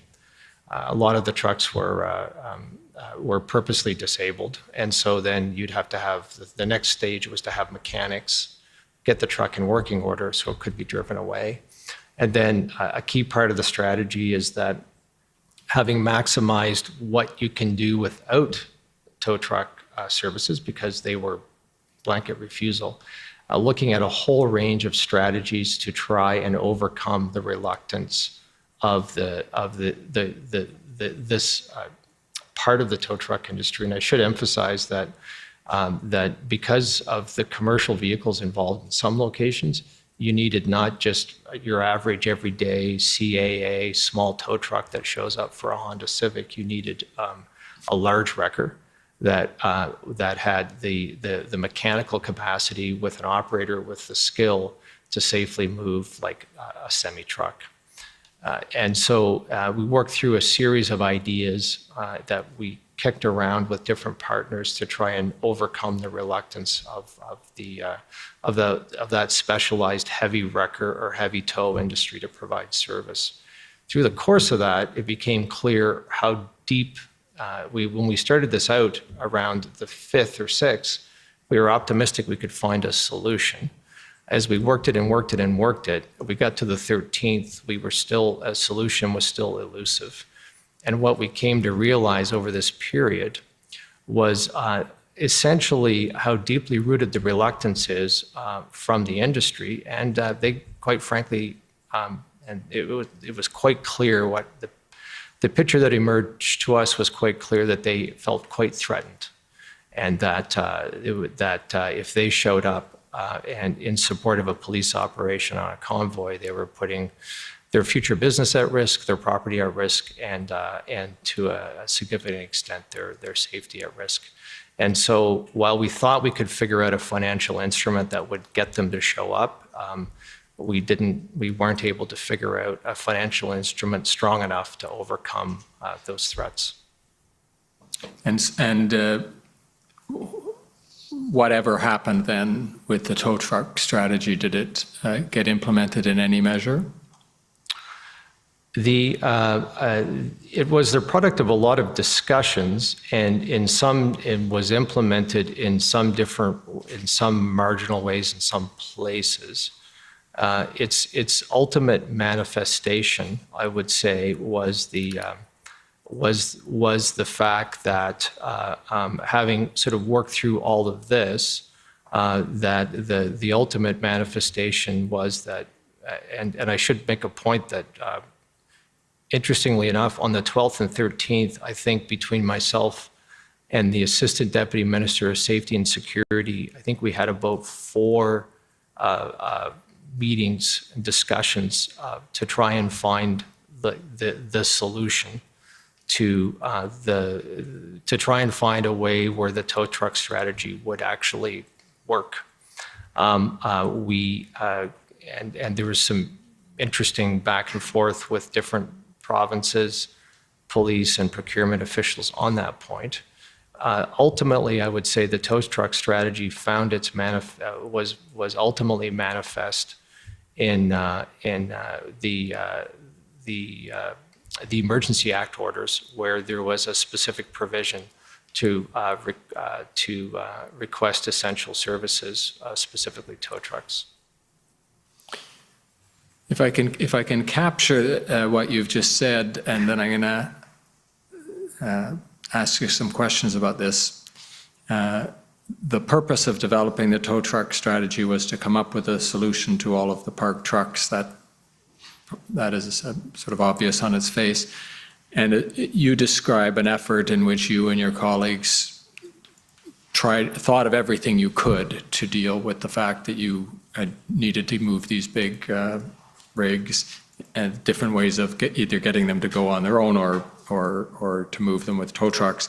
And ultimately, by the 13th, you'd basically decided there was not a viable solution with the authorities you had at your disposal. Is that right? I would say that we had, by the time we got to the 13th, we had failed to find a viable solution. Right.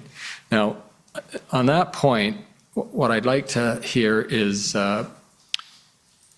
your response, if you're familiar enough with the facts I'm going to suggest to you. The Commission has heard evidence from different representatives of the Ottawa Police Service and the Ontario Provincial Police that they had some success in securing voluntary compliance from heavy lift tow truck operators without, this is before the Emergencies Act gave them authority to compel that. So I'm not going to ask you to offer a view on the truthfulness of that, because I don't think you were directly connected to it. But did you have information about that effort by the OPS and the OPP at the time you were developing this tow truck strategy? No. And I should say that we'd had a lot of discussions with a lot of partners on the strategy. And and no partner had shared any information with us to that effect. And did your partners include representatives of the OPS, the OPP, and the Ontario government? Yes, they did. Thanks. Is this a good time for the lunch break, or? It's a perfect time. Okay, so we'll take the lunch break and come back at 2 o'clock. The Commission is in recess until 2 o'clock. La Commission est levée jusqu'à 14 heures.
Order à l'ordre.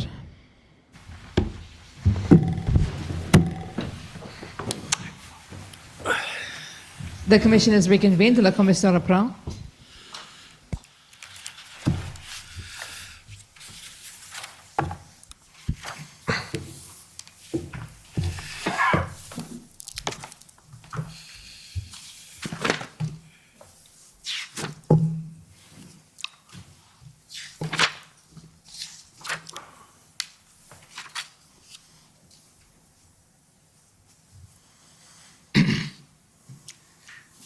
Good afternoon again, gentlemen. If I can pick up roughly where we left off, we had run through the life cycle of the tow truck strategy.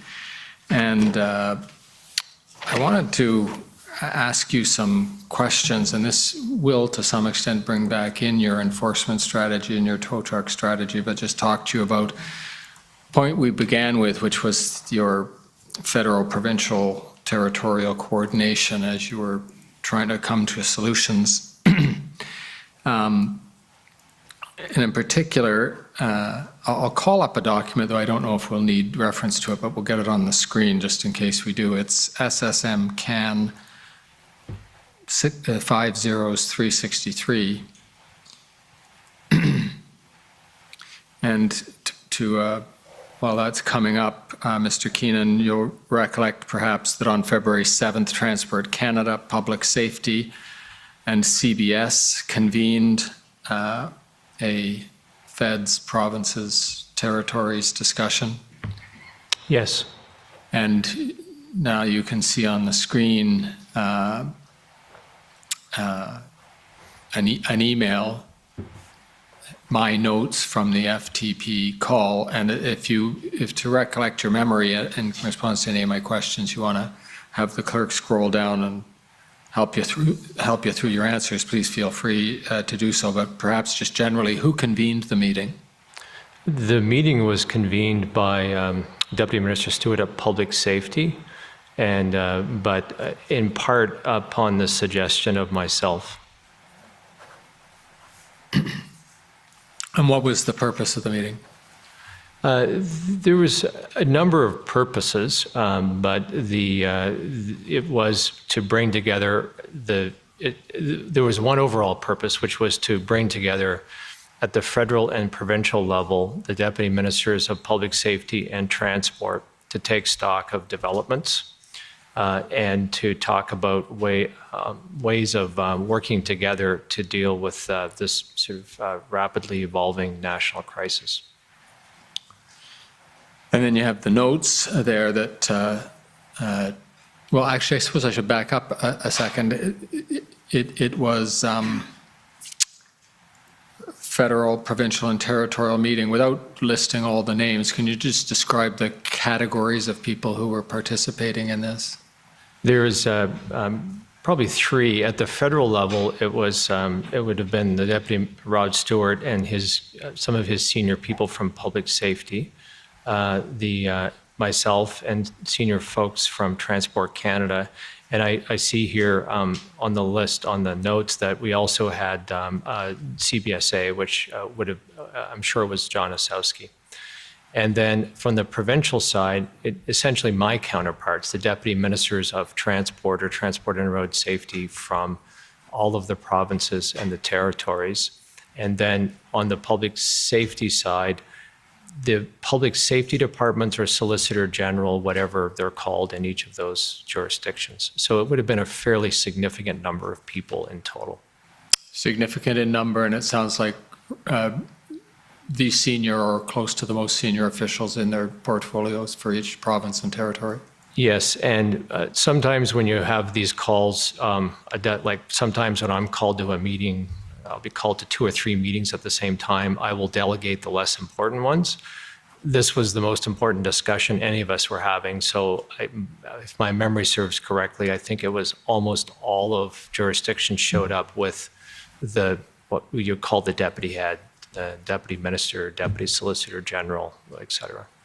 And under the fourth bullet there is Transport Canada proposal, and the first bullet, I'll help you through. I believe maximum enforcement strategy is one of the early monikers for what became the strategic enforcement strategy. Is that right?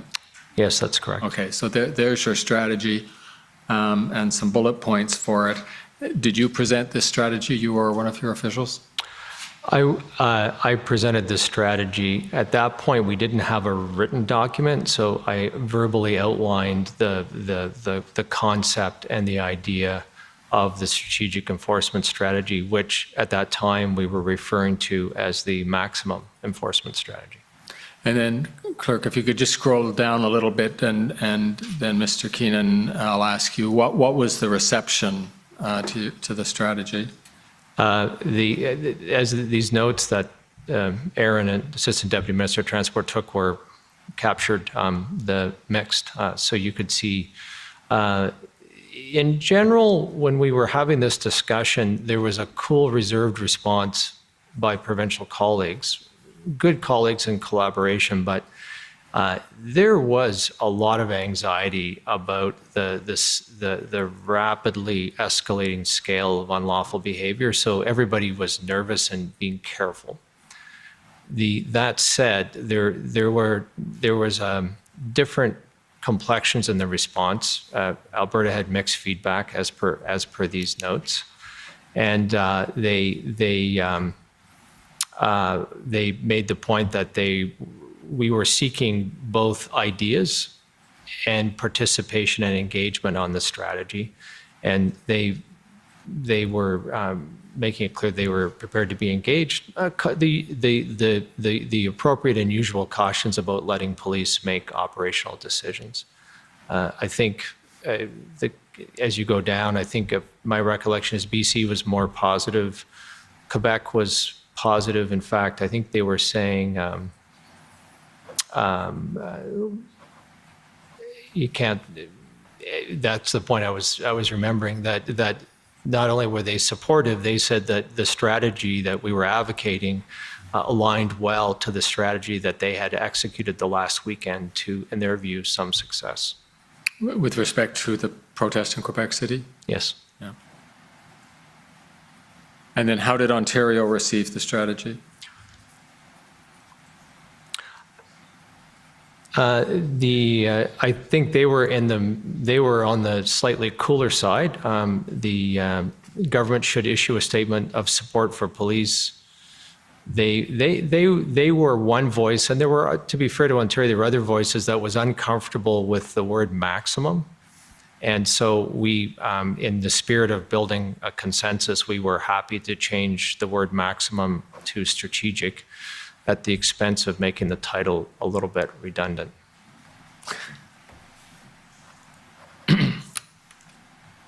Now, we're going to go to the next day after this FPT meeting, February the 8th, and we're going to talk about a letter you received, and that I think you know well by now, from the Ontario Deputy Minister of Transportation, your counterpart in Ontario. Before we get there, I'd like to put up, if you could please, Mr. Clerk, PB CAN 50820. And this is an email chain that starts with the transmission of the letter, but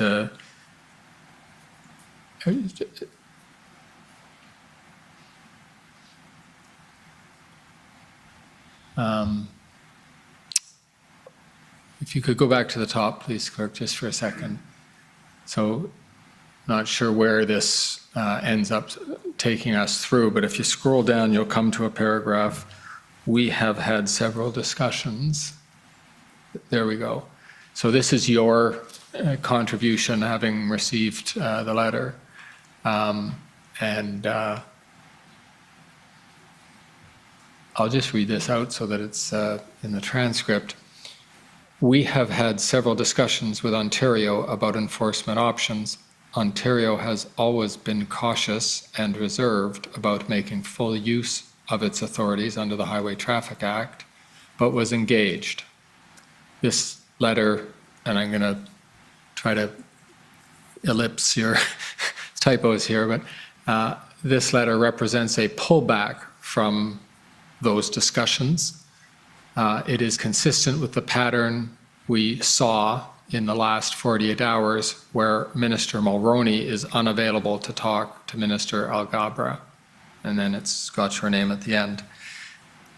Have I been fair to the typos there? And yes, I think you've done them more than justice, and I apologize for the typos that came from typing fast. We've all been there. Now, we're going to go to the letter in a second, and you'd already mentioned that in the FPT meeting you sensed some coolness to Ontario and some of the other provinces about the enforcement strategy. But the reason I wanted to begin with this email is you to foreshadow by saying the letter was a less than embracing acceptance of the enforcement strategy by Ontario, and you're saying that that is consistent with the pattern in the last 48 hours. Can you explain what you mean by that about Minister Mulroney, which would be an Ontario minister, being unwilling to talk to Minister Alghabra or unavailable? Certainly. So in the follow-up from the call with the Ontario Police on the 3rd, so we started thinking about this on the 4th, and over the weekend of the 5th and 6th had reached out to Ontario. I reached out to the Deputy Minister LeBlanc by phone. My Assistant Deputy Minister of Safety and Security reached out to his counterpart, and so we had started the conversation. And we were getting good colleagues returning our calls, constructive discussion, but cool and reserved, and so that was notable. At the same time, at the ministerial level, Minister Alghabra, because I'm obviously briefing him sort of day by day, reached out, saw the importance of this issue, and reached out to Minister Mulroney. And the normal course of events in the good relationships amongst the Minister of Transport, when one minister is keen to talk to another, they connect quite quickly. They can be busy, but they'll find time. And it was several days, I guess here, it was at this point, it was at least 48 hours, where Minister Mulroney was unavailable to talk to Minister Alghabra. And that then this letter arrived on February 8th in that context, this letter arrived in February 8th from Deputy Minister LeBlanc. And I believe that Minister Mulroney then got back to Minister Alghabra and said that we're providing a response. My deputy minister is providing a response to your deputy minister, and that response was this letter. Not a slightly unorthodox way of having those communications, but it did close the loop. Okay, and just so we have the cast of characters accurate for those who haven't been following this too closely, Minister Alghabra was the Federal Minister of Transport and Minister Mulroney was Ontario's Provincial Minister of Transport? Yes. Thank you. Now, if we can go to the letter, Clerk, it would be PB Can 50821.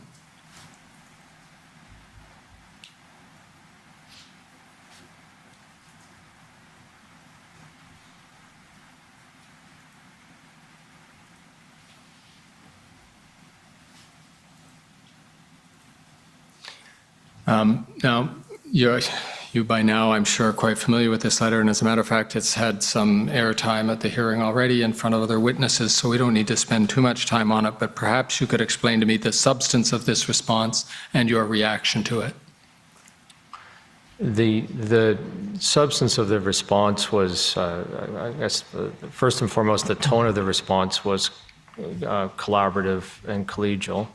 The substance of the response was negative in the following sense. And as you go through down, if you could scroll down just maybe a little further, again, stop there. Scroll up just slightly, please. Thank you. There was an explanation for, this is based on us inquiring about the possibility of finding a way to leverage the potential sanction of a commercial truck driver losing their commercial operating certificate because of significant and repeated violations of the Highway Traffic Act as a result of blocking a highway with the truck, honking the horn, all of these violations of the Highway Traffic Act. And we were sort of exploring that and sort of asking a question to our provincial colleagues in charge of that, like what could be done here? And this is a very detailed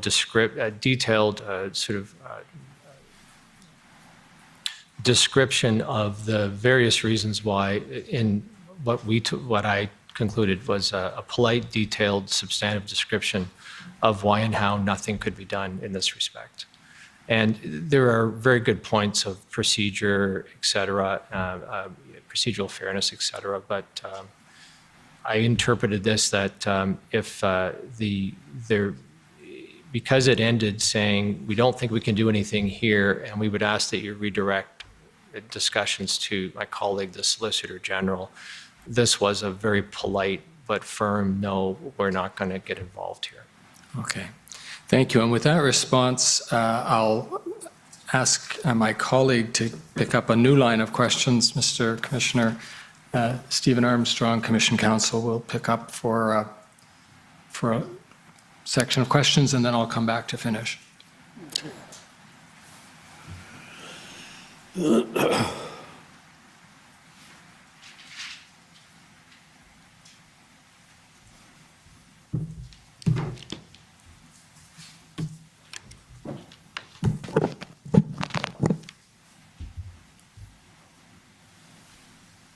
Good afternoon, Mr. Keenan and Mr. Day. My name is Stephen Armstrong. I'm Commission Counsel. I'm going to be asking some questions about the economic impact analysis from the border blockades. And my questions are primarily for Mr. Day, but Mr. Keenan, if you have anything to add, please do. So, Mr. Day, I understand that your directorate has previous experience analyzing trade shocks. Is that correct? Yes, it's correct. Can you tell the Commissioner about some of that experience?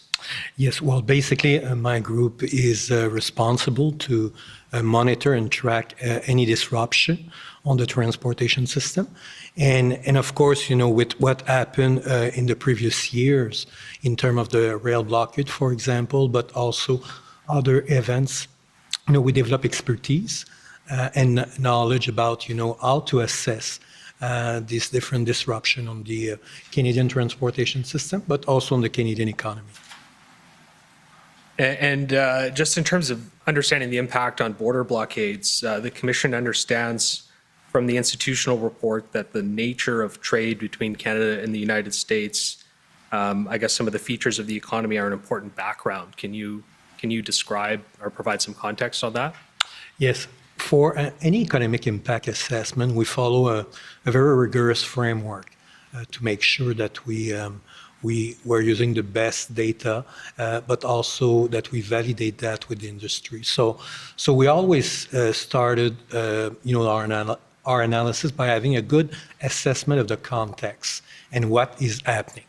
And in order to do that, we use the best data available.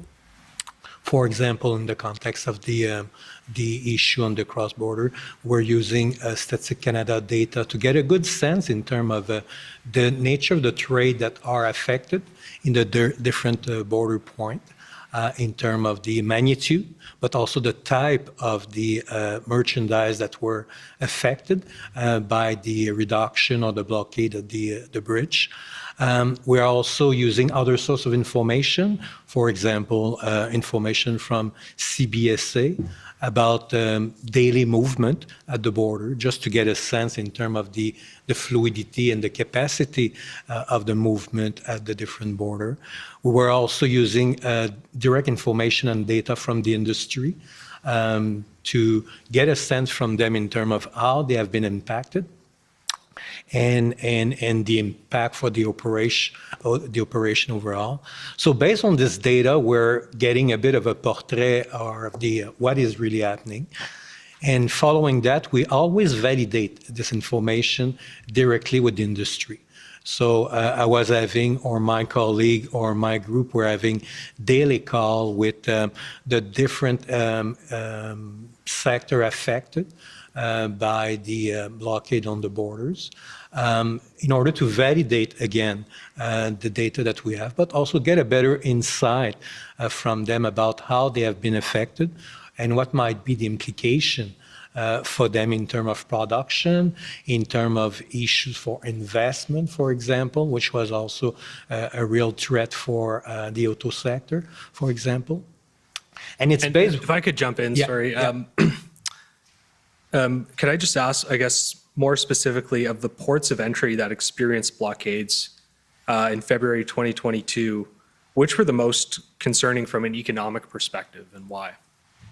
Well, when you look at the Ambassador Bridge, for example, this is a very significant, I would say, corridor to exchange basically merchandise between us and the United States. The magnitude is important. It represents just by itself about 26% of the value of the export that Canada is moving to the United States, and 33% of the import that Canada is making with the U.S. is going through the Ambassador Bridge. So in terms of the strategic importance of this bridge, it was very, very clear. It's clearly also very strategic in terms of the sector affected.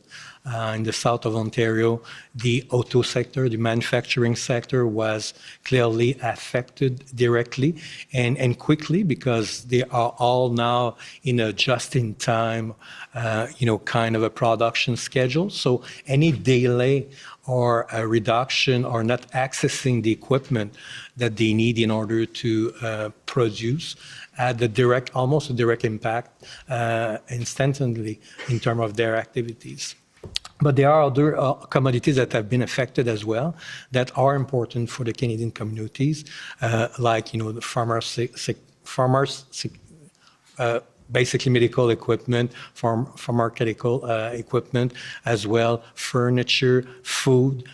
So there's a lot of movement of merchandise through the bridge that clearly had a direct and instantaneous impact in terms of not only the manufacturing sector, but also the Canadian communities about accessing some of the goods that are important for them.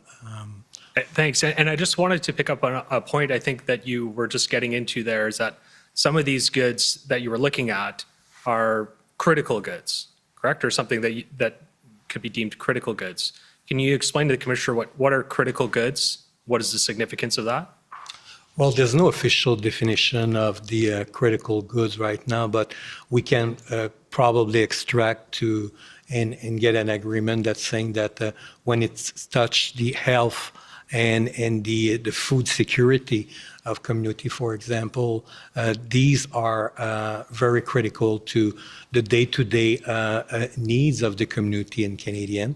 And they are also another element of the critical aspect when it's also affecting the economic activities. And again, coming back to the manufacturing sector, not having access to the different equipment that was needed in order to produce had a direct impact on them in terms of their capacity to basically conduct their activities. So we have seen reduction and stoppage of the production in the auto sector and other sector following, the blockade at the Ambassador Bridge, for example. Right, but I just want to tie back to the critical goods for a second. I think you linked that to sort of the well-being of the goods that are essential for well-being and health. Is it fair to say that if we're looking at critical goods, that imports are more important than exports, or are they equally important? When you look at the composition of the import and the export, they are both very important. They are important for our calling in the U.S. as well, because we do export some of these critical goods as well, and not only for the community, but also to ensure that they can, on their side, also produce what they need to produce in terms of sustaining the economic activities in the auto sector, for example. And the auto sector is a bit particular in a sense that the two economies are very integrated overall in terms of the economic activity, but the auto sector is probably one of the most integrated. And the way they manage all the supply chain, that it's really integrated. It's not a US supply chain, it's not a Canadian supply chain, it's an integrated North American supply chain. So any disruption in terms of the movement of what it's needed on the supply chain is affecting, you know, both sides of the country very, very quickly on that front. So, Mr. Clerk, I'd like to call up the institutional report. It's at doj.ir. Several zeros, number 5. And if we could turn to page 22, please. And I guess I'm going to ask about paragraph 89 here. You have some figures. So this is focusing on the Ambassador Bridge. And am I correct in understanding that, for example, where it says agri-food in the bullet, it's 10.7% of all exports. Is that a percent of agri-food exports nationwide that are going through the Ambassador Bridge? If I remember correctly, let me see.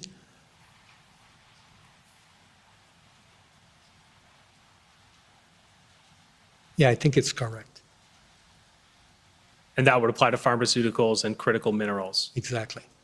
And so in paragraph 90, you address Western Canada, and in the second sentence there, sorry, I shouldn't say you. It's the institutional report, but it refers to Western Canada as 1 to 2% of critical exports and imports.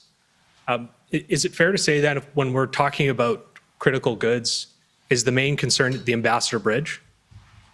Well, given the magnitude and the importance of the value and the importance of these commodities, yes.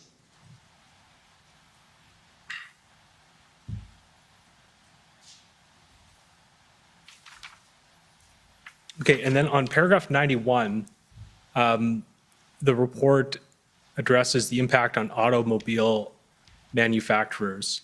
Can you tell the Commissioner, how did you come to learn, how did Transport Canada come to learn about the impact on automobile manufacturers, and can you just expand on that a bit? Yes, again, you know, it's based on, first of all, getting good data and statistic from Statistics Canada and other sources about the situation there. But again, data is not always reflecting what is really happening right now. So that's why we had different, you know, engagement with the industry in order to get a sense in terms of how they have been affected by the different reduction of the movement at the border. And we have been in contact with, here you have a short list of the key, you know, auto producer, but we have had a comprehensive engagement with also other sector as well that were affected, just to get a sense in terms of all the different sector were affected by the blockade of the at the border. And did you consider in your analysis whether these auto manufacturers could make up production after the blockades ended? Yeah, we implicitly take that into consideration because I was saying at the beginning, the first element is to get an assessment about how the movement at the border is affected. So we had a good understanding based on Statistics Canada about the magnitude of the export and the import and the value of that. And at the bridge, it was about 93 million per day that are affected by the blockade there. And after that, we're trying to translate that in terms of how much of these movement at the border will lead to a real issue in terms of economic costs and loss of economic activities. And in order to do that, we're using, well, what we think state-of-the-art economic model in order to look at the impact of a reduction of the movement of the merchandise at the border and get a sense in terms of, for what are the sector that will be the most affected and how they will be affected.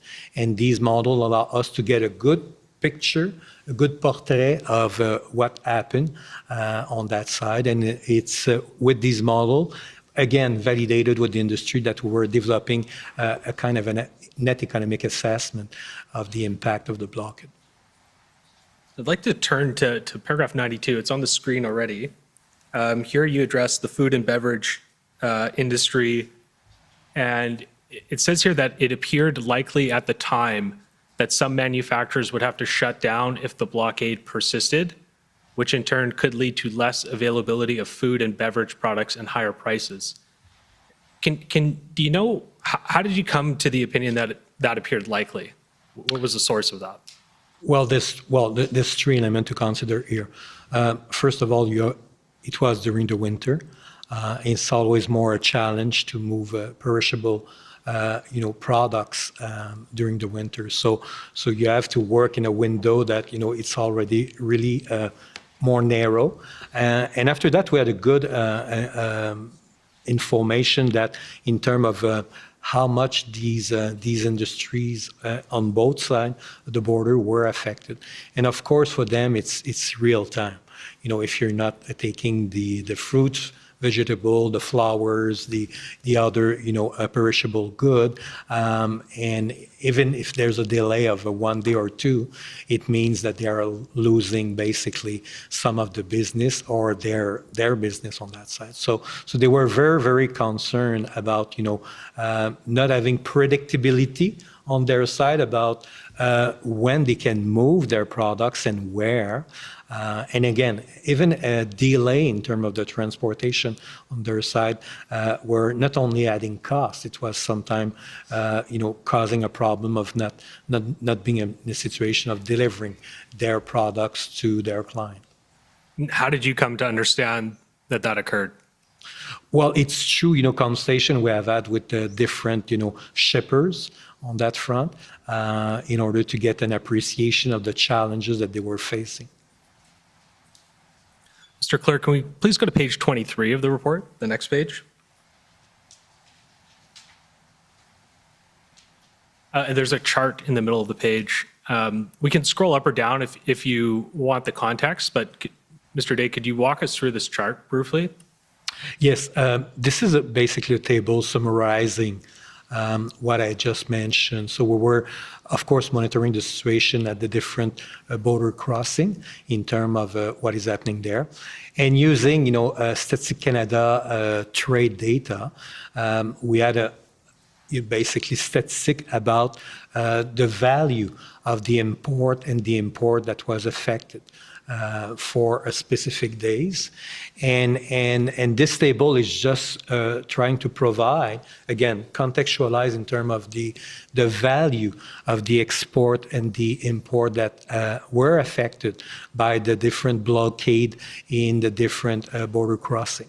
So we were trade. Sorry to interrupt. Oh, sorry. So just to get clarity on some of the terms, I guess, and I know I think they're explained in the paragraphs above, but trade per day, that includes imports and exports, exactly. Correct? And what is trade impact? What is that figure ultimately showing us? Well, the trade impact is basically looking at the trade per day that are affected times the number of days of the blockade.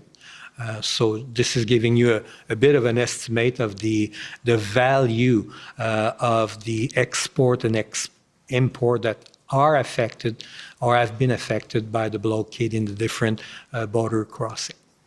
Right, but it doesn't purport to be the cost to the Canadian economy, correct? No. This is again, we're starting to get a sense in terms of what is affected first, and in order to derive the net economic cost, we're going through this validation process, and through economic modeling, we can generate basically the loss of economic activities that were associated with the blockade at the different border crossing.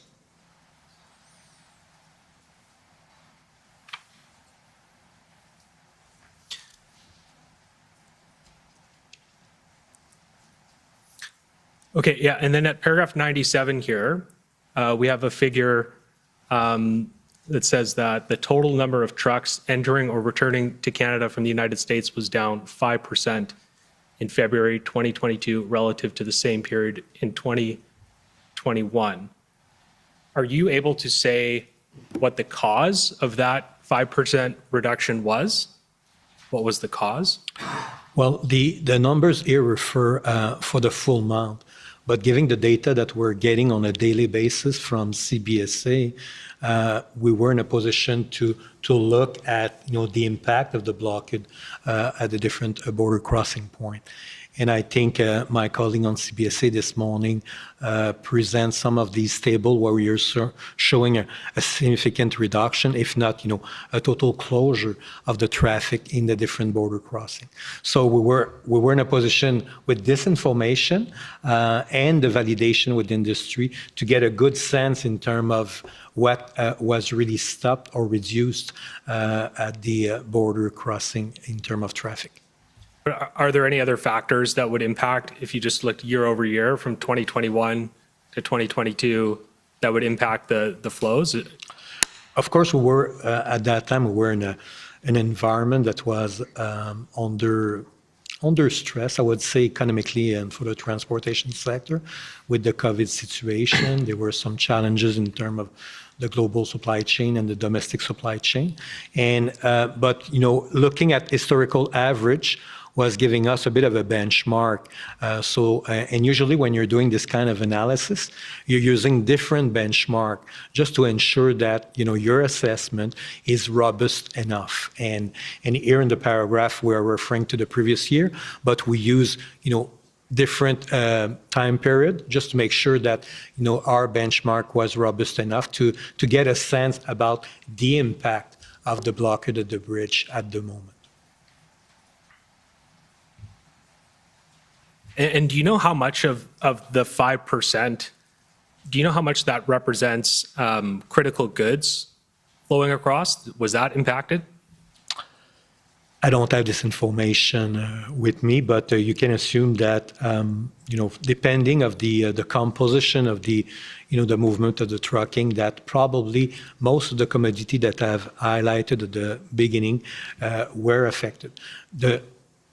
How much? We don't have this information right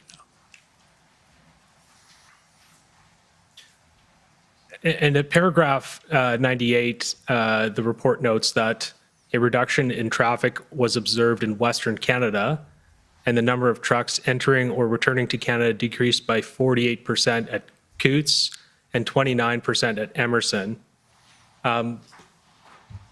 Do you have the information for whether there were corresponding increases at the other nearby ports of entry in Alberta and Manitoba?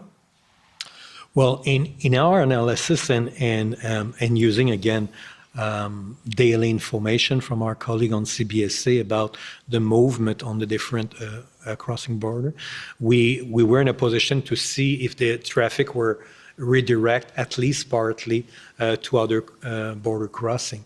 And was it?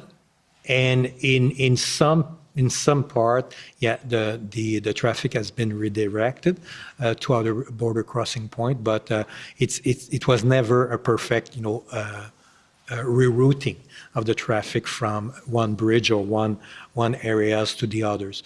There were always a net cost or a net loss of traffic. And there were also, even though if the traffic was rerouted, there were some cost issue in terms of adding time, adding cost, adding capacity in the other area, and causing problem in terms of the just-in-time kind of a production in the different sector that were affected. And depending on the region, I focus a lot on the manufacturing sector, giving the south of the Ontario challenges, but on the western side, their focus was more on live animal products, agri-food products, for example, or mining. And again, there were some specific problematic there as well in terms of not being in a position to timely deliver these products to the different markets. Okay, Mr. Clerk, I'd like to go to the next page, please. So it sort of ends the economic impact section here of the report saying it's clear that there has been an impact. However, it's difficult to attribute the shifts noted above solely to the impact of the blockades. Can you tell the commissioner, I guess, some of the challenges in making that assessment and why it's not possible? Well, what was possible to do first is to giving the shock, and we had good information about the value of the export and import that were affected by the different blockade. It was relatively straightforward to translate that through modeling and validation in terms of net economic costs for the different regions. We have done the analysis for the Ambassador Bridge, for example, and we come with an estimate of the net economic cost. In terms of the attribution of the overall other factor that is happening, that's where it was getting difficult for us to assess the role of vaccination, COVID, global supply chain challenges, and or challenges in terms of shortages of workers due to COVID or other issues. It's really difficult to make an assessment about the exact contribution of each of these factors when you're doing a global and a macroeconomic impact assessment. And if that's the case, then how can it be clear that the blockades had an impact? Well, because, for the reason that I just mentioned, we were in a position in the context of the blockade to know exactly what was affected in terms of the traffic of the merchandise on the exportation and the importation. So that was it was clear about the sector affected. So we can use basically, and we have used this information through our modeling to see how the Canadian economy and the regional economy and the sectoral economy were affected by the reduction, for example, of the traffic on the Ambassador Bridge.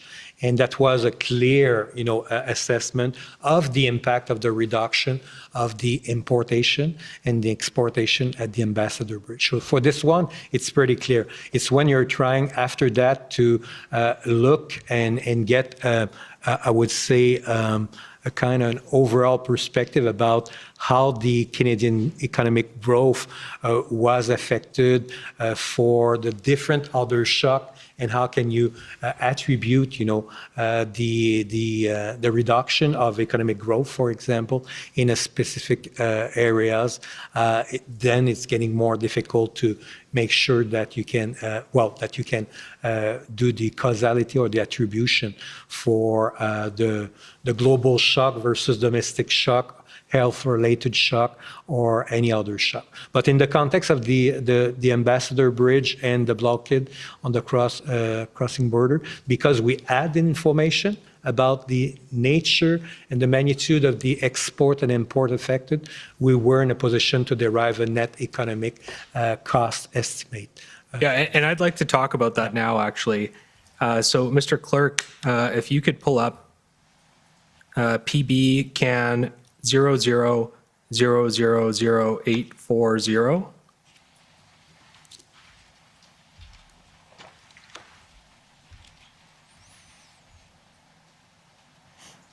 So, Mr. Day, I think you've been alluding to this document. This is a document that I understand your directorate prepared. Is that correct? Yes.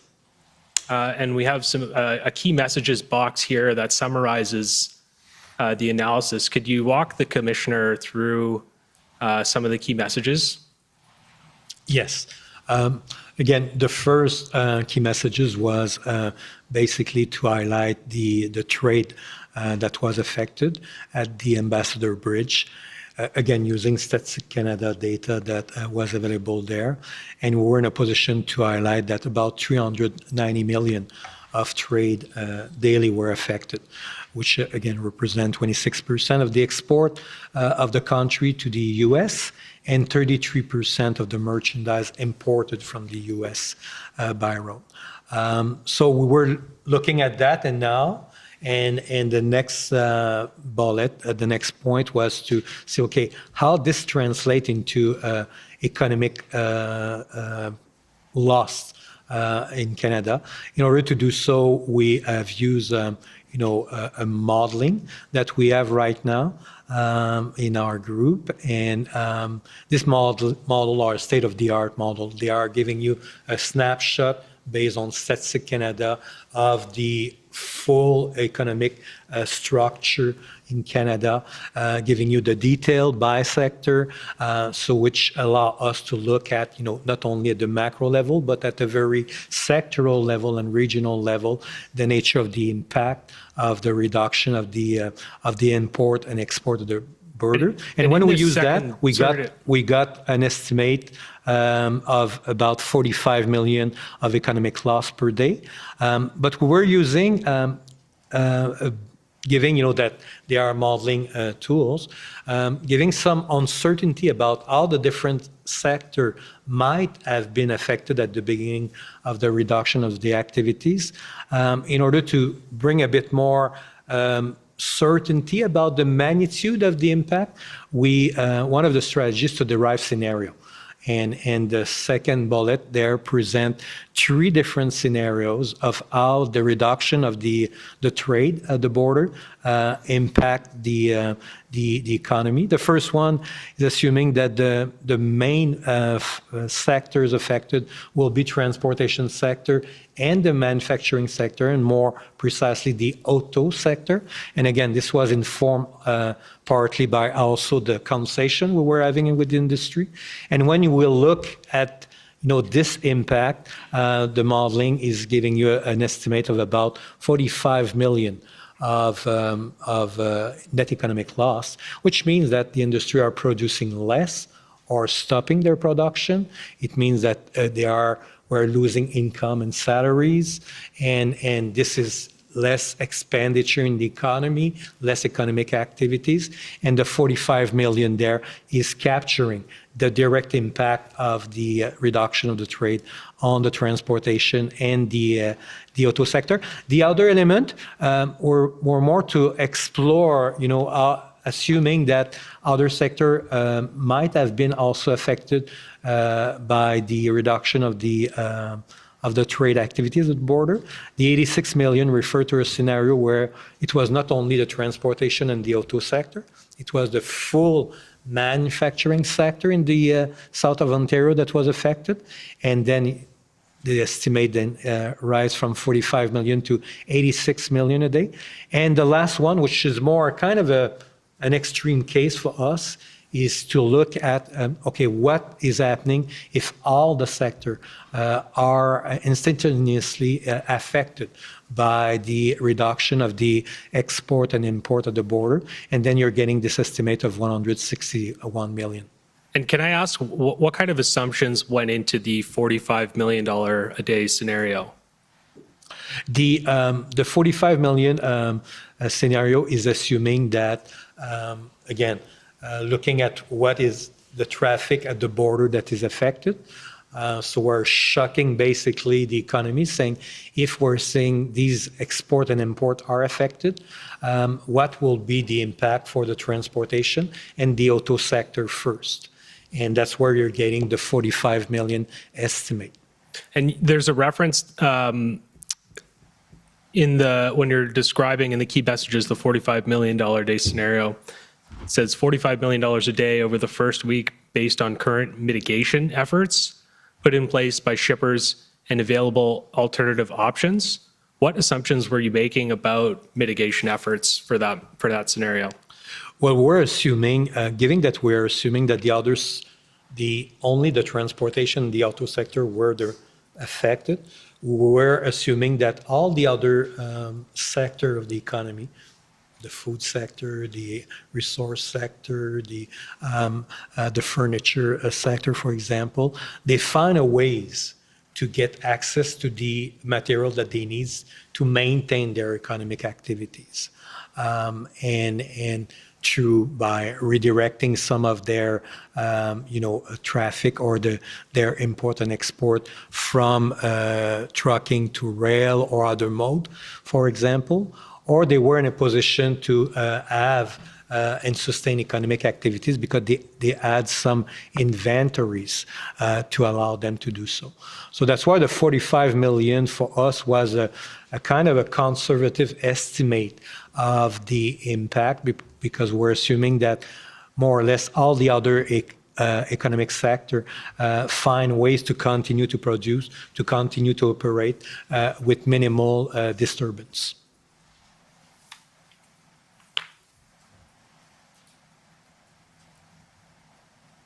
Okay, Mr. Clerk, I'd like to go to another document. It's ssm.can.00003798. And if you could go to the bottom, it's an email chain.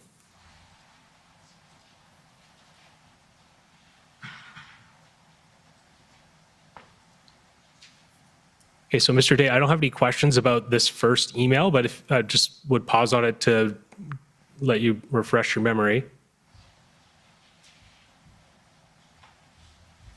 Okay, and can we scroll up to the next email? So here, Mr. Day, you've responded to Ms. Turcotte on February 10th on economic impacts of the blockades at border crossings. Mr. Clerk, could you scroll down? And so in these three scenarios you outline here, trade shock 1, 2, and 3, do these correspond to the scenarios that we were just talking about? Yes. So this is about the Ambassador Bridge. Exactly. And Mr. Clerk, could we scroll up again?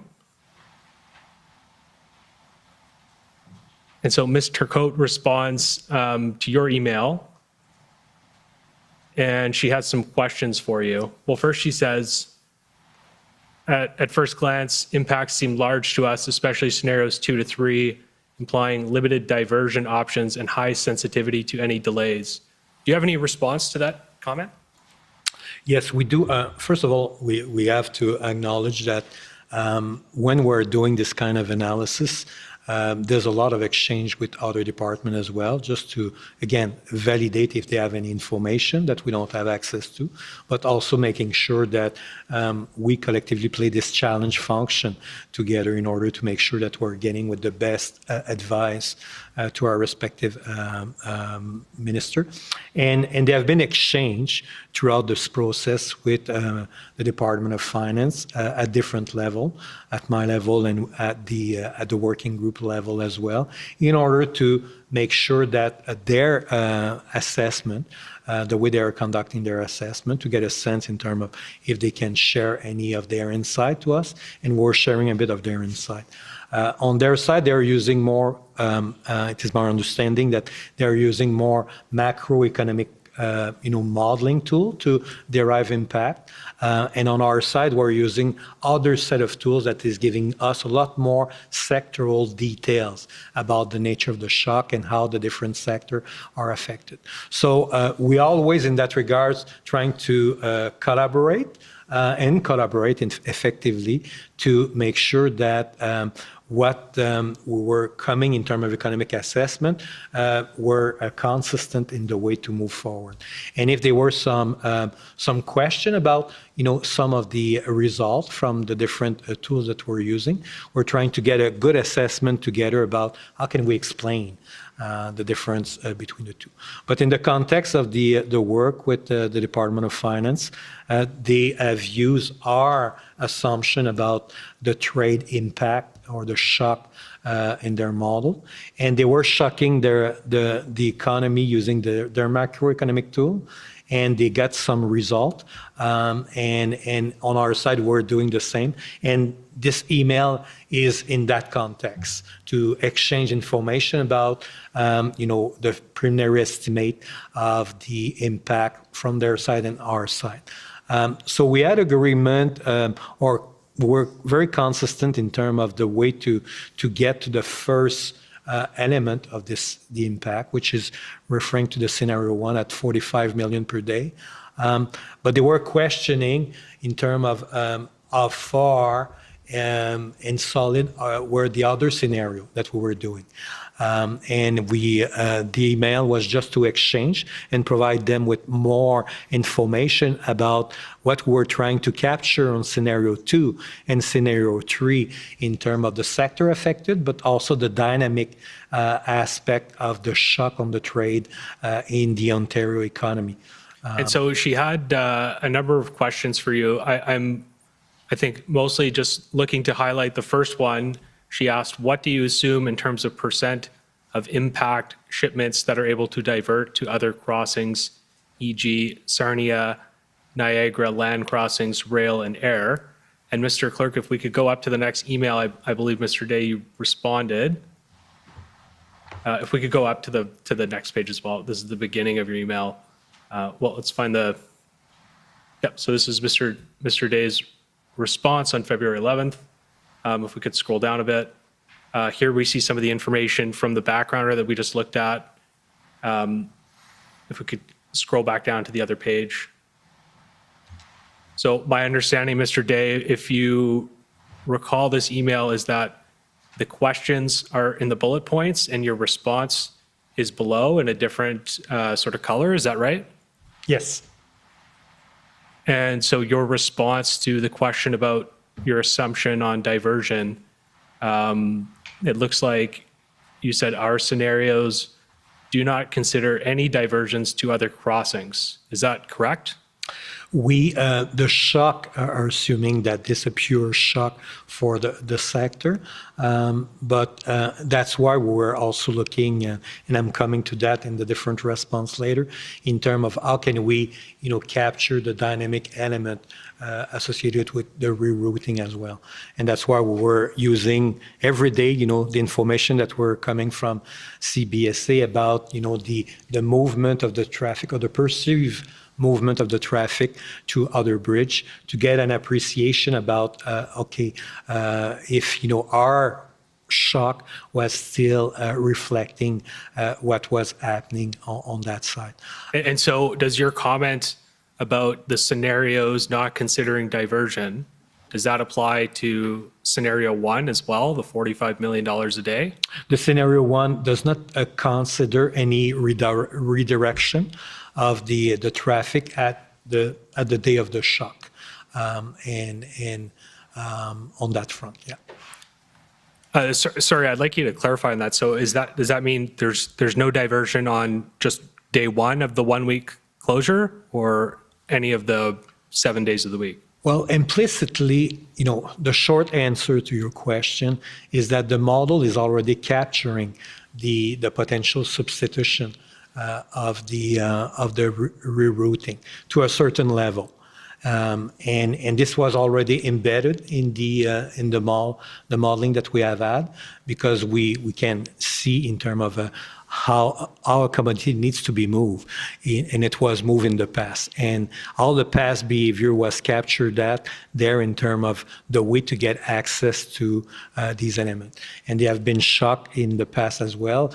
That was affected also some of the manufacturing sector. That was giving us some benchmark about the dynamic element of the rerouting.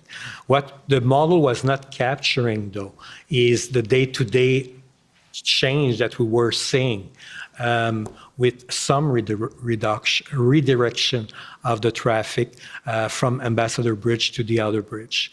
And the model was not allowing us to capture also the cost associated with this rerouting, because rerouting doesn't mean that, it's basically reducing the overall cost, the net economic impact. There might be a bit of a reduction associated to that, but there's also cost associated with rerouting, about time, additional cost, loss of economic opportunities. And we mentioned previously the perishable good, the food sector, where basically, delay means for them that they are losing economic production and activities. So in order to fully capture that, we had to basically play a little bit more with the model, or qualify a bit more the result of the model to see how we can take that into consideration.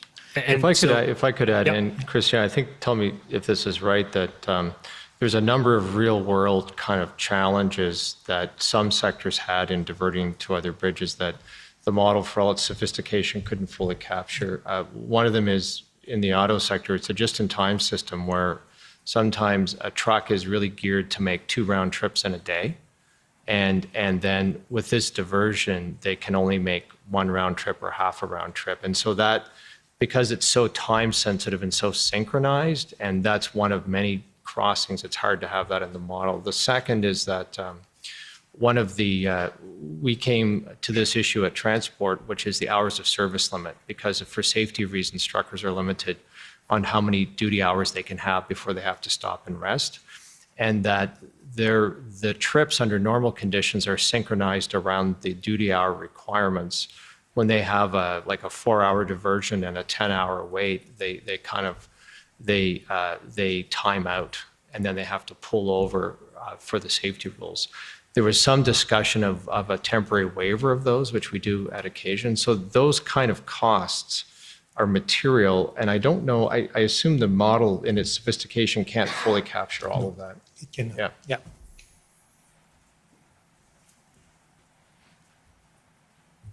So, Mr. Clerk, could we go up to the first part of Mr. Day's response? Yeah, you can pause right here. So at the bottom of the screen, there's this, looks like you got some data here on diversion. And so I'm going to ask you some questions about that. Where did you get this information from? That's the daily data that we're getting from CBSA. And so were you able to factor that into your scenario 1, or is that not factored in? This was not fully factored in the scenario. But the reason why we used the scenario 1 was precisely for that reason. We haven't shocked all the sector of the economy. And implicitly by doing that, we're trying to take into consideration that there will be some rerouting, and it's not all the sectors that won't have access to all the equipment that they were looking for. So that's why we're quite prudent with the scenario 1, by saying the sector that have been affected, it's mainly transportation sector and the auto sector. All the others, we're continuing basically to produce business as usual almost. And this is the attempt to try to capture that, to say that, all the others will find ways to get access to their input, their equipment, to continue the production.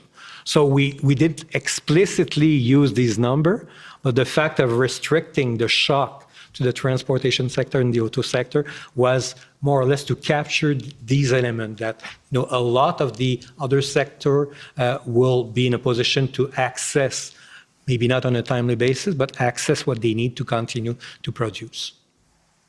Mr. Clerk, can we scroll up to the next email in the chain? So, Mr. Day, I think you're not on the chain anymore, but I wanted to get your response because finance officials continue to comment on the scenarios.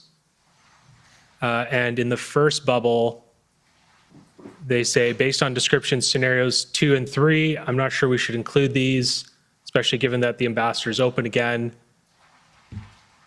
And then in bullet 2, they say scenario 1 seems like a reasonable upper bound for the daily cost. They could easily get there. And they say they see it as an upper bound. Do you have any comment on that point or anything to add? Well, you have to refer that at the date of this email as well. We're talking about February 14. So we weren't, we have started to do these estimates at the beginning of the blockade. So in early February, when we're starting to see some issues in terms of the blockade, we were starting this estimate, not knowing exactly what kind of rerouting would happen and how it will happen. And I think this email was on the February 14. Mr. Clerk, can we scroll up and see the date? Yeah. Right. Yeah, February 14. and it was exchanged within the Department of Finance between the analysts there. We had a lot more information at that time about what happened over the past few days in terms of rerouting, and that's where they were focusing a bit their elements, saying maybe now the scenario 2 and 3 given what we know right now, we're probably a bit more on the high side in the way to look at the economic impact of this situation. And they were more in line with us with, the scenario one as a prudent and a conservative estimate of to assess the net economic impact on that regards. And at the end of the second bullet, I just want to get your comment on the remark that the costs are also probably mostly transient with catch-up production expected in the coming weeks. Do you have any response to that? Well, again, we're all trying to infer maybe some behavior in terms of the economy there. I think on the February 14, we had a bit more, a better understanding about, the nature, the magnitude of the shock, and the return to that. And I think this exchange there was more or less to capture now or better reflect this information. But again, it was more to say that given what we know right now and given the current situation on February 14, maybe a scenario 2 and 3 were more on the upper bound of the net economic impact. Can I, if it's helpful, could I add a point here? Because first of all, what you're seeing is an exchange between two finance and the Department on Economic Analysis, which is very typical. I've been involved in that in 3 or 4 different departments. But on this issue, I think there's an important point around this issue of transient that I think is important context. And this is a good discussion to put this impact in context. In one sense, there's a transient. Once the bridge opens, the shock wears off and the economy adjusts and gets back going. So there's 2 aspects that are not transient. One is that that there was some period, and because the thing was closed for 6 days, it wasn't that long, but there were a number of days and shifts where billion-dollar plants were idled, and you don't actually ever regain that. If you shut down a billion-dollar plant for a day, that's a loss of production that you don't actually ever truly get back. But if you looked in paragraph 91 on the institutional report, you don't have to show it, but it listed the impacts on the auto manufacturing plants in Ontario, and it went through like Honda, GM, and Oshawa, and these different places in Ontario. What it didn't wasn't a Canadian economic impact is the same thing was happening in the US, and there were auto plants as far south as Kentucky that were disrupted because they couldn't get the parts across the Ambassador Bridge they needed for their production. And that created an economic impact that could have been quite devastating and permanent, and that is the loss of confidence that Canada is a reliable trade partner, and that a loss of confidence that a production in U.S. boardrooms and U.S. state and national capitals that a production system that went across the border wasn't reliable, and you should consolidate in the U.S. And so there was an immediate, extremely high level of anxiety out of the boardrooms of the automakers, out of the Michigan, the governor of Michigan. The calls were coming in from Washington. I was getting calls from my counterpart immediately. What's up? Can we help? And because there had been a significant disruption 2 years ago with rail blockades, we were seeing a growing sense of that a question as to whether Canada was a reliable trade partner and whether these trade corridors would stay open. That's really important because that affects investment decisions. And there was a high level of concern at transport, at finance, and at GAC that this was having an adverse effect on investment decisions in boardrooms of U.S. companies, and in particular at the worst possible time because there were a number of major decisions pending on production mandates and investments in auto plants in Ontario, and they typically weigh competing locations.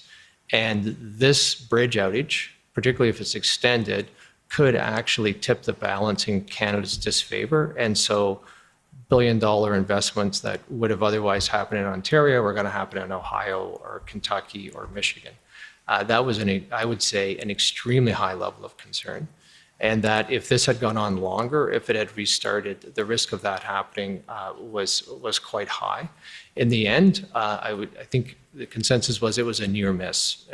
While it was a problem and there was a lot of anxiety, Canada was still able to land a number of billion-dollar investment decisions by automakers like Stellantis, Honda, GM in the following months, all made billion-dollar investment decisions in Ontario. If this had gone on longer, if it had been repeated, then any one of those could have been easily unwound, because a big decision like that is not final until it's final, and boardrooms are always assessing those kind of risks.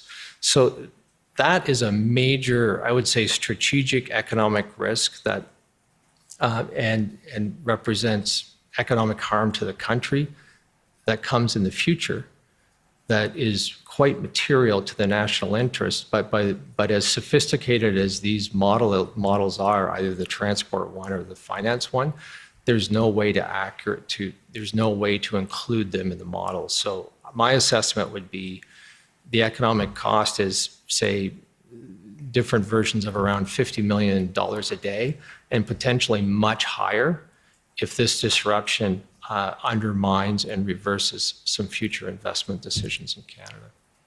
And if I could just follow up on that with one question. The concerns you outlined, Mr. Keenan, about the automotive industry and about Canada's reputation and attracting investment, was that more top of mind than the importation of critical goods? What was most important in your mind at that time? I think both were really important. The importation of critical goods is a here and now problem that puts the health and safety of Canadians at risk. And the investment confidence is a future economic prospects issue that puts future really good, high-paying jobs at risk, and both of them are important. Thank you. Those are my questions. My colleague, Mr. Cameron, has some more.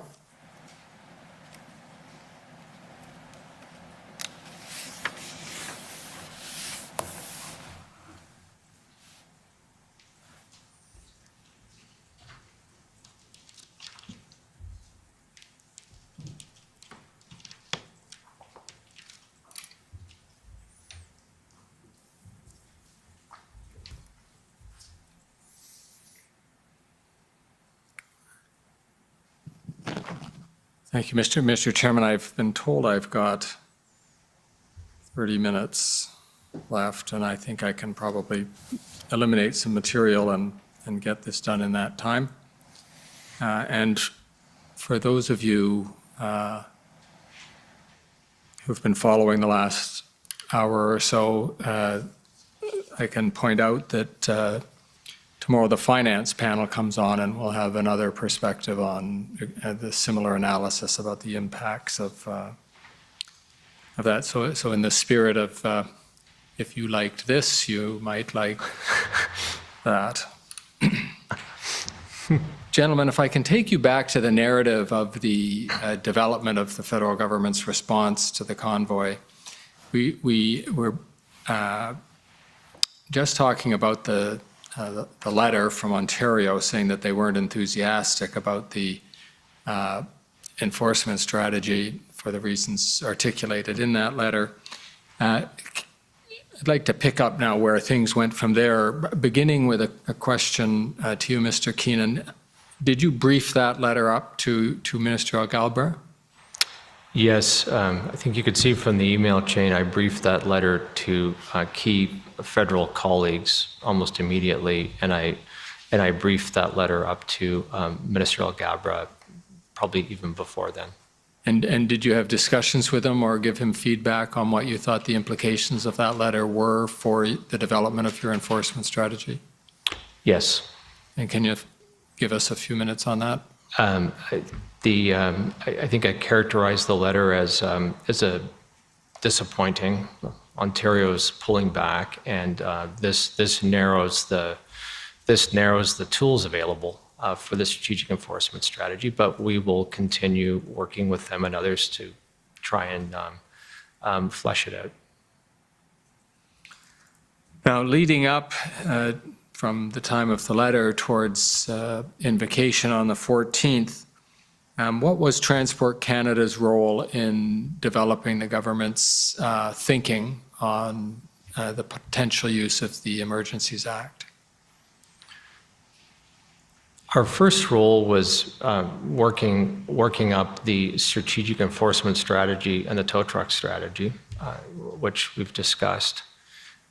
Second key one was assessing the scope of the adverse economic impact that was unfolding starting February 7th because of the accumulation of the border blockades.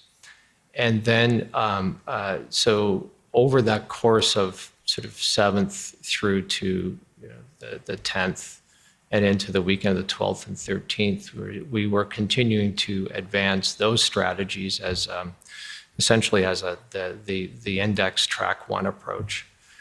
Somewhere around the 10th to and through into the 12th and 13th, we put our minds to options for increasing authorities under a Track 2 Emergencies Act approach, and had produced a couple of background pieces where the experts in safety and security with the different in aviation, road, marine, et cetera, rail, were explaining, well, what could we do with our existing authorities, and where could there potentially be a new authority that might be helpful? And those were assembled into some tables of background analysis.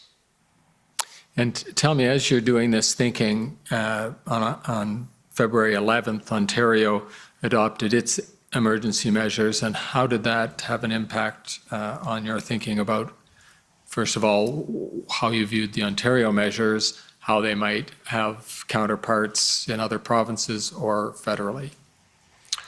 First and foremost, we got the news on the 10th that Ontario was contemplating or was about to issue an emergency declaration. And then I think on the 11th, we saw the orders that, and we understood that on the 11th that it would include things like an ability to suspend the CVOR, the commercial operating certificate, of a truck that's involved in an illegal activity. And so through that evening of the 10th and the 11th, we took that as a very welcome development. It was clear that Ontario had executed a major pivot, and that the February 8th letter to me saying there's nothing we can do had been replaced with a decision to do something material and significant. And so that was a welcome development that contributed to, in a material way, to the strategic enforcement strategy. And did that prompt you to either think about or perhaps even encourage other provinces to consider similar measures that they might be able to take in their jurisdictions? Yes, in fact, there was almost an evergreen draft of the strategic enforcement strategy that would evolve through discussions with provincial colleagues, and it would evolve through developments. And we began explicitly citing the Ontario Emergencies and Civil Protection Act measures, and in particular some of the elements of that were relevant to the transportation enforcement strategy, like the ability to suspend CVORs. And I remember making the comment that Ontario is stepping up and taking some action, and the extent to which other provinces can take similar action will strengthen this strategy. Now, the next point I'd like to bring to your attention as we're following this chronology, there was an email thread on about February 10th, and Mr. Clerk, if you could call up SSM CAN 50374. This is the email thread started by the Deputy Clerk, Ms. Drouin.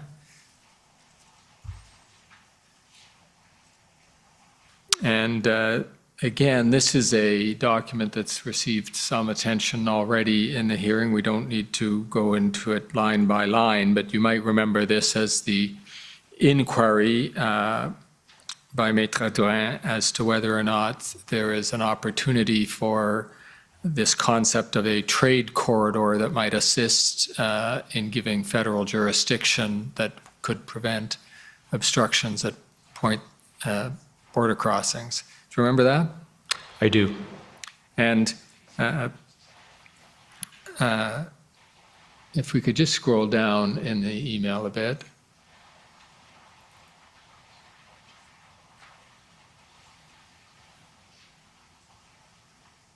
And if we could start by going to the bottom just so we can see the actual proposal. There we are. I'll read it out. As you know, we are looking at different options to get jurisdiction. One of the questions I received is, can we declare the region of the Ambassador Bridge a trade corridor and then get jurisdiction? And then if you received that and considered it, and we'll now look at your response, Mr. Keenan. So clerk, if you could scroll up again. Further, please, to Mr. Keenan's thoughts. Okay. Now you have a number of points that you mention in here. It's a four-part answer, and because we've only got a little bit of time, perhaps you could just give it to us in bullet points, and then I'm going to ask you to talk in some detail about this. But if you can just give us the quick overview of your thoughts about the trade corridor idea. And the context of this was both the question from the deputy clerk, as well as I think a public comment that the Ontario Minister of Transport had made, I think the day before, after the letter came, that the problem with the Ambassador Bridge was a border crossing. It's federal jurisdiction, so we're looking to for the federal government to solve it. And it was a combination of those two things that I think led to the deputy clerk's question. And so the key points I raised, because we had looked at this, and the first is that there is no, in statute and law as of today, there's no trade corridor or federal authority. So that it's that simple. There is, second of all, I think the second point is that there is legislation that governs and protects the point of the crossing, and the two of them are the Customs Act, the CBSA authorities under the Customs Act, and Transport administers the International Bridges and Tunnels Act. And so there were suggestions we should go use this act to solve that problem. And we looked at that, but the act gives the Minister of Transport some very significant authorities. But the geographic scope of those authorities is the actual federal infrastructure itself. So if the protesters had set up in the middle of the bridge, and we're blockading from the middle of the bridge, then that act would be of some potential use. But because they were on the third point is because they're on the city streets of Windsor, these federal acts have no scope covering the city streets of Windsor. And that the remainder of it was making the point that Ontario's sort of backed away, either on the basis that they think this can be left to the federal government and its jurisdiction, but we need to make it clear that that doesn't work, and that if the only feasible way, that they have to do something, and because the streets of Windsor are under the jurisdiction of the municipal authorities of Windsor and the provincial government. And if they really truly want us to solve this, the only way to do that is to declare an emergency and ask us to intervene through our Emergencies Act. That would be a very provocative approach, and it may succeed in having Ontario come back to the table and start kind of working, using their authorities to solve the problem. Okay, if we could, Mr. Clerk, just scroll back up to the point, first of all. Down, please. So your first point is there's no such thing as a trade corridor. I think we get that. The second point, you you've described to us as being there are authorities, but they don't work in this context because they only cover the ones you're thinking of only cover the actual facility itself. The third one intrigues the reader because you say the Ontario Ministry of Transportation continues to suggest the feds have full authority to manage international crossing, but this purposefully confuses authorities between governments. And I think this was your point here, that when Ontario says they are your bridges so you can control the blockades, you think Ontario, this is my expression, not yours, Ontario is being cute because everybody knows the problem isn't in the center of the bridge, it's on provincial territory with provincial jurisdiction or municipal authority. Is that right? I think that was part of it, and it was, I would say in the main, that was right. Yes. Now,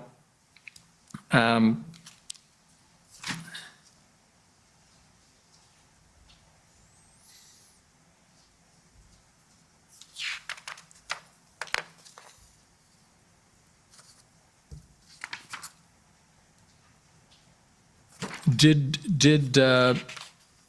Ms. Tourin's proposal go any further than your critique of it? I think she was asking a question, and I think in the follow-up discussions, both in email and in person, I think colleagues found this four-part analysis helpful and clarifying.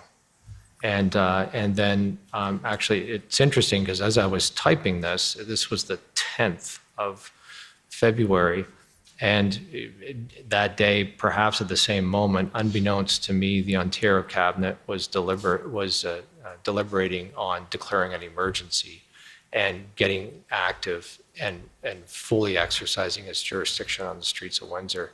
That became known to us later that evening, and it became a reality the next day. So I would say that to a certain extent, on this particular issue, it was overtaken by events, the event being a pretty hard pivot on the part of Ontario. Right. A welcome pivot, as you described. A welcome pivot. Yes. Moving ahead to February 13th, so we're now just coming right up to the cusp of the invocation of the Act. You participated in a DMOC meeting where the potential use of the Act was contemplated. Do you recall that meeting? Yes, I do. And do you recall, we're not going to ask for a roll call or perfect memory, but who was at that meeting to the best of your recollection? Excuse me, it was and it's interesting because on that weekend, I think there were up to 12 deputy minister and cabinet meetings. So it was a bit of it was jammed in. But on that one, it was the core group of deputies working on this issue. So the National Security Intelligence Advisor, Deputy Minister of Public Safety, the President of CBSA, myself, RCMP, CSIS, and some of the normal members of DMOC who weren't actively involved may not have been there, like the Public Health Agency. But the core people working on the crisis were there. Right. Mr. Clerk, perhaps it would help Mr. Keenan if we called up his notes of that meeting. It's SSM CAN 50399.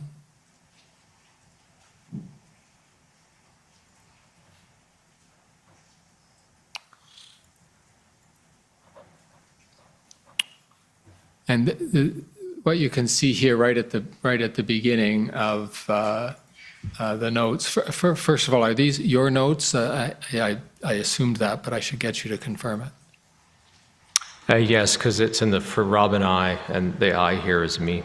Right. And your first point, I think, is self-evident. The next one, Rob and I argued that Emergencies Act can backfire in building more energy. We heard some evidence from Mr. Stewart on that point. Can you give us your perspective on that point? Sure. We're in an environment, we're in the third weekend. The going across the country, the level of unlawful behavior, energy is really high in a lot of places. And there was an assessment that there's enough energy that things are really very close to some significant violence. And so managing the energy and trying to bring it down and downscale is obviously a key objective. We are, on the 13th, we are well into the discussion of the Emergencies Act and the options and sort of how and whether to use it.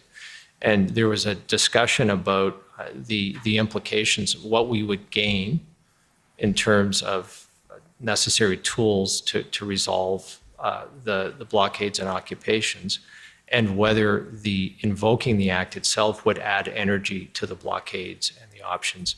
And both Rob and I, in different ways, but we both made the point we had to be very mindful of the Emergency Act causing a bigger blockade that it's trying to solve. It's late at night, it's an intense weekend, but this reflects us working through and grappling to understand as quickly and as best we can all the intended and unintended consequences of something as serious as invoking the Emergencies Act in order to provide the most rigorous analysis we can. If we, I'd add one more point, if we hadn't been looking at this kind of issue of unintended consequences, it would have almost been irresponsible given how serious the decision to invoke the act is. That's a helpful point, and if I can key off that and ask you, having weighed that point into the balance, that is the potential adverse effects of invoking the Emergencies Act, did you express a view at the meeting about whether you thought the invocation of the act was appropriate at this time?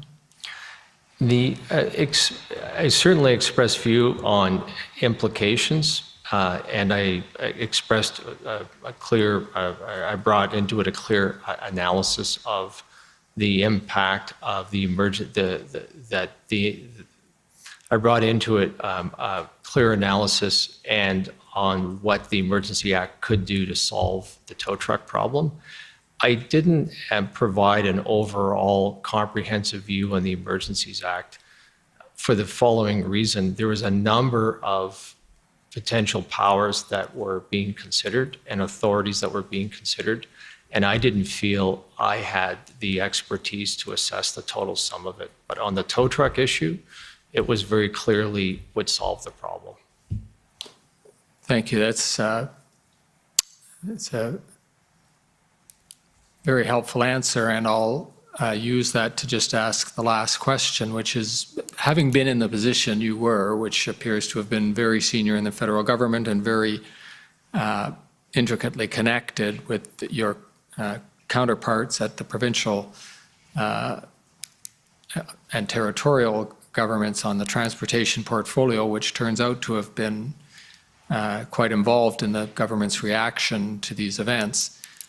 Are there things you wish the commissioner should take into consideration in contemplating recommendations for how you would have been better able to handle a problem like this if they'd been in place, or looking into the future, what structures, regimes, or tools you would hope to be in place if you encounter a situation like this again? I've had the fortune or misfortune of encountering this kind of situation. Well, this situation was unprecedented crisis in the country, but there were 2 years before, there was also a series of fairly significant blockades of transportation infrastructure, the rail blockades of the winter of 2020. I would say that looking at those blockades and the much graver crisis the country faced in the winter of 22, there was an issue related to the emails. The email was up on the screen about trade corridors, and that confusion, I imputed it was purposeful, but I would say my assessment is that there's a gap in the laws of the land with respect to the tools available to government to secure strategic trade corridors. because once you step 1 meter off of a bridge, you go from a broad federal tool set to municipal bylaws, and that bears attention. I think there's a solution to that, and if I would submit any suggestion to the commission, it would be thoughts in terms of that problem and what governments in total should do about it. Thank you, Mr. Commissioner. Those are the questions of Commission Council for this panel. Okay. So with that, we can turn to the questioning by the convoy organizers. Mr. Commissioner, before we begin the cross-examinations, during the examination by Commission Council, my friend Mr. Miller for the convoy organizers emailed some documents that he proposes to put to the panel. We weren't given notice of those in accordance with the rules. In a couple of cases, they're not even in the database yet. And before cross-examination begins, at the very least, I would like an opportunity to review those documents with the witnesses so that they can be properly prepared. Given the breach of the rules, I think that that is appropriate. Well, one of them wasn't uploaded to the database till today. I just found it. The other two, that's fine. I don't have an issue. These are, I think, important. So we just found them. Big database, sir. I don't have an issue with my friend talking to the witness. Okay, so maybe we can start with the Canadian Civil Liberties Association.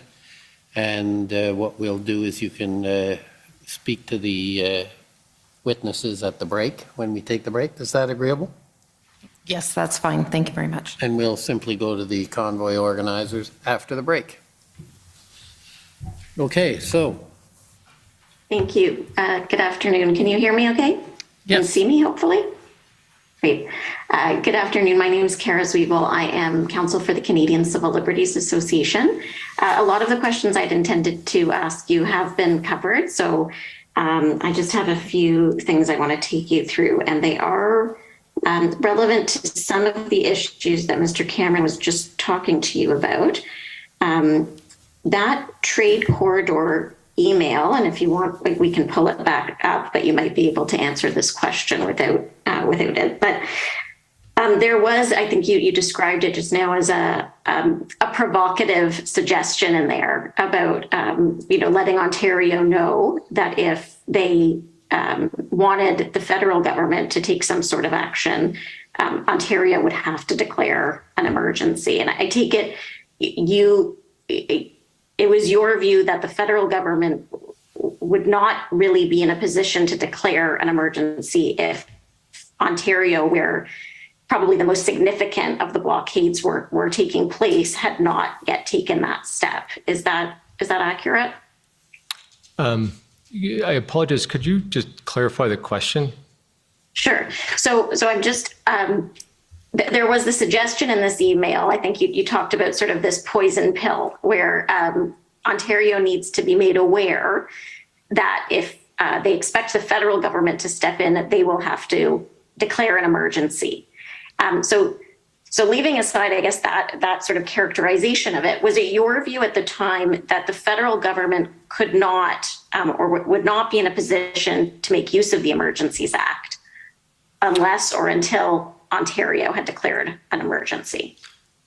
I think I got it. Thank you for that clarification. Sorry. Thank you. That's very helpful. The core point or the core logic of that particular point in the email was a bit different. It was the purposeful in the earlier point relates to the fact that if you look at the letter that came from Deputy Minister LeBlanc on the 8th, the public comments of Mr. Murray on the 9th, Ontario was really backing away, sort of washing its hands and saying this is a federal problem, the federal government has to solve it. And so the provocative point was to go back to Ontario and say, no, it's in your jurisdiction. You have to use your authorities to solve this or it can't get solved. If you're not going to use your authorities, we don't have any unless you hand it over to us. And the only way to do that is the Emergencies Act. So it was more of an attempt to be provocative and get Ontario back in the game of actually exercising its jurisdiction on the streets of Windsor. Okay, and I know you said that, while this was happening, unbeknownst to you, things were already in the works in Ontario to declare an emergency. So I take it that notion was never communicated to Ontario by you, at least, or are you aware whether anyone articulated that to Ontario, that the federal government's emergency power is unlikely to be used unless Ontario has declared an emergency? I don't think that point was in my email, and I don't know if I did not communicate that, and I don't know of anybody else communicating that. Okay, thank you.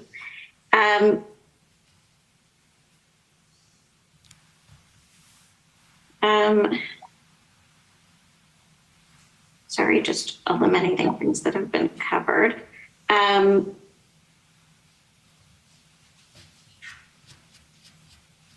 There's a few emails right around when Ontario declared the emergency where you seem pretty happy that that's happened, right? That's a significant turning point potentially, and especially I think when you see the orders and understand the potential to use those to incentivize drivers to leave.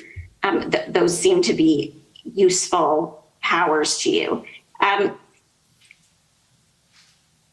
Now, there was a document, if we can turn up ssm.can.50409.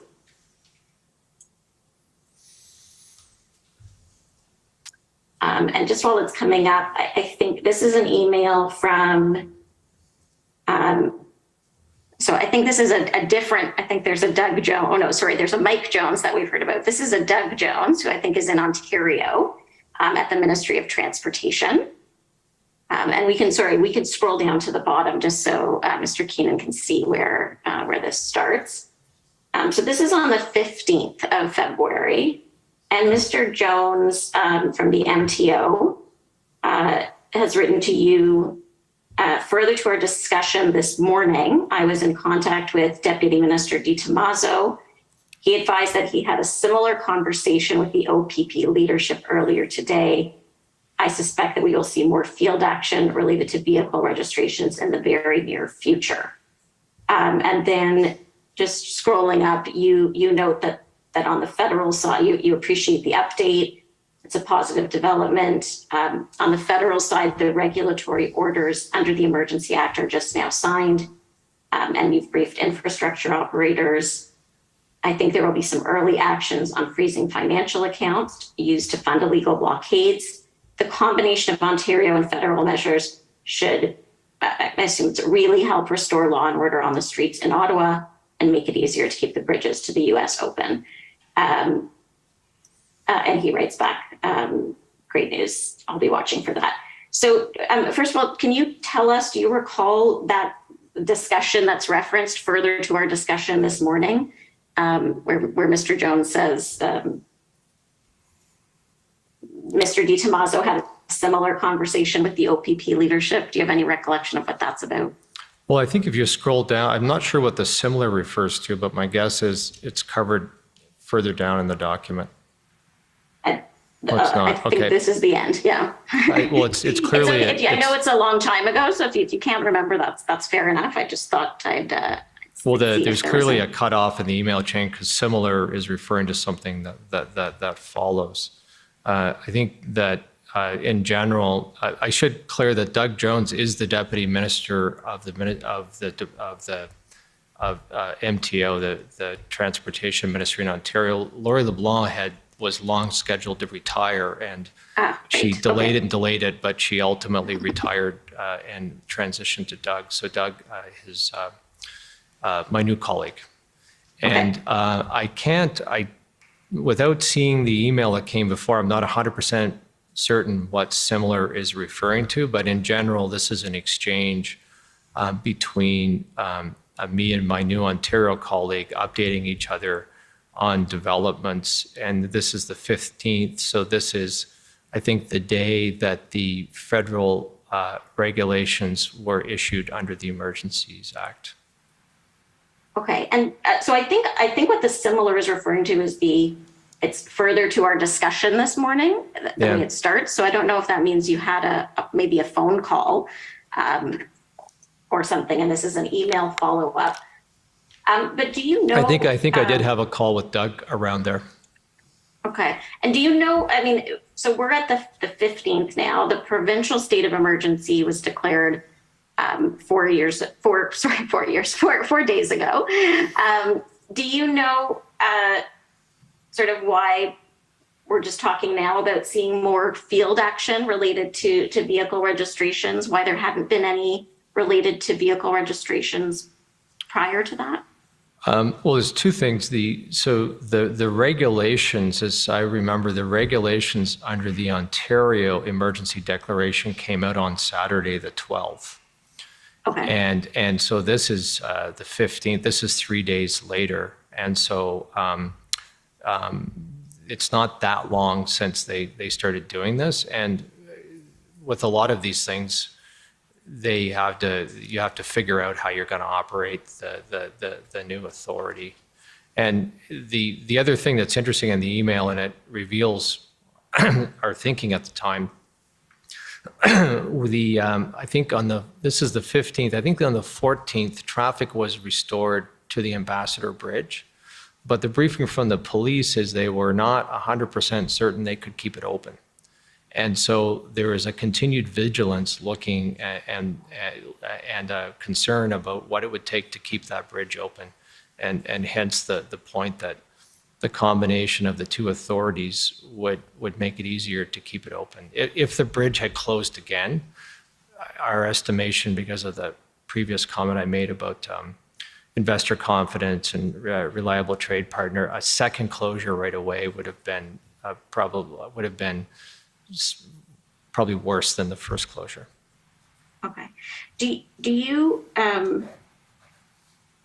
so like you said, I mean, this takes a bit of time, right? These emergency orders, it's not like when legislation is passed by Parliament and there's a fair bit of lead up and preparation time. When we have emergency orders, they're sort of operative the moment they're printed, and people are figuring out how to operationalize them. So at the federal level, when the emergency measures, the regulations, the orders were put in place on the 15th, it was still a few days. It took a few days for law enforcement, for example, to start integrating some of those messages into their communications with protesters and things like that.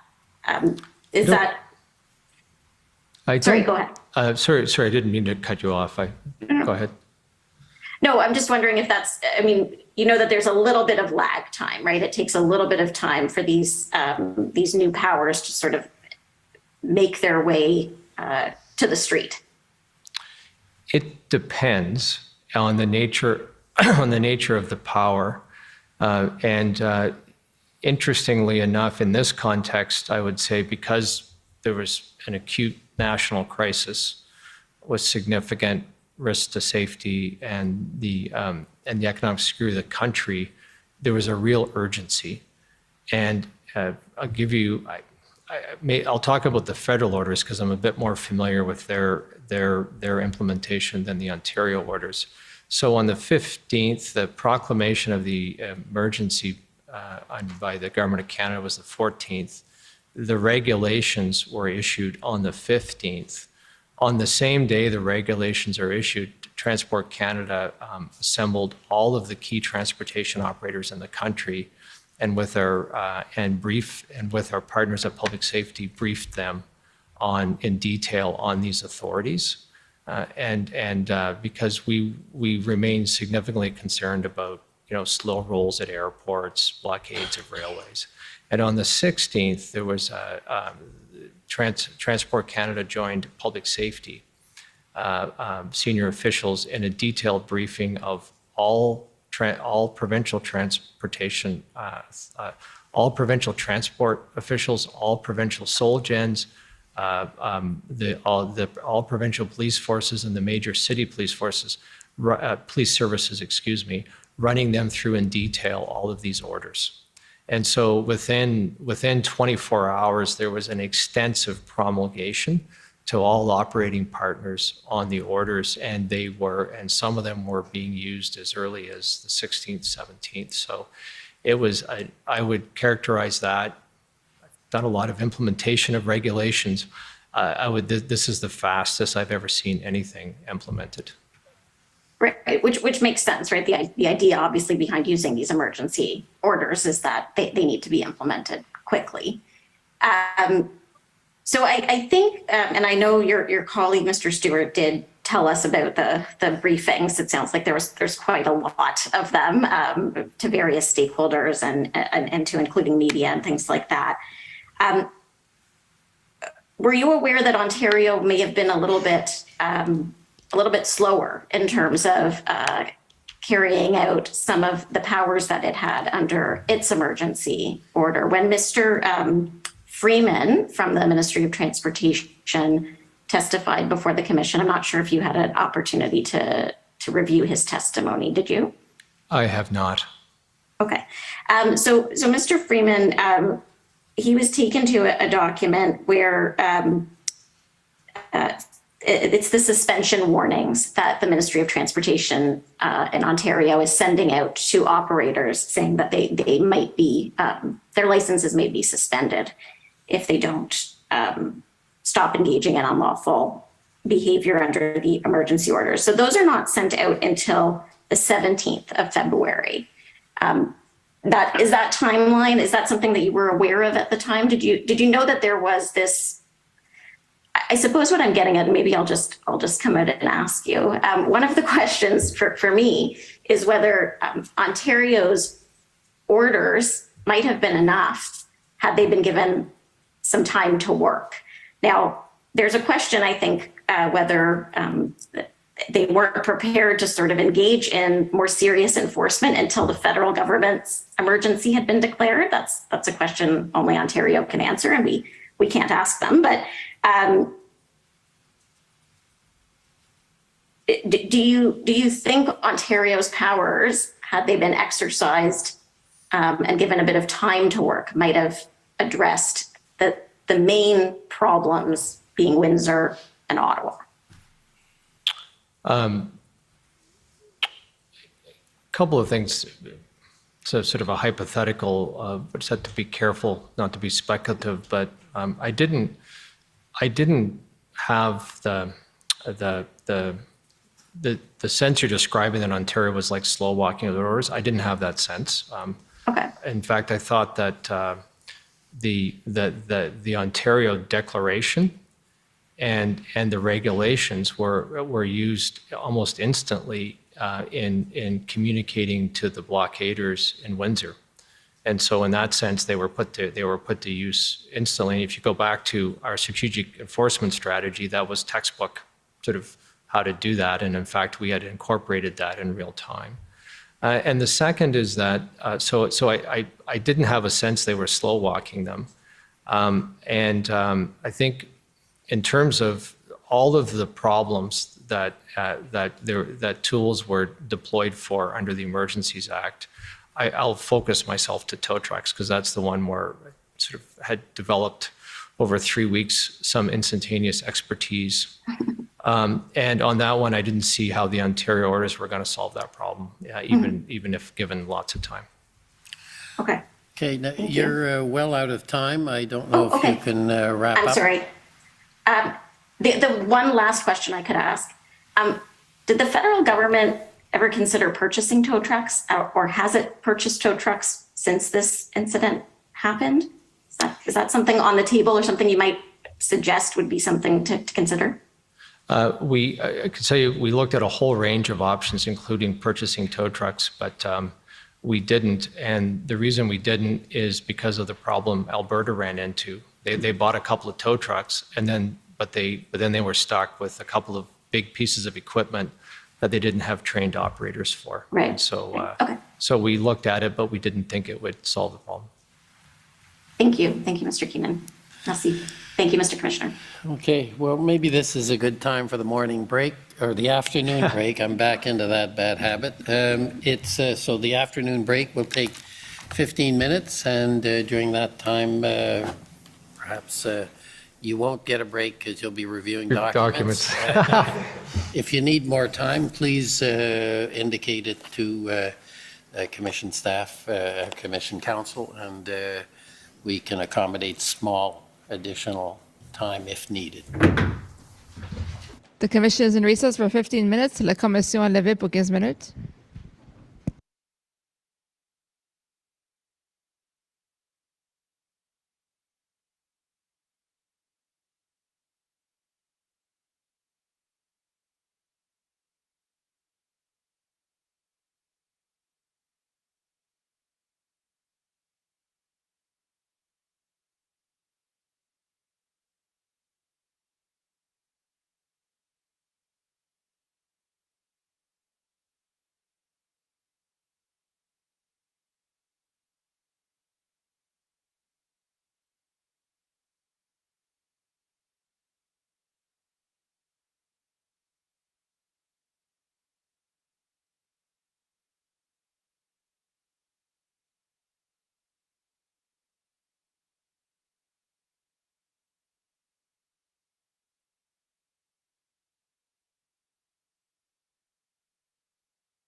Order à l'ordre. Okay. The commission is reconvened. La commission reprend.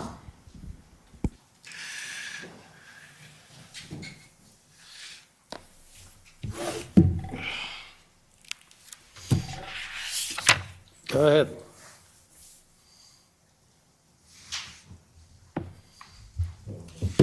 Gentlemen, good afternoon. My name is Brendan Miller, and I'm counsel to Freedom Corp, which represents the protesters that were in Ottawa in January and February of 2022. So I just want to begin first by bringing up an email, and it's government document ssm.can.00004353_rel.0001. And if we could scroll down to the last page, it's in reverse order, okay? And up, I apologize, up to the beginning where the email starts.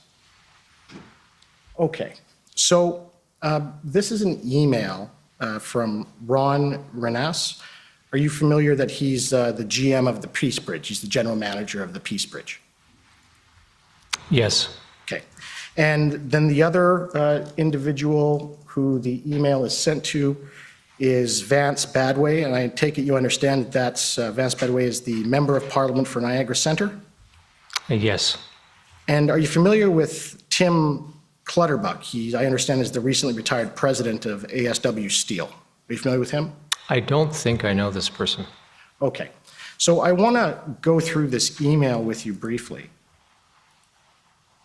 And in it is some information about not the blockades, but as of January 27th, the GM of the Peace Bridge advises the yesterday border delays were 70 to 75 minutes entering Canada, and trucks were queued across the Peace Bridge and miles up the I-190 in Buffalo. Truck processing times at Canada Customs have increased from 2 minutes to 3 minutes per truck. While some truckers are leaving the industry because of the vaccination requirements, what is not being talked about is drivers quitting because of border delays that impinge on their hours of service requirements, onerous ArriveCAN, and PHAC requirements in tech. If they are not quitting the industry, they are getting out of long-haul cross-border business and switching to only domestic routes. And the U.S. Bureau of Labor reports just released states that the long-haul trucking transportation costs in the U.S. have increased 25%. Do you agree with that statement as of January 22nd, 2022? Which statement? The one I just read to you. Sorry, there's 6 statements here. Which one are you referring to? Well, we can go through each one if you want. Which one, actually, I'll do it this way. Which of these each statements don't you agree with? I have a hard time agreeing or disagreeing simply because there's a few stats on a very specific moment and a very specific crossing on a very specific day. So I don't track that in my head, so I couldn't agree or disagree with it. Okay, but you have no reason to say that this email is not correct. When you say the email, this is an email I've never seen, and I've only read a quarter of it, so I have a hard time coming up with a proper judgment of this email. Okay, so you haven't seen this email before? Today? No. Okay. But it's to a number of people, like I'm not on the chain, right? Okay.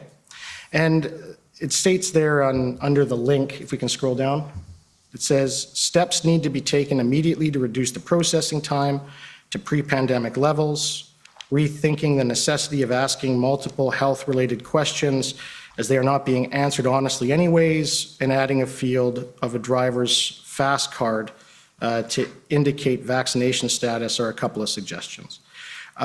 Was that addition to a fast card, was it ever implemented?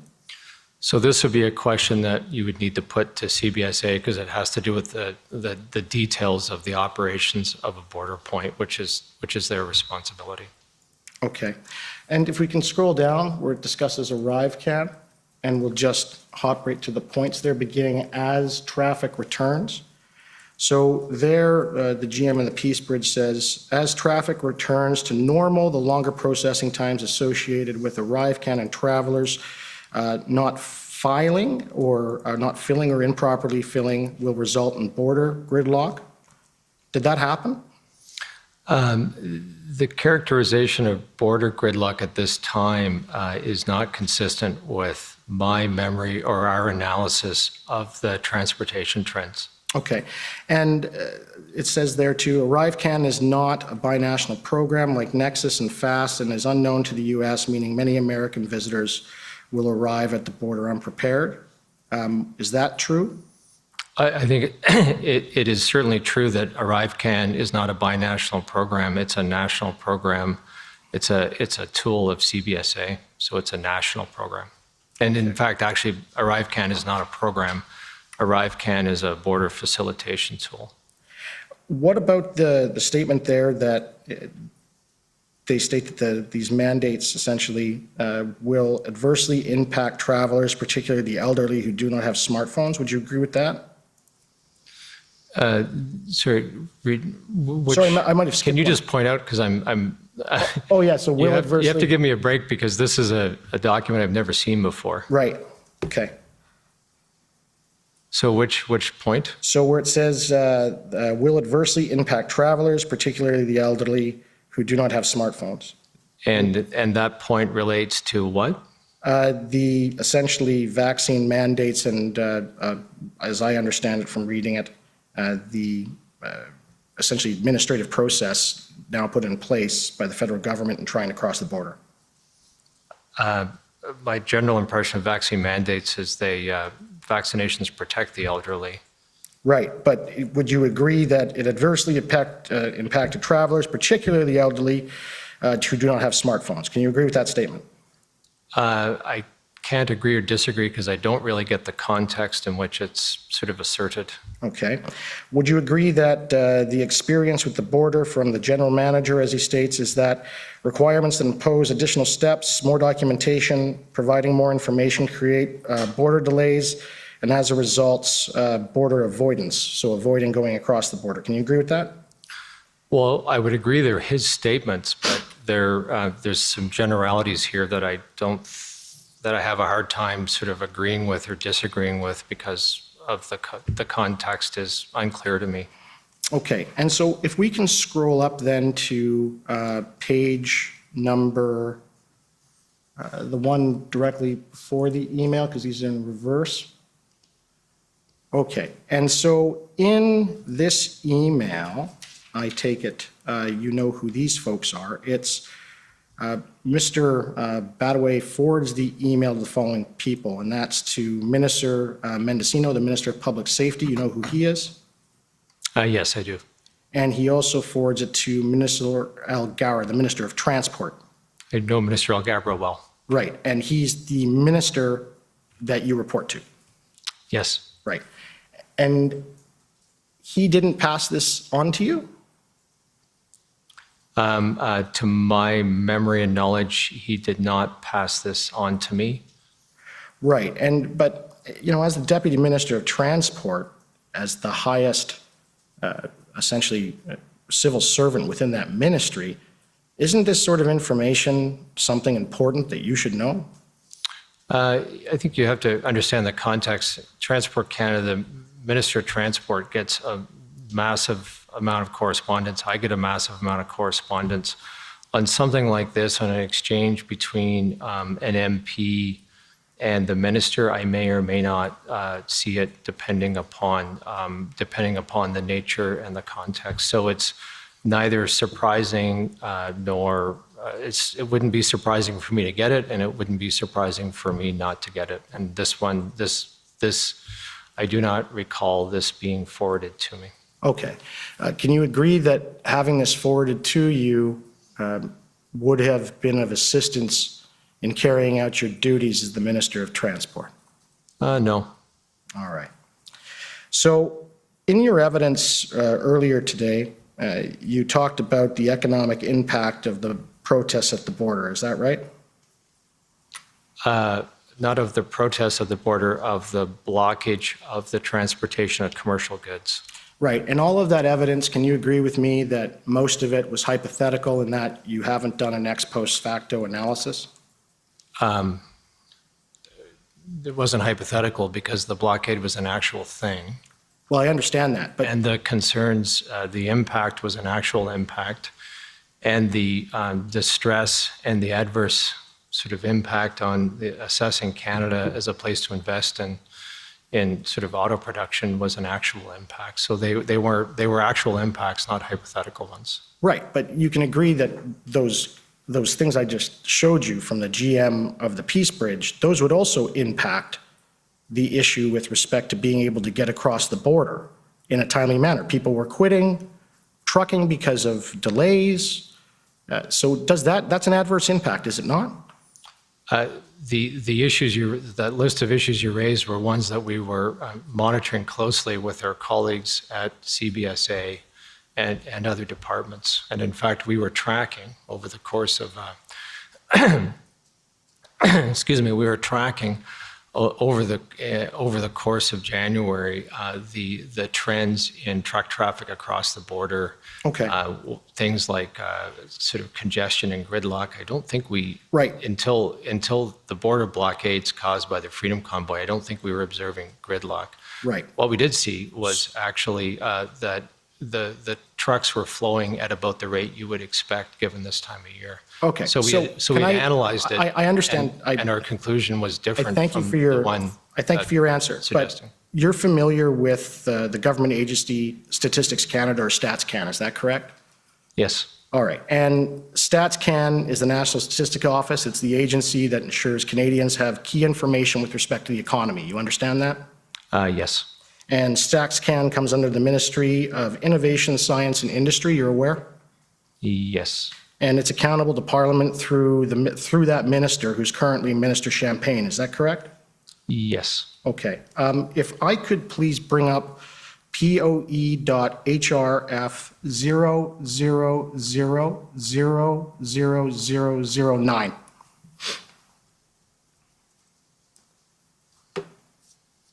So this document is a report done by StatsCan on Canadian international trade, merchandise trade, February 2020. And the key point that I want to take you to is, I've highlighted it. If we could roll down, please, to, I think it's page 4. Oh, apologies. I will just get the right page for you. It is on PDF page 8. My apologies. Okay, and so there they did a summary of their findings, and it says blockades at border crossings, and I'll just read that to you, and then I'll put the question to you. So in late January and February 2022, some border crossings between Canada and the United States blocked by protesters, preventing the normal flow of goods between the two countries. According to Statistics Canada data, when combined, Canada's highway border crossings at the Ambassador Bridge, Coutts, Emerson, and the Pacific Highway represent more than 1/3 of Canada's trade activity by road. Road transport accounts for more than half of Canada's trade with the United States.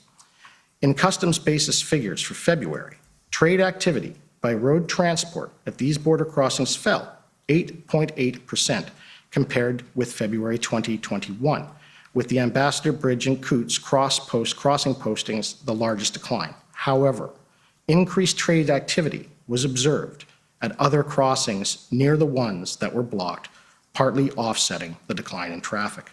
Overall, the blocked border crossings appear to have little impact on the aggregated values of Canadian imports and exports in February. Do you agree with that statement? I think to provide the best possible answer, if you permit me, I'll defer to the Chief Economist of Transport Canada, who is familiar with Statistics Canada's reporting more so than I am. Could you repeat your question, please? The statement I just gave from Statistics Canada, do you agree with it? Well, I think this is based on monthly data that they're providing, yes. Yes, okay. So you agree with it? I agree with the statement where they were saying that there were a decline in terms of their data on the trade. And at the same time that they have seen some realignment of the traffic. Right. And so have you seen this document before today? I have seen the document before. All right. And when did you see it? I don't remember exactly the date. Well, it's clearly probably the day of they produced the document or the following day. Okay. So I just got this document today and we uploaded it to the system. Why wasn't this document provided when you produced your production in this matter? I'm just curious. Well, there's always a lag in terms of I don't know the date. If you can look at the date of the publication of this document. April of 2022. Well, that's the point. So, our estimate was done in early February with the information that we had at that time. Okay. And as I was mentioning this morning, we were monitoring the situation on a daily basis. Okay. This is not an economic impact assessment. Thank you. This is just a review Understood. of the monthly trade data pattern. I only have so much time, so I'm going to try to move on. My last question is to do with ts.can.001 00000002 _ rel 0001.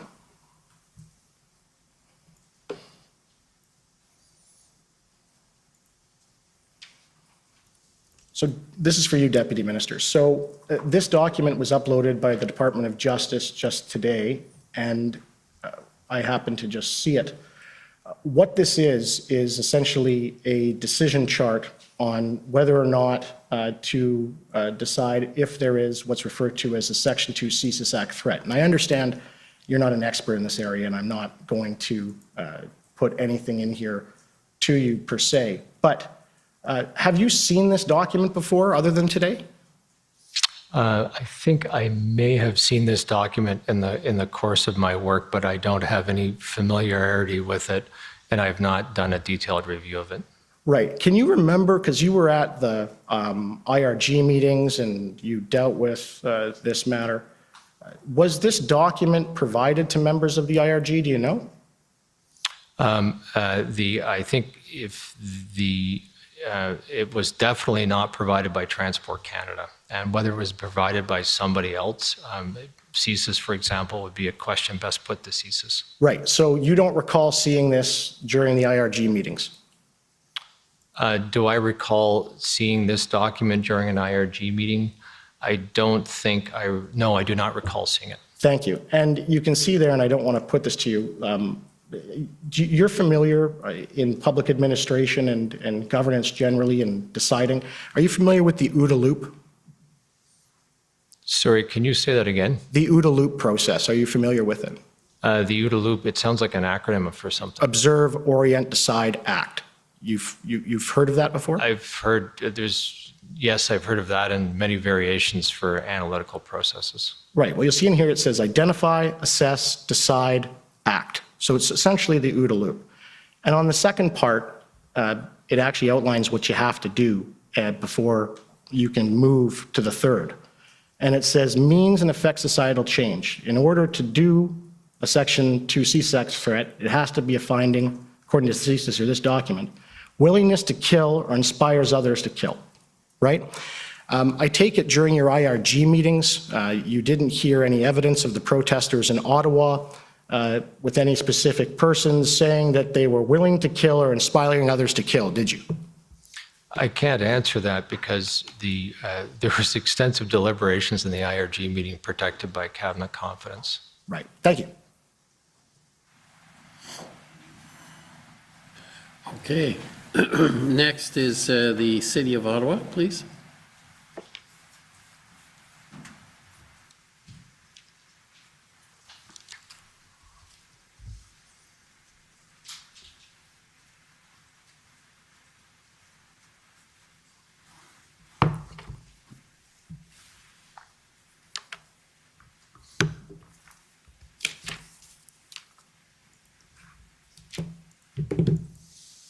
Good afternoon. My name is Daniel Chomsky, and I'm counsel to the City of Ottawa. My questions are going to be mostly for you, Deputy. And what I want to focus on is the period between February 4th, sort of when you started to speak to other provincial departments about what ended up being called the strategic enforcement strategy and leading up until the emergency that was called by the province on the 11th, okay? Okay. Now, as you alluded to earlier today, your department raised a number of detailed questions about commercial vehicle operators registration. Is that correct? With the provincial government of Ontario? Yes. Okay. And you gathered information about how CVOR, as it's known in its acronym, works? Yes. Then the system that underlies it? Yes. It would have been, the details of the system underlying it would have been a conversation by transport officials that report to me, not me. Right, at the ADM level. And the DG level. And the DG level, okay. But you're aware that the CVOR program monitors and evaluates operator safety records, driving infractions, and that there's a carrier record. I'm generally aware of that, yes. Okay, thank you. So after you had these detailed conversations, or your deputies did, and your assistant deputy ministers did, and you did as well, I believe you came up with something called the maximum enforcement strategy. Is that correct?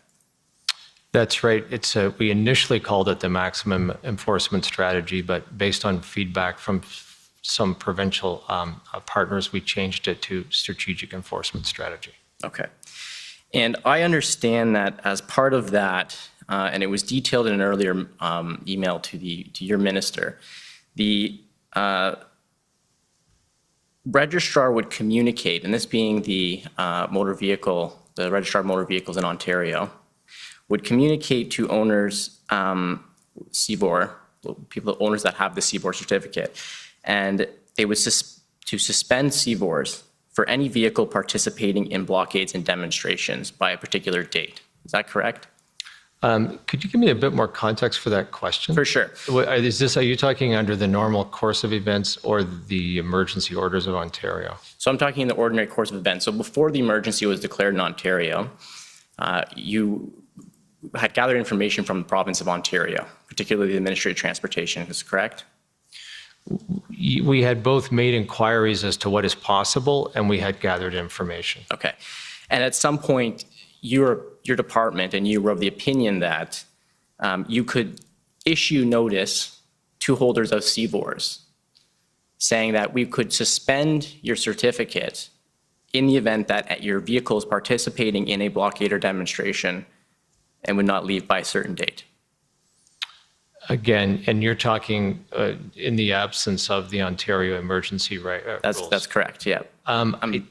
That sounds like a bit of a stretch to me for two reasons. One is that we were working collaboratively, so we were seeking their engagement to get their determination of what is possible, and I don't think we would have arbitrarily overruled them. And the second is that we were trying to get to the kind of warning that you described. I wasn't, given the cool and then sort of negative response of Ontario, I didn't have a sense we'd gotten all the way there with Ontario until they made the pivot to the emergency declaration. Okay, so before the emergency declaration, then I'm going to take you back to the maximum enforcement strategy. Yep. And from what I can glean from the documents, both in the emails, and that were part of the strategy itself, the communications was a big part of it, was it not? Yes. And part of it would be communicating offenses that the government could enforce. Exactly. Okay. And it was your belief or your partner's belief that this would be a deterrence?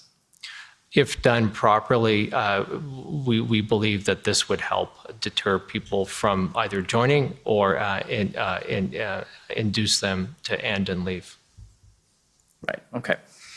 And I'm going to take you to a document, and this document is actually going to relate to after the time period at which the emergency order in Ontario was brought into force.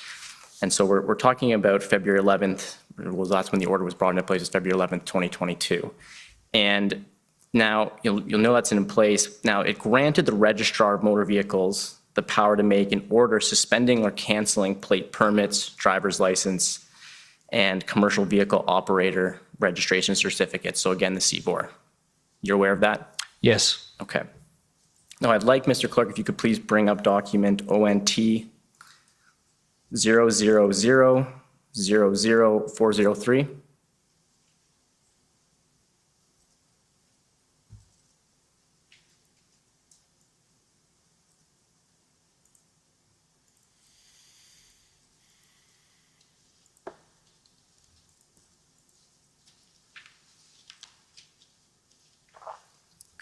just leave it right there, Mr. Clerk, thank you.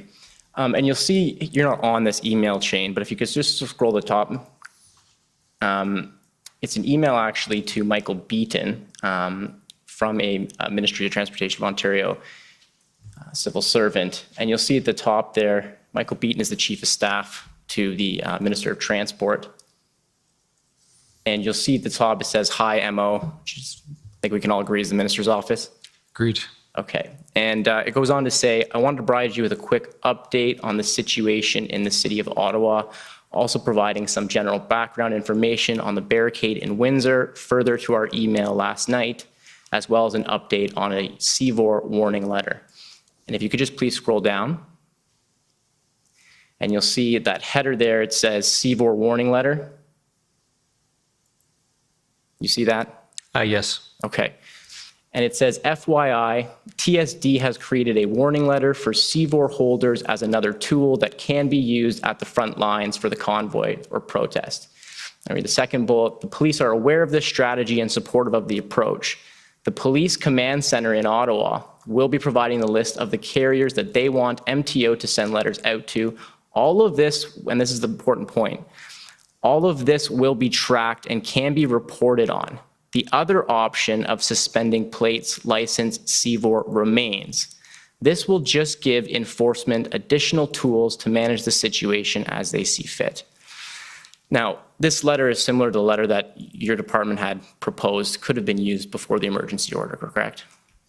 I would say this, not having seen both letters, I think in general, yes. And I'd characterize this as exactly the kind of strategies that we were aspiring to include in the strategic enforcement strategy. Okay. And so again, just so I completely understand you, the idea would be you would issue a warning saying there could be potential infractions coming if you don't leave.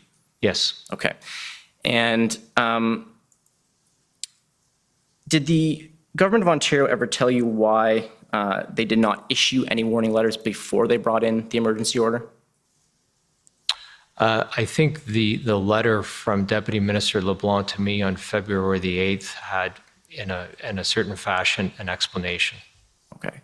But specifically, you weren't aware of any impediment that would have prevented them from issuing letters of a similar nature before the emergency order was brought in?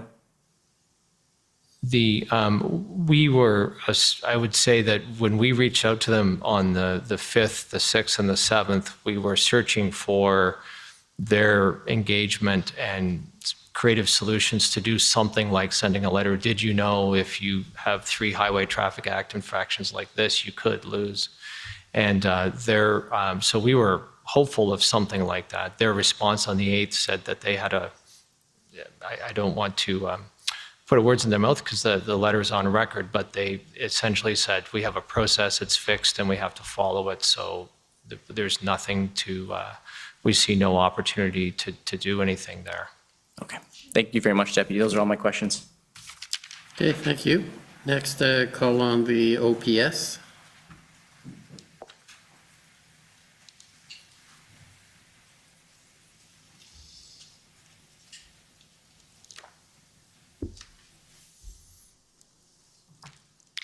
Good afternoon to you both. My name is Jessica Barrow, and I'm counsel to OPS.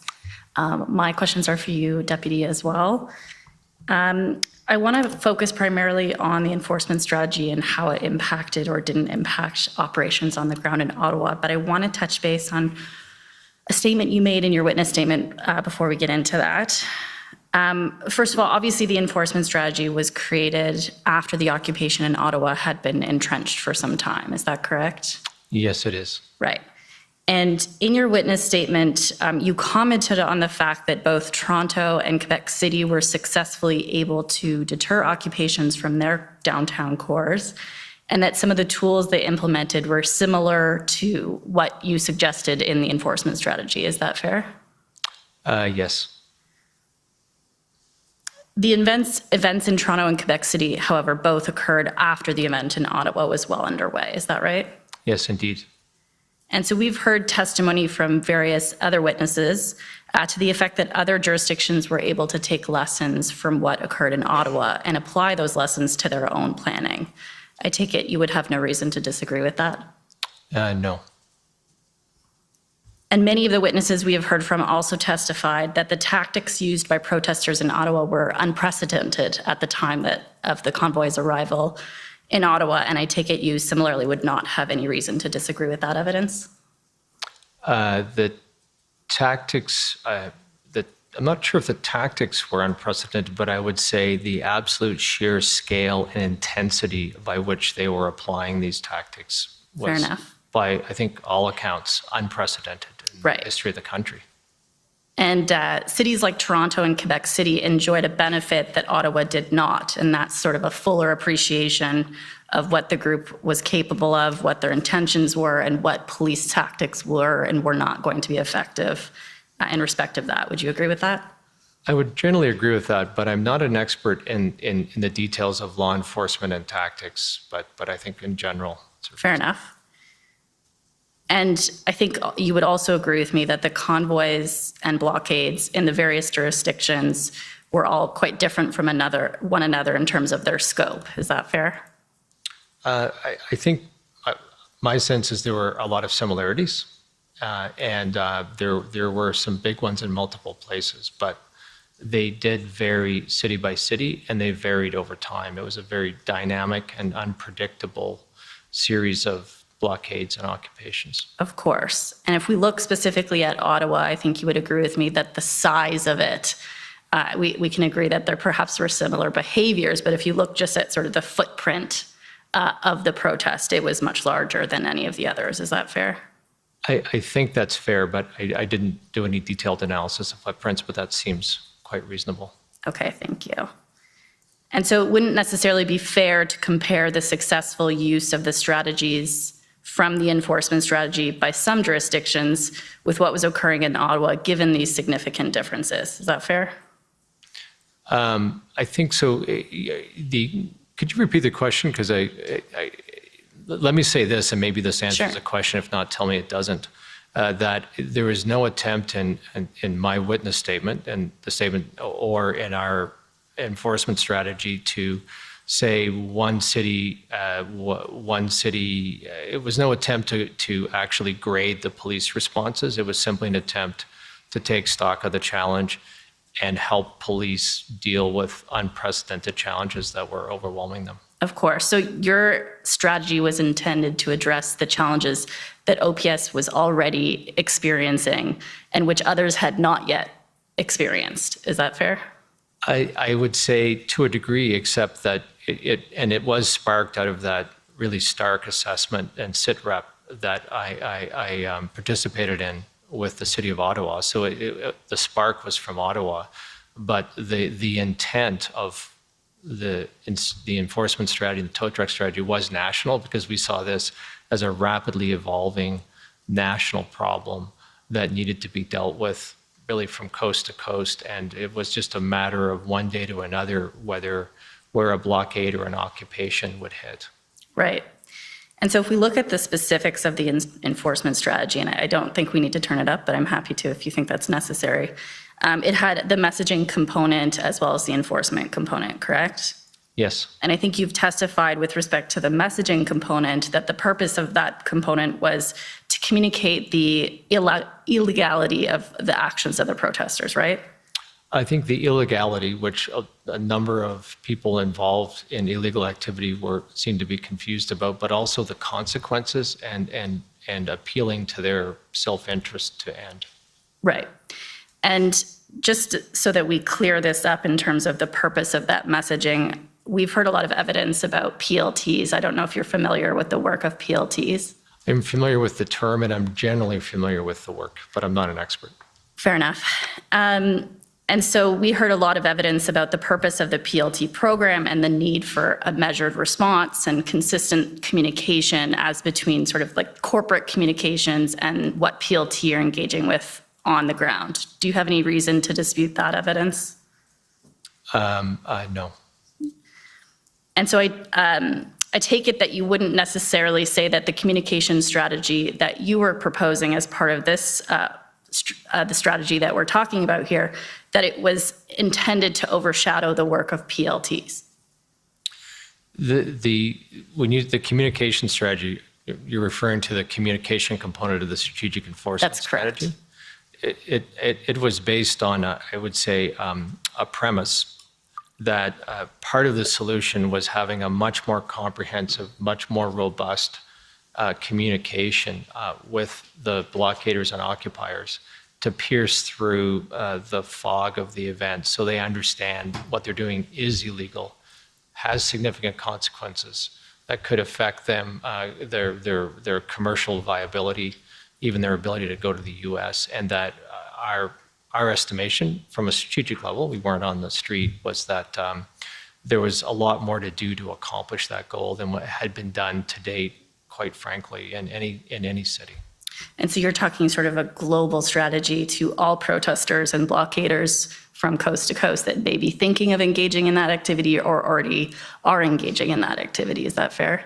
That is fair, although it was indexed off of Ottawa because of the acute scale of the crisis in Ottawa and the problem definition that came to us through the Ottawa situation. But I think you would agree with me that given what we've heard about the importance of PLT work, to the extent that PLT messaging needed to be prioritized over the messaging that you're referencing, those on the ground from an operational perspective would be the best equipped to make that kind of decision. I think I can heartily agree with you because the purpose of the strategy was not to second guess any operational decision of police of jurisdiction. It was to develop a strategic toolkit to give them tools that they didn't have and needed in order to have a more robust response to a crisis of unlawful behavior that they were struggling to get their arms around. So I think we're agreeing and perhaps just coming at it from slightly different perspectives, but I think so. Yeah, so basically what you're saying, if I understand it, is this was a strategic direction. Those that were operationally engaged on the ground would be the ones making decisions about how and when to implement the strategies that you were proposing. Yes, and I think everybody involved in the strategic enforcement strategy was very clear in their mind that we're not making operational decisions here. We're building a strategic toolkit to allow police in developing their operational plans to have stronger operational plans. But it's up to the police in the development of their plans to do that, not the Solgen and certainly not the transport officials. And of course, there's a multitude of reasons for that, but one of those reasons may be that those on the ground obviously would have far more information about what's going on operationally than you would. I think that's one, I would say, a very practical reason. There's also a very strong principled reason, and we're very careful about this at Transport because we have there are officials who I oversee who do investigations and enforcement, and we have a very clear system to ensure that those doing investigations and enforcement have the ability and the freedom to make the judgments on the appropriate activities of investigation and enforcement without sort of being directed by at the strategic level. And that principle we certainly applied in the development of the strategic enforcement strategy. And quite honestly, there was a complete agreement on that amongst all officials. Right. And I think as it relates specifically to enforcement, and you've already addressed this to some extent, there were specific challenges in Ottawa around enforcement due to the sort of hostility of the situation. You would agree with that, I take it? There were a lot of problems in Ottawa, and the hostility to law enforcement was clearly one of them based on the briefings we received from the city and the Ottawa Police Service. Right. And I think you indicated that one of the main goals of the strategy was to identify sort of harsher penalties or identify those that existed, and you thought or hoped that would disincentivize those from participating or encourage those who were participating to leave. Is that right? Yes.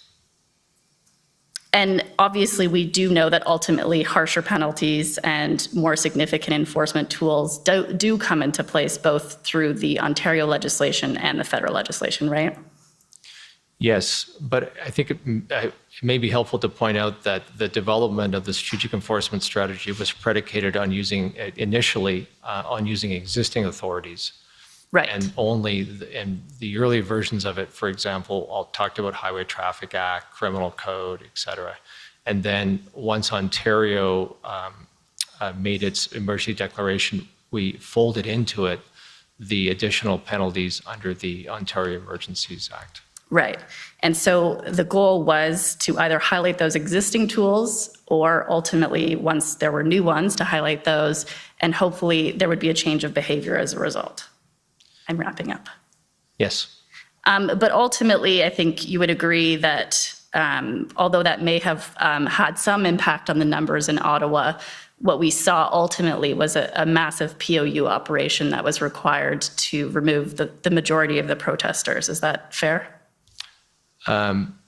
Yes. And so even though there were more significant penalties available, the choices that were being made by protesters were primarily not to leave the area. I'm not sure to agree with that, because my sense, our sense, and again, I would defer to law enforcement experts on this, but our sense is that there gradually was a deployment of the strategic enforcement strategy in the big sites in Windsor and in Ottawa, and that clear communication of the fact that they were illegal activities and that they had significant consequences, whether they were the suspension of the CVORs or the freezing of the bank accounts, successfully shrunk the footprint. And according to law enforcement, there's a lot of discussions with law enforcement during this crisis, the shrinking of the footprint was essential to the safe operation to return law and order to the streets. So I think it actually did work, and it did help, and it was integral. That would be my assessment. I'm happy to defer to the law enforcement operational experts on that. Fair enough. I think all I was getting at is that ultimately, I think other witnesses have referred to it as the largest POU operation in Canadian history, was required to dismantle the protests, notwithstanding that there may have been some impact of the previous measures, and that ultimately hundreds of arrests had to occur to clear the area. I take it you wouldn't disagree with that. No, I agree with that. It was clearly the biggest national security crisis in the history, with like a scale of unlawful activity that I don't recall ever seeing. And so even with the shrunken footprint, it was still an enormous challenge. Thank you. Those are my questions. Okay. Next, if I could call on the City of Windsor. Good evening. My name is Jennifer King. I'm legal counsel to the City of Windsor. My questions will be directed at Deputy Minister Keenan. I'd like to start by clarifying the comment you made at the end of Commission Counsel's questioning. I believe that you stated that the federal government has broad federal authority at the port of entry, but as you move off the Ambassador Bridge, you move from a broad federal tool set to municipal bylaws. Did I get that right? Yes. What I meant to say, if I didn't say it completely, was that you move from a federal authority over a trade infrastructure to local authority of municipal bylaws and provincial jurisdiction, as the Highway Traffic Act, Ontario Police Services Act, et cetera. Okay, and that's why I wanted to clarify. Did you listen to Mr. Ossowski's testimony earlier today? I caught a bit of it. I didn't catch the whole thing. We reviewed a CBSA document, and Mr. Ossowski confirmed that CBSA officers are not designated to enforce criminal arrest provisions and cannot directly engage in enforcement operations at prohibited public assemblies, even if they're on the bridge. Do you agree? I would have to defer to former President Ossowski on the Customs Act. He's an expert. I'm not. Okay, and he also confirmed that if any protest activity occurred on the Ambassador Bridge property, the CBSA would rely on the police of jurisdiction to respond. And again, you defer to him? I would defer to him, but that sounds right to me. Okay. If it's helpful, I can make a point that in exercising, because this happens at transport quite frequently, in enforcing a federal statute, for example, we have 74 of them at transport. The enforcement action may be taken by a transport official, but it may involve something that requires a peace officer, and usually it's the police of jurisdiction that carries out the police officer function. So it could be in enforcing a federal statute, but it's still police of local jurisdiction. Thank you for that clarification. Would you agree that the protests revealed an issue with coordination and collaboration among all three levels of government with respect to their respective authorities and responsibilities related to border infrastructure? Yes, I would. And it revealed an issue with ensuring that sufficient resources are in the hands of the local first responders responding to this unprecedented event on the ground. I think it revealed an issue of resources, authorities, and practice. Okay. I have a few questions about the strategic enforcement strategy. This strategy recognized that given the complexity of the occupations and blockades, safe resolution requires three levels of government to collaborate, right? That was yes, and that was the objective of the strategy. Okay. And you described earlier to Commission Council the process that went into developing this draft as involving extensive discussions and consultations with federal and provincial partners. Did you consult with municipalities? We did not. We consulted with our provincial partners.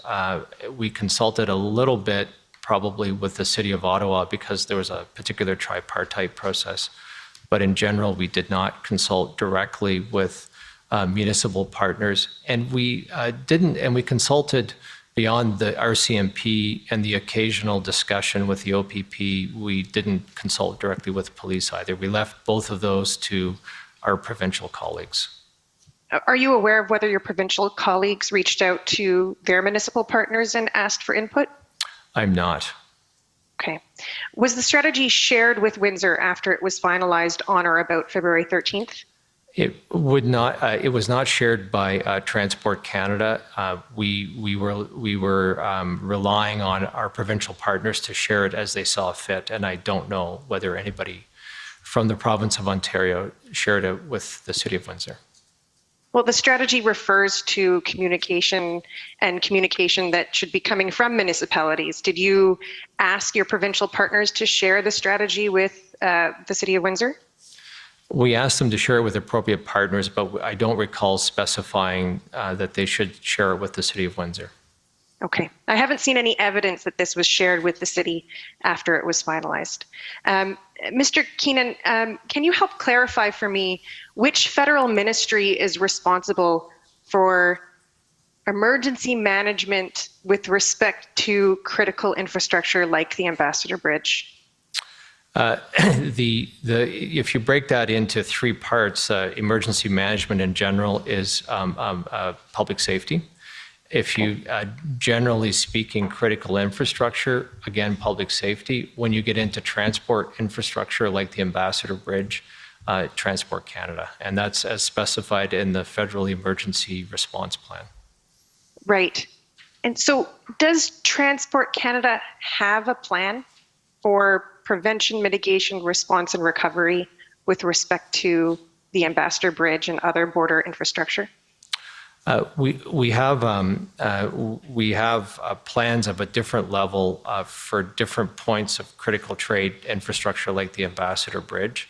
The issue is that, and we've dealt with a number of safety and security issues over the years with the Ambassador Bridge, and we're very vigilant because of all of the numbers that my colleague Christian outlined in terms of its importance. What we haven't done is dealt with the kind of, and worked through the kind of crisis you've seen here, which is the operation of the bridge is impaired not because of something that happens on it, but something that happens on the streets of Windsor. And I don't want to guess your next question, but I would say yes, that represents a gap that needs some work. Okay, well, that was going to be my last question. So I noticed in your witness summary that you conclude by recommending that a national legislative regime that can be used to protect critical trade and transportation infrastructure on an ongoing basis may be desirable. And do you maintain this recommendation? Yes, as I mentioned earlier today, I think there is an authorities gap here that bears some analysis and ideally some resolution, and really aligned to what you said.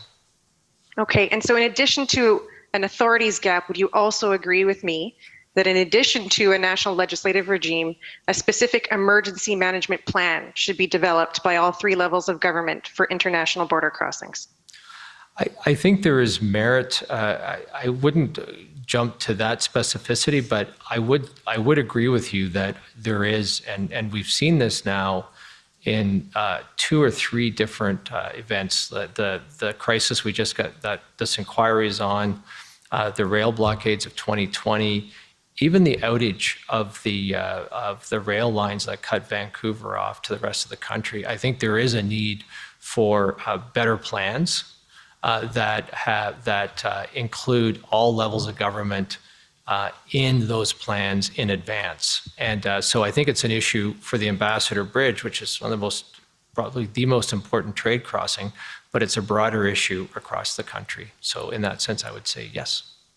Well, and just to inject into this too, the Commission and the Commissioner has been hearing that, Windsor isn't just a pathway to the bridge, it's a community, and in particular, the area around the bridge in Huron Church Road is a municipal road, is a community of businesses and schools, the University of Windsor. And so would you agree with Windsor that this planning has to include collaboration with the local governments and authorities who are also protecting the community around that infrastructure? Yes, I'd fully agree, and that's very well put. Thank you very much. Those are my questions. Okay, next, the government of Alberta, please. Good afternoon. For the record, my name is Stephanie Bose. I'm counsel for the province of Alberta. Deputy Minister, my questions are going to be directed to you as well today. I believe your evidence earlier today was that there was a failure to find a solution to the towing challenges as of February 13th. Do I have that right? Yes. But there was still work being done on the 13th to find a solution, wasn't there? Yes.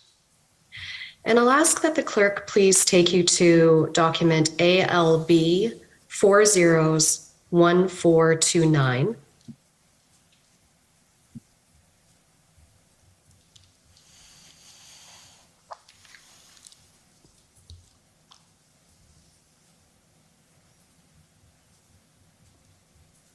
This is an email from Mr. Dalkebab, from Public Safety Canada, to people in Alberta, Ontario, and Manitoba, the 3 provinces experiencing border blockades, on Sunday, February 13th.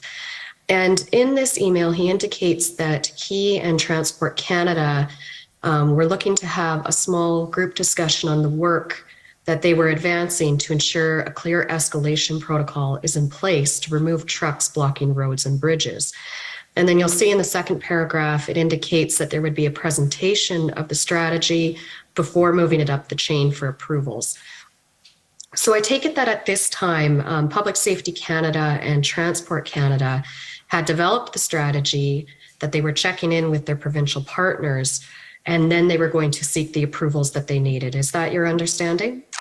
Not quite. I think this, I recall this meeting, and it was not so much checking in and setting something up for approvals. It was, even though they may have, Talal may have said that somewhere, but in our minds, in the meetings in the mind of Kevin, who was reporting to me before and after this, it was advancing the discussions on the tow truck strategy, the 6-part strategy that's in evidence. And it was continuing to try and find a solution to the inability to secure the services of the heavy tow trucks. So we weren't really looking for approval. We were continuing to looking for a solution to operationalize the strategy. So is it fair to say that it was discussions to come up with those strategies still? No, there was a strategy, a 6-part strategy that had been in play right through the week, but it was trying to find a way through the obstacles to implementing the strategy. And the obstacle was the inability to secure service from the heavy tow truck operators. Okay, and so then I'll ask that we turn to pb.can.50866.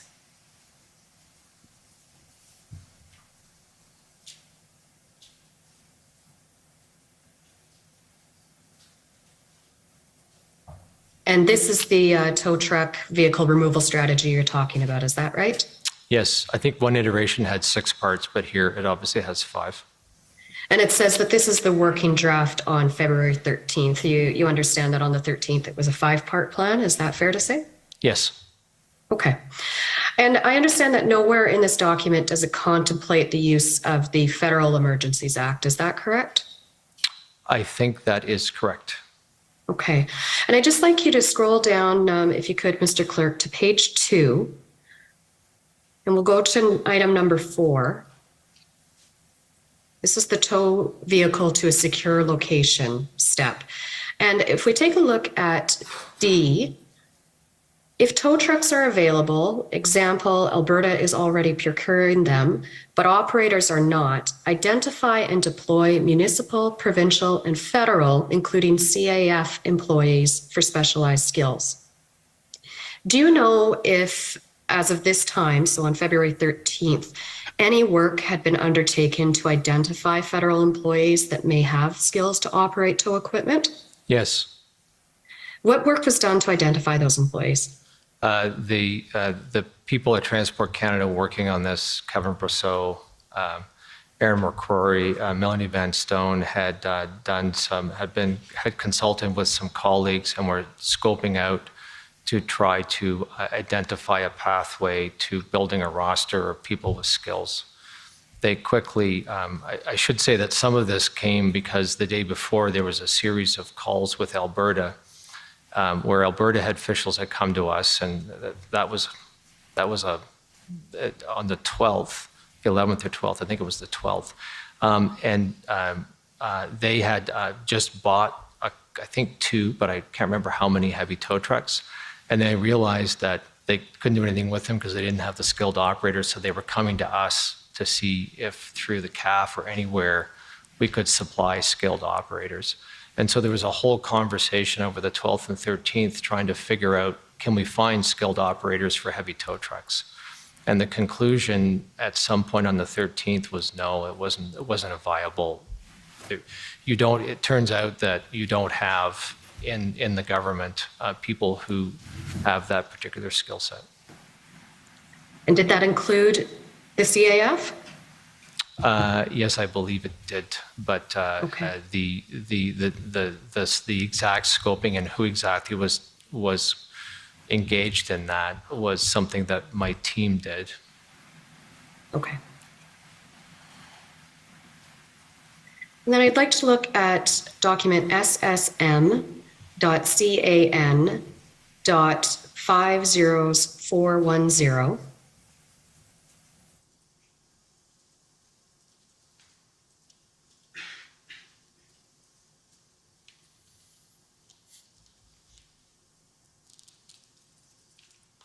And the second email on this page is an email from you to Minister Alghabra on the early morning of February 15th with the subject line Coots. You note that there was great progress by the RCMP in clearing and opening, and then note some of the comments about what happened at the protest sites. I take it that your understanding on the early morning of February 15th was that the clearing of vehicles from the protests around Coots was achieved without the use of any powers under the Emergencies Act. Is that right? Yes, that's my understanding. And do you know if that was also Minister Alghabra's understanding on the basis of this email?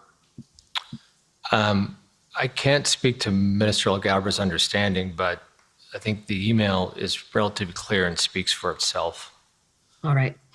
Thank you. Those are my only questions today.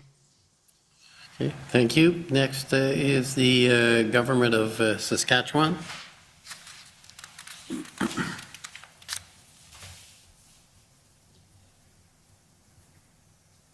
Good afternoon. Good afternoon. My name is Mitch McAdam, and I'm one of the lawyers acting for the government of Saskatchewan. Can you hear me? We can, but your picture hasn't come up yet, so I'm not sure what's happening. I'm sorry, Commissioner. I am clicking on the link, but there, it seems to have come on. Yep, there you are. Okay. In living color, so go ahead. I think I had a sticky mouse. Okay. Good afternoon, sirs. I am Mitch McAdam, one of the lawyers for the government of Saskatchewan, and I have a couple of questions that I'd like to ask you, Mr. Keenan, about some of the FPT meetings that were being held in February concerning the protests and the blockades. To start with, you indicated this morning that your department was regularly in contact with its provincial and territorial partners during this time, and that was particularly with respect to preparing the strategic enforcement strategy that we've heard about today. That's correct, isn't it? Yes, it is. And is it correct, sir, that this work began with the Policy and Planning Support Committee, which is an ADM level FPT committee? Is that right? It began with that committee or sort of became a spin-off of it? The work happened through both, bilateral meetings of calls at various levels with individual provinces and multilateral ones, and also small group ones, and they all mixed together. So I think the first couple of calls were bilaterals, but one of the first full engagement of all jurisdictions was the PPSC, and I think the first one was on the 6th of February. Okay, and those are meetings that you would ordinarily not attend, right? No, they would be, those meetings were being, the lead Transport Canada participant was either Aaron McCrory, the Assistant Deputy Minister of Safety and Security, or Kevin Brosseau, the Senior Assistant Deputy Minister of Safety and Security. Okay, and they would be speaking for your department at that meeting, right? Yes. And they would generally report to you on what happened at those meetings? Yes. And I take it that one of the purposes of those meetings in early February was to gather information on the powers and the tools that the provinces had to respond to the protests and blockades that were happening in their jurisdictions, correct? Yes, that was that combined use of all powers in a coordinated manner was the essence of the strategic enforcement strategy. Okay. And I understand, sir, that there was a deputy minister level meeting on February 7th that you attended. Did you recall that meeting? Yes. And I believe that Deputy Minister Stewart from Public Safety Canada attended that meeting as well, correct?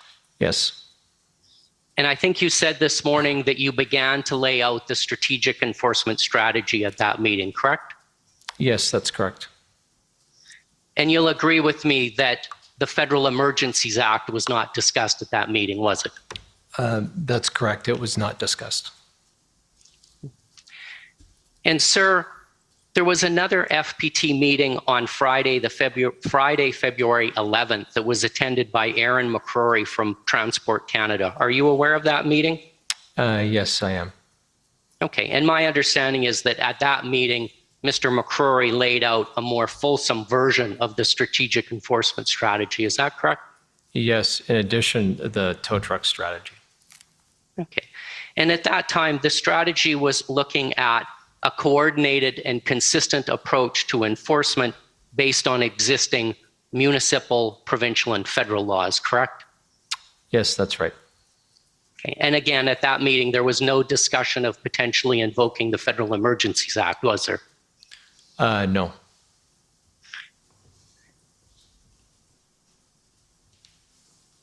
Mr. Keenan, my friend from Alberta mentioned a couple of minutes ago another meeting that was held on February 13th that was attended by Mr. Brosseau from your ministry, along with representatives from Ontario, Manitoba, Alberta, and the RCMP. And you indicated that you were aware of that meeting, correct? Yes. And I believe that that meeting was described as one involving the provinces that were most affected by the protests. Would you agree with that? Yes, in the sense that they were the provinces, the places in Canada that were in most desperate need of heavy tow trucks showing up. Okay. And you'd also agree with me that at that meeting, Assistant Deputy Minister Brousseau did not raise the possibility of the Federal Emergencies Act being invoked with those provinces, did he? No, I don't believe he did. Now, Mr. Keenan, would you agree with me that the provincial and territorial folks that people from your department were meeting with during this time all had expertise with respect to existing tools available to law enforcement? For the purpose of this, yes, I would. Yeah. And so would you agree with me that that would have been a good forum in which to raise issues about potential gaps in existing legal authorities to deal with the blockades and the protests? Well, that forum did, you used the word gaps. I would say that forum and the purpose of that forum and that discussion was to to find the limits of existing authorities and make the most use of them. So in that sense, they were useful in understanding where existing authorities ended with respect to the needed tools to deal with the national crisis. Okay. But the focus of those meetings was on existing tools. Nobody from your ministry asked provincial officials at those meetings to identify gaps so that that information could feed into potentially invoking the Federal Emergencies Act. That wasn't the purpose of the meetings, was it? It was not the purpose of the meetings, and it would be a little bit beyond our remit to lead a consultation on the Emergencies Act, because that's the responsibility of the Minister of Public Safety. Okay, but you would agree with the people that were attending these meetings would have had some expertise and could have provided some valuable input into determining what those gaps were. I think the meetings there was a lot of meetings. Some of them combined the senior officials from public safety and Solgens and transport. Some of them were just transport officials. I think the ones that were just transport officials would have been less useful for that purpose. Okay, and would you agree with me, Deputy Minister Keenan, that at those meetings, no provincial representatives were requesting the federal government invoke the Emergencies Act, were they? I don't think the Emergencies Act came up one way or the other. Okay. Sir, I'd like to turn to a slightly different matter now. Just want to make sure that I understand your testimony from earlier this afternoon. I believe that you indicated that your department started to work on the Emergencies Act about February the 10th. Is that correct? Thereabouts. Yeah. And then I think you said that the work ramped up over the next couple of days, and that by February 13th, I think you said that your department was well into the discussion of the Emergencies Act. Is that correct? I think well into the discussion of the Emergencies Act wouldn't be exactly the right characterization. That starting on the 10th, officials at Transport Canada went from focusing on just one thing, the track one, what can we do under existing authorities, and they started doing some thinking about potential options if there was additional authorities under the Emergencies Act. And that work continued.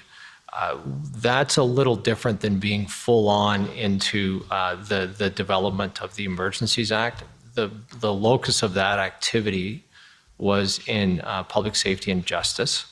And so we certainly did some work, but we were not the locus of activity on that.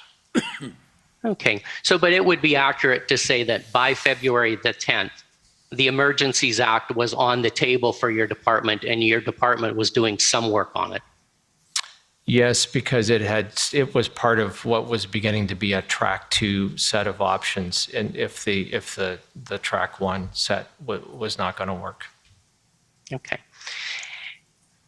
And Deputy Minister Keenan, you would agree with me that no one from your department consulted with any of your PT partners about the invocation of the Emergencies Act before the First Minister's meeting that occurred on February 14th? I would agree with that statement.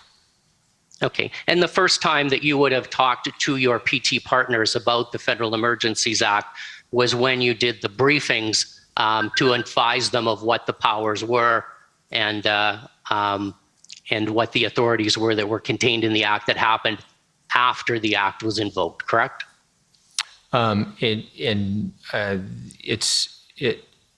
For anything above a passing reference to the Emergencies Act, any substantive discussion with PTs happened from a transport perspective, happened in terms of on the 15th and 16th in terms of informing them on the details of the regulations. The consultations, we were not involved in the consultations on the Emergencies Act beforehand. Okay. Thank you, sir. Those are all of my questions. Okay, thank you. Next, I'd like to call on the Ontario Provincial Police.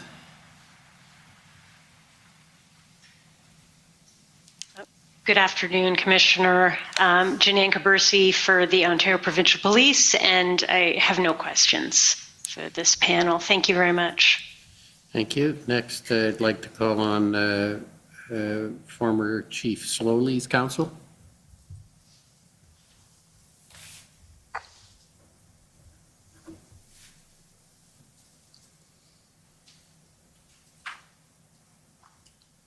Good afternoon. I just have a couple of questions for Mr. Keenan. So you testified earlier that the ministry became aware of the convoy heading to, oh, sorry, I have to introduce myself. I'm Nicholas DeStefano for former Chief Slowly. You testified earlier that you became aware of the convoy directing itself towards, or your ministry became aware of the convoy directing itself towards Ottawa in mid-January or around the week of January 20th, correct? Yes, I think somebody in Transport Canada became aware around the 17th. I became aware closer to the 20th. And they were tracking open source media and social media and stuff like that? Yes, and engaging with the trucking industry. Right. And around January 28th, engaging with DMOC about possible enforcement tools and enforcement methods? I think that the DMOC discussion started a little bit before January 28th, and they didn't start out on enforcement tools and methods. They started out understanding what this is and the scope of the potential threat to Canada. Right. So in any event, at that point, they weren't working on the sort of strategy that they began working on February 3rd. Something like the strategic enforcement strategy wouldn't have been contemplated at that point, correct? That is correct. The strategic enforcement strategy came out of our assessment of an acute problem in Ottawa that we became fully aware of in terms of how serious it was from that meeting chaired by Deputy Minister Stewart. Right, and it would be fair to say then that the reason why a strategy like that wasn't contemplated at the time is that just sort of from the available information that the ministry had, it just didn't seem like it would be necessary at that point. No, I think that's not the reason why not. The reason why not is that until that briefing of the 3rd, we didn't understand that this was a problem that was beyond the capacity of the police service to address, and they needed help, and we tried to provide help. Right, and the types of things that you saw were that fines were ineffective, protesters weren't responding to the fines, correct? Or that you were briefed on? Yes, exactly. And that it was impossible for the service to obtain tow trucks? Yes. And so you sort of went away from that meeting, considered those difficulties, and you spent, I think, 10 days about discussing with partners about how you could come up with solutions to those issues, correct? Yes. And ultimately, around the 13th, there was still no sort of easy solution from the point of view of the ministry of how tow trucks could be obtained for police services, correct? Yeah, there were two strategies at play, enforcement strategy, the tow truck strategy, and in terms of the tow trucks, yes, you're right. After 10 days of trying to find a solution to the problem, we had failed to find one. So fair to say very difficult for the ministry, would have been very difficult for a police service and for a police chief as well to resolve that issue? Yes, in fact, it's interesting because our assessment was from the 3rd, yes, they have a problem securing tow trucks. Surely, if we think about this and kind of get smart and strategic and use the right incentives and strategy, we'll be able to solve it. That was our view on the 4th. After having worked on it for almost 10 days, our conclusion was this was in essence an impossible problem to solve with the tools we had. And then just a couple of quick questions about the strategic enforcement strategy. I'm not going to pull it up, but ultimately what you had landed on the 13th was that the strategy had to implicate, of course, police, but provincial transport authorities, provincial solicitors general and attorneys general, federal governments, provincial governments, and municipal governments, correct? Yes. And I believe that one of the first lines of the strategy was that given the complexity of ongoing multi-day occupations plus blockades, safe resolution requires 3 levels of government. Do you agree with that? Yes. Because you understood that given the complexity and the nature of the challenges that local police forces were facing, they were not going to be in a position to resolve situations like what we saw in Ottawa by themselves. I would say this, that there was a national, that was written with, Ottawa was a really big part of the problem, but it was a national problem, and there was a national scale of blockades and occupations and unlawful behavior that was going to require a coordinated, that was unprecedented, was eclipsing the capacity of police, clearly in Ottawa, but not just in Ottawa, and was going to require a coordinated strategic approach to overcome. Okay. Those are my questions. Thank you. Thank you. Next is the Windsor Police Service. Good evening, Heather Patterson for the Windsor Police Service. Our questions have been asked and answered, and we have nothing further for this panel. Thank you. Thank you. The Ottawa Coalition of Residents and Businesses. Good evening, Commissioner. Can you see and hear me? Yes. Hi, I'm happy to report, Christine Johnson for the Ottawa Coalition. I'm happy to report that all of our questions have also been answered and we have no further questions. Thank you. Okay, next I'd call on the Democracy Fund, JCCF.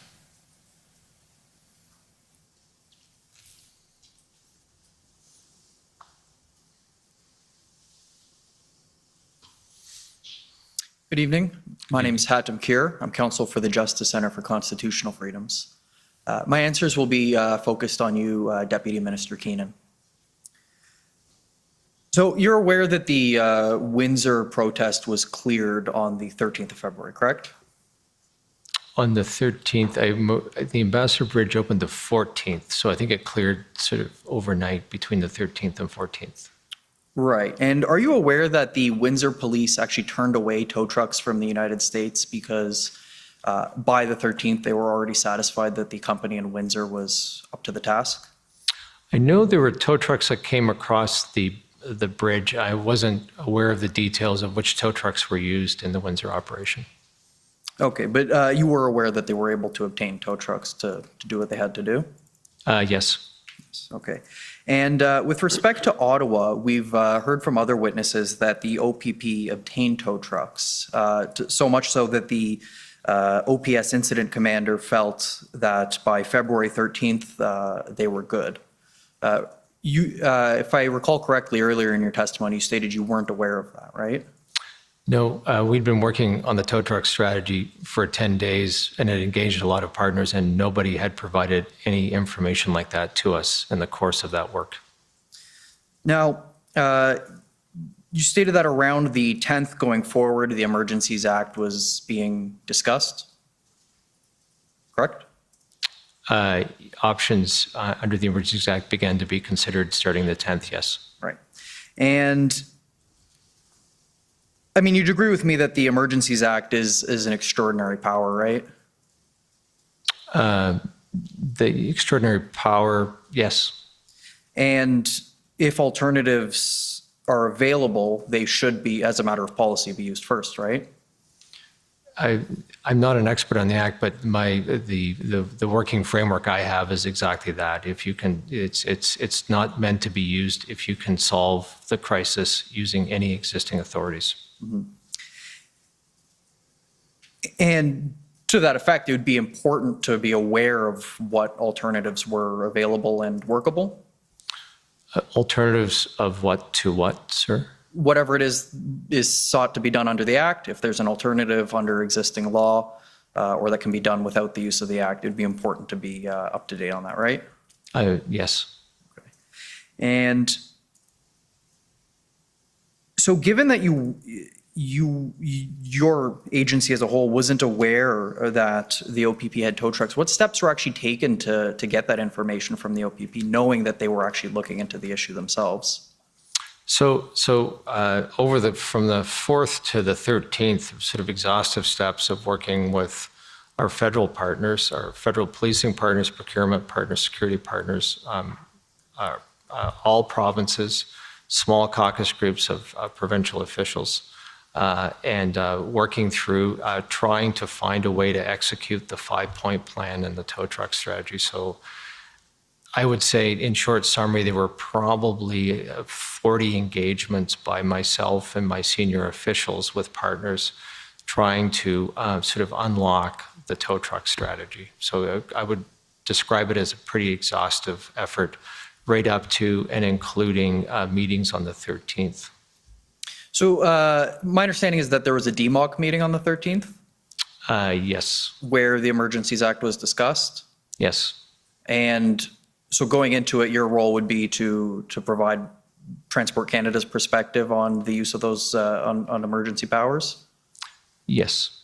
So prior to going into that meeting, did someone from your office just give a call to a contact at the OPP to just see how the tow truck issue was going? There had been multiple calls and multiple exchanges with a lot of partners right up to the 13th. And I think even perhaps after that DMOC meeting, because we had a meeting with the Transport Canada ADM had convened a meeting with the RCMP partners, I think Public Service and Procurement Canada, Solicitor General, and I think transport officials in Ontario, Manitoba, and Alberta, continuing to work and find a solution to the tow truck strategy. And through all of that discussions, including in that meeting, nobody informed us of this solution that was in play. And interestingly enough, even after the decision to invoke the Act and the promulgation of the regulations, in all of the meetings we had to inform people of the new powers in terms of rendering essential services, the tow truck provision, even on the 14th, 15th, 16th, 17th, nobody mentioned or informed anybody at Transport Canada that there had been any solution found otherwise. You stated that the task of obtaining tow trucks was seeming like an impossible task, but the OPP's success in obtaining them shows that that wasn't the case, right?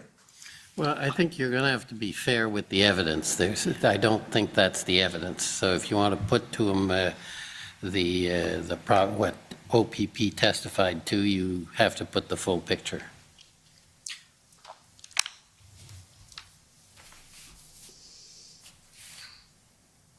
So Superintendent Bernier, when he testified here, he stated that on the 13th, the way he phrased it was, quote, "As things materialized on the 13th, I was satisfied that we were good," end quote. And that was in reference to a question about tow trucks. So that seems to suggest that at least they had been able to resolve that issue, right? I can't confirm that because, as I said, we've been working exhaustively on the tow truck strategy. All of our work, all of our conversations, and all of our analysis had led us to the opposite conclusion.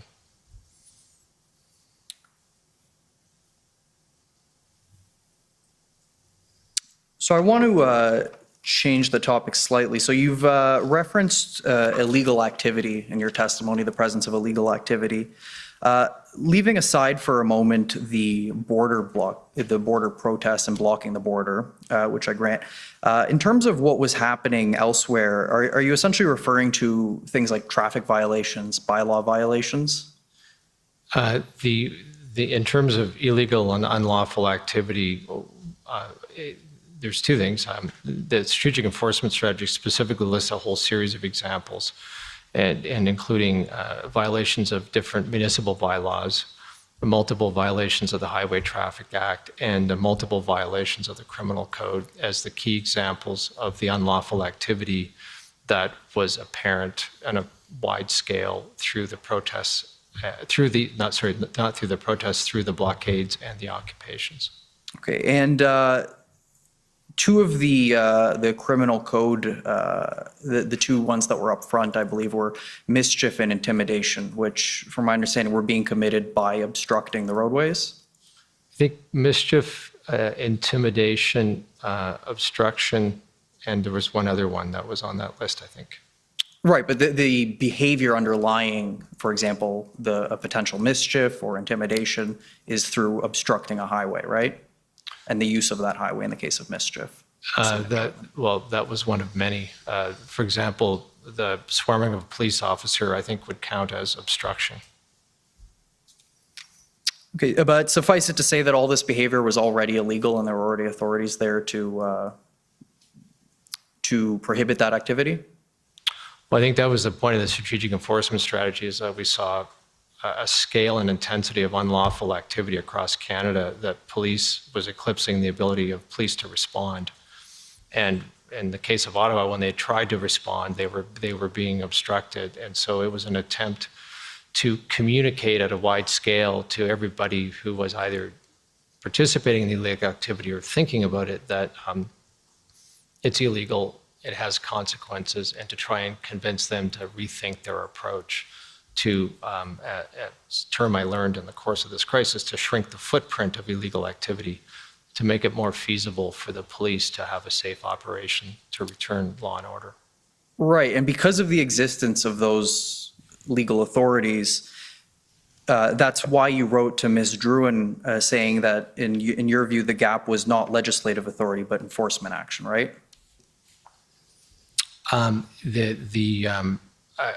My assessment was that there was a lack of enforcement because the scale of the unlawful activity eclipsed the ability of the police to enforce. If I could just ask one more question. Thank you, Commissioner. So that gap in enforcement action, though, I mean, to the extent that the Windsor Police had obtained the tow trucks they needed on the 13th and were successful in clearing their protest, to the extent that the OPS incident commander on the 13th with respect to tow trucks was saying that he was satisfied that they were good, you'd agree that those are steps to then, successful steps to closing that enforcement gap? No, because there remained a significant, first of all, the Windsor Police needed massive assistance. There was a massive public order operation. And even as they struggled through clearing it that weekend, there was still a really significant gap in the ability of police to enforce the peace across the country. So no, the gap was not closed. Well, I'm out of time, so those are my questions. Thank you. Thank you. Call on the Government of Canada.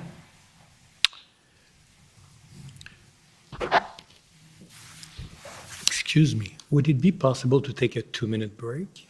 Yes, certainly. If it's possible, sorry. No, we accommodate witnesses here. We're actually quite friendly. It might not show. But, thank you, I'd appreciate it. we will even give you 5 minutes. How's that? Thank you. Okay, merci. Prenez votre temps. The commission is in recess for 5 minutes. La commission levée pour 5 minutes.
Order à l'ordre.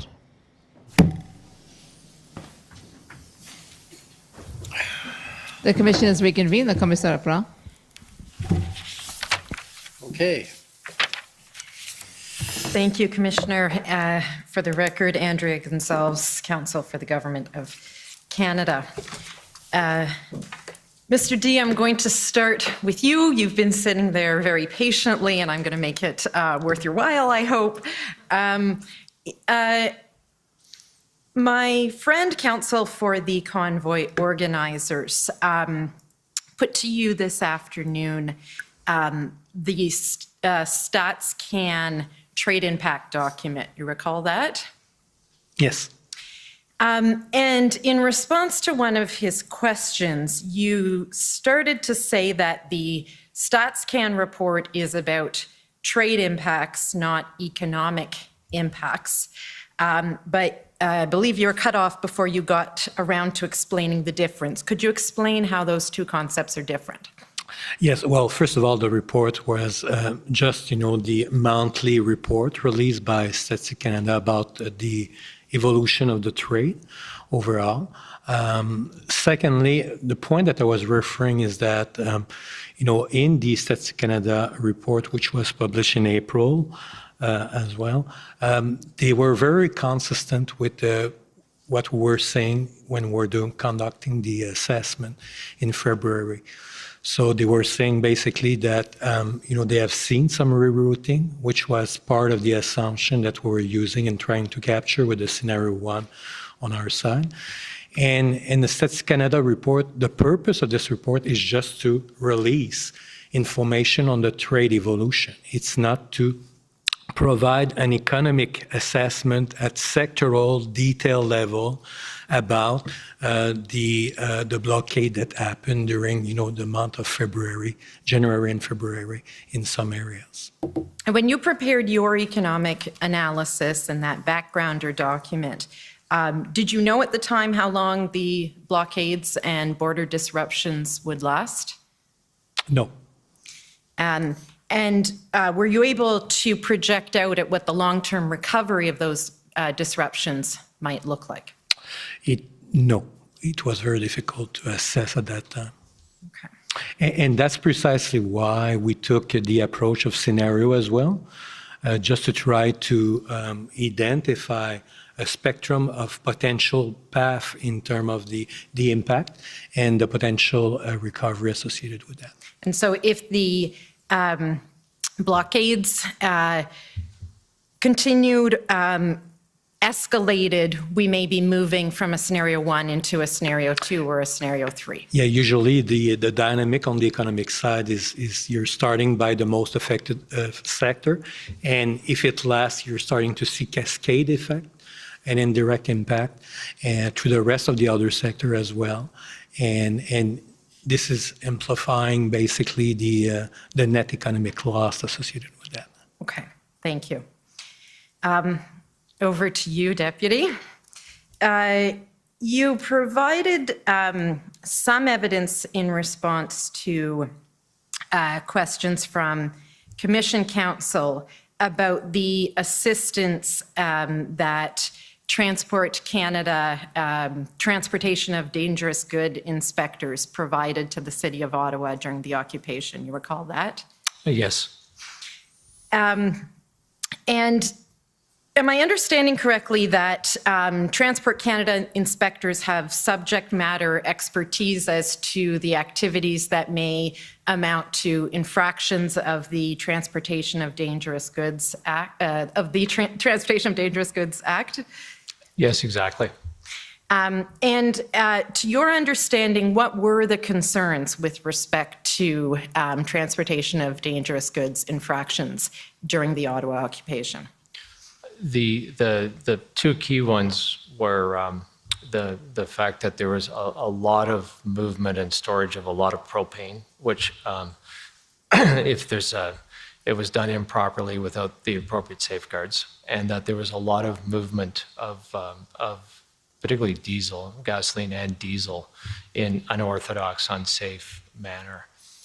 Both of those created an elevated risk of having an accident with a dangerous good, and which would be some combination of an explosion or sort of a firebomb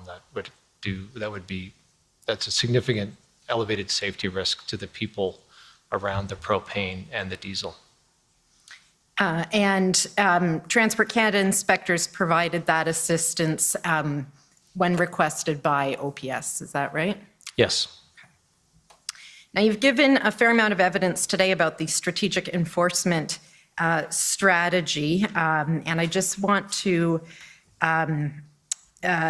go to a couple of additional points. If we could pull it up, it's PB.CAN 50860.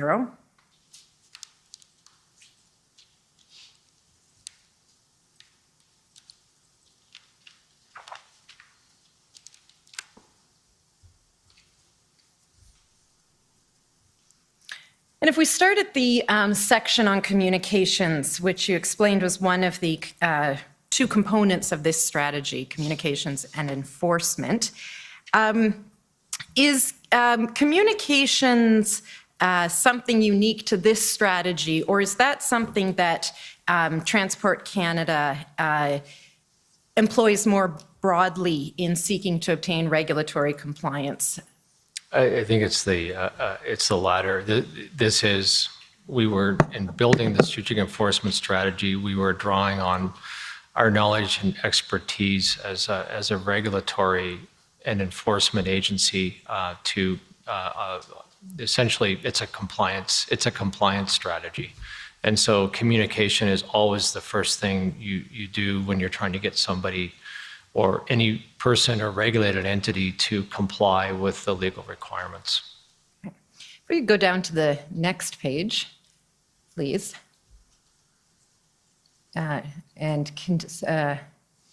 Just pausing there.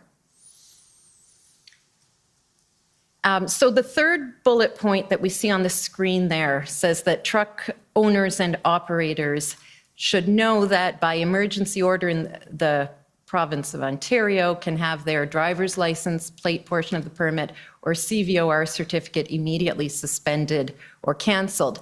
Now, this version of the strategy is February 13th, but is that a component of the strategy that you were seeking to have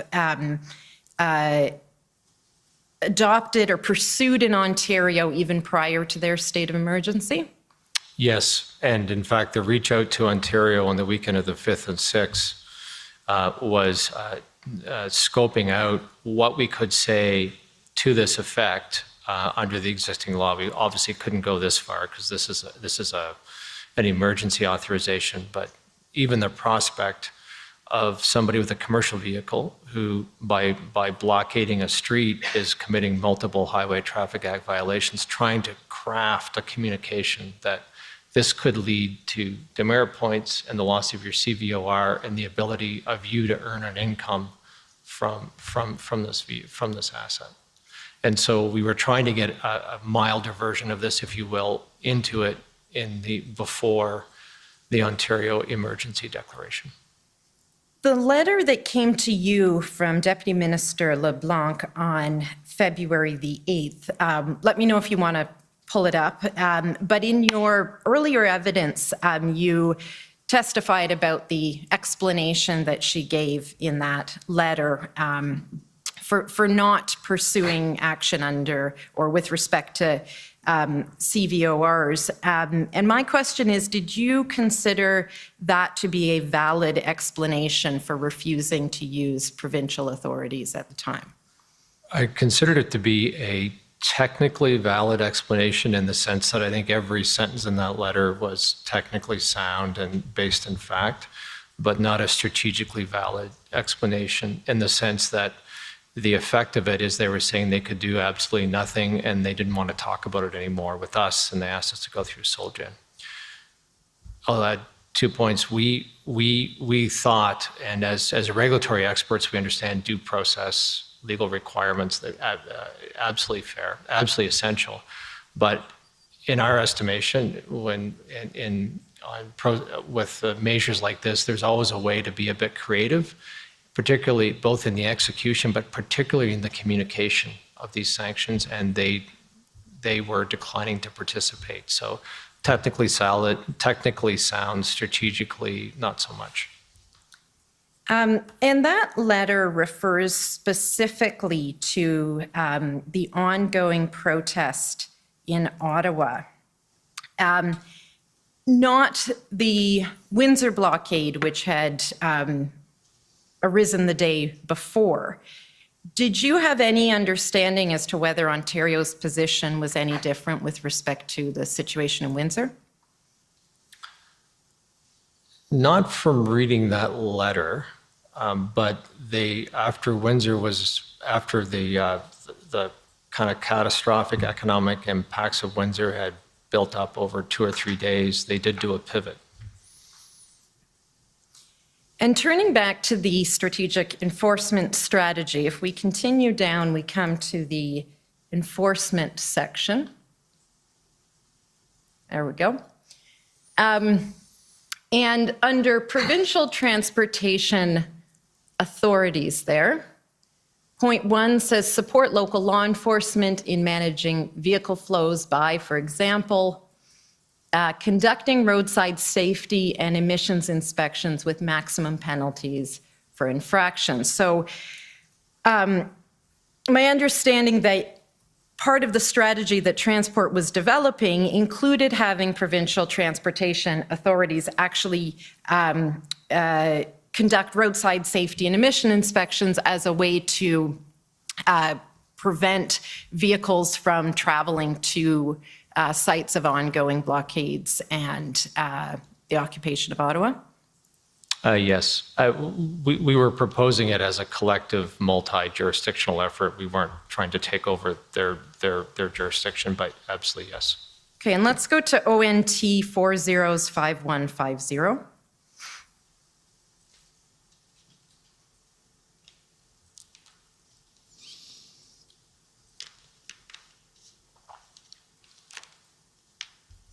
This is an Ontario production. It's the operations plan of the Ministry of Transportation for the Convoy for Freedom truck protest. Is this a document you saw at the time? I did not see this document at the time. Okay, let's go to page 7, please. And under enforcement officers, there's the second bullet there says conducting regular enforcement away from highways affected by the planned convoy route at the direction of the site lead. Officers will be directed to conduct area patrol inspections at laybys and general patrol within the district away from the planned convoy route. Officers will not be involved in any commercial vehicle traffic stops of vehicles that are participating in the convoy protest unless directed to do so by the site leads. Did you know at the time, Deputy, that MTO was specifically directing its officers not to conduct roadside vehicle inspections of vehicles that were participating in the convoy? No, I did not. And how do you understand that interacts with what you were trying to achieve through the strategic enforcement strategy? Quite negatively. It's like taking a tool out of the toolbox and throwing it in the ditch.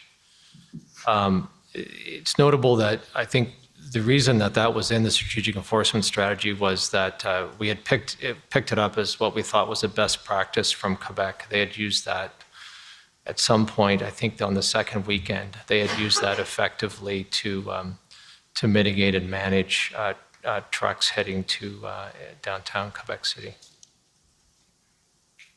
Let's go to ONT 50311.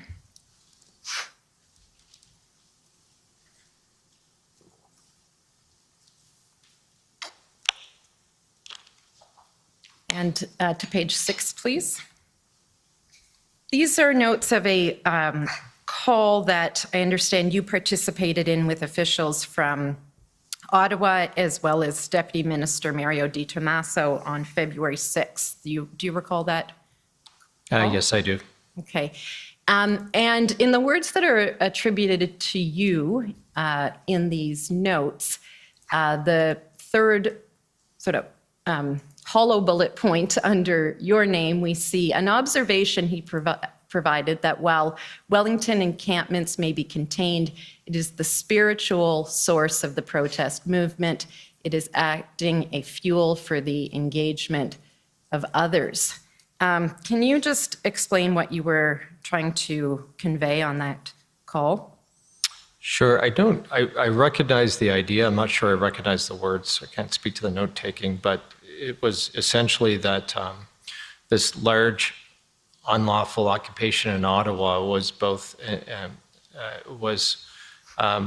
providing energy that was manifest elsewhere, and so there was an inspiration, solidarity. There was occasionally like calls there were calls back and forth from different cities, but there was clearly either a conscious, strategic, or even unconscious connection between what was going on in Ottawa and other sites. And the assessment that I was sharing was that if there's this massive occupation in Ottawa, you're going to continue to see problems across the country until Ottawa is resolved. Okay. Now, in the Transport Canada institutional report, let's pull it up, DOJ.IR 705. There's detailing of various engagements and consultations with other stakeholders and counterparts to deal with the situation. If we could go to page 12, please.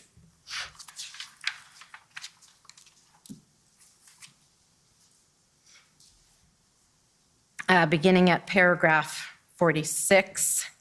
And so that paragraph describes the consultations that Transport led with at the ADM level in connection with the enforcement strategy. Yes. And that includes meetings with all of the provincial counterparts who were directly affected by the events associated with what you've described as a national crisis. Yes. The first of those, we understand, was held on February 4th. Do I have that date right? I think so. Yeah, well, there it is, February 4th. Yeah. And Mr. Cameron, in his examination, took you through the minutes of another of those meetings on February 7th. You recall that? Yes. And then there was another meeting of the Policy and Planning Support Committee on February 8th, and we see that at the top of page 13 of the report. Yes. Okay. And there's discussion in the report of additional bilateral consultations with Ontario and Alberta on February 5th, 6th, and 7th. Yes. We don't need to go to it, but I understand that further down in the institutional report, there's discussion of other consultations and meetings by you and other transport officials, as well as your minister, regarding possible responses to the crisis, right? Yes, intense ongoing engagement and consultations every day. And just to be clear, these consultations were not only with the provinces, but also with municipal officials in areas that were impacted? For the, I personally was involved in consultations with the City of Ottawa and the Ottawa Police Service through the meetings that were organized and chaired by my colleague, Rob Stewart. And my officials were involved in extensive meetings, but I don't know if there were not very many meetings beyond the Ottawa ones where we were directly engaged with municipal officials. But to the extent they took place, they're set out in the report. Yes. Okay, and then I understand there were also consultations with industry associations and business organizations in sectors that were affected. If I could, oh, sorry, okay, go ahead. Yes, extensive consultations. One of the things you spoke about in your earlier testimony was that the professional trucking industry was not supportive of the demonstrations and tried to distance itself from it. You recall giving that evidence? Yes. And I don't know that we need to go to each one, but I do want to put them on the record. There was a letter from the Canadian Trucking Alliance on January 19th, ssm.can.50335. You remember receiving input from the Canadian Trucking Alliance? Yes. There was communication from the Atlantic Truckers Association on February 1 at ssm.can.50345. You recall that? Yes. The Canadian Trucking Alliance and the Canadian Manufacturers and Exporters reached out on February 10th after the blockade in Windsor. Do you recall that? Yes. ssm.can.50987. And then there was a public statement put out by the Alberta Beef Producers, Alberta Cattle Feeders Association, and the Canadian Cattlemen's Association on February 3rd regarding the protest activity at Coutts. Do you recall that one? Yes, I do. And that's ssm.can.50945. And then one final one, your minister and transport had engagement with the motor vehicle industry. Yes. And that's at ssm.can.50958 for the record. Sorry, that is a letter from the Canadian Vehicle Manufacturers Association of February 8th. If it's possible to do so, summing up all of the input that was received from these various associations, what were they telling you? Three things, and the three things evolved over time. The first thing they were making clear to us privately, and they were making clear very publicly, the professional trucking associations, the professional trucking industry said, this is not us. This is not an activity of the trucking industry. And they further made the second thing that they made that very clear repeatedly. The second thing is, as Ottawa got occupied, I know specifically the Canadian Trucking Alliance and others said, hey, this is not us. If you're a truck driver and you're there, you're not representing your industry, and that they asked everybody to be peaceful and leave soon. And then the third, there was a third round that was very intense from the 8th to the 10th, and that was 12 trucking associations across the country, the cattlemen, the vehicle manufacturers, the food manufacturers, a wide range of the tool and die industry, with a really strong appeal to the blockaders at Windsor to stop and to allow the bridge to open. And there was some fairly impassioned communication from the trucking industry saying, you're really hurting truckers. You're killing their ability to earn a living. They're stuck. You're actually stopping truckers from doing what they want to do. So it was sort of those three messages evolving over time. Okay.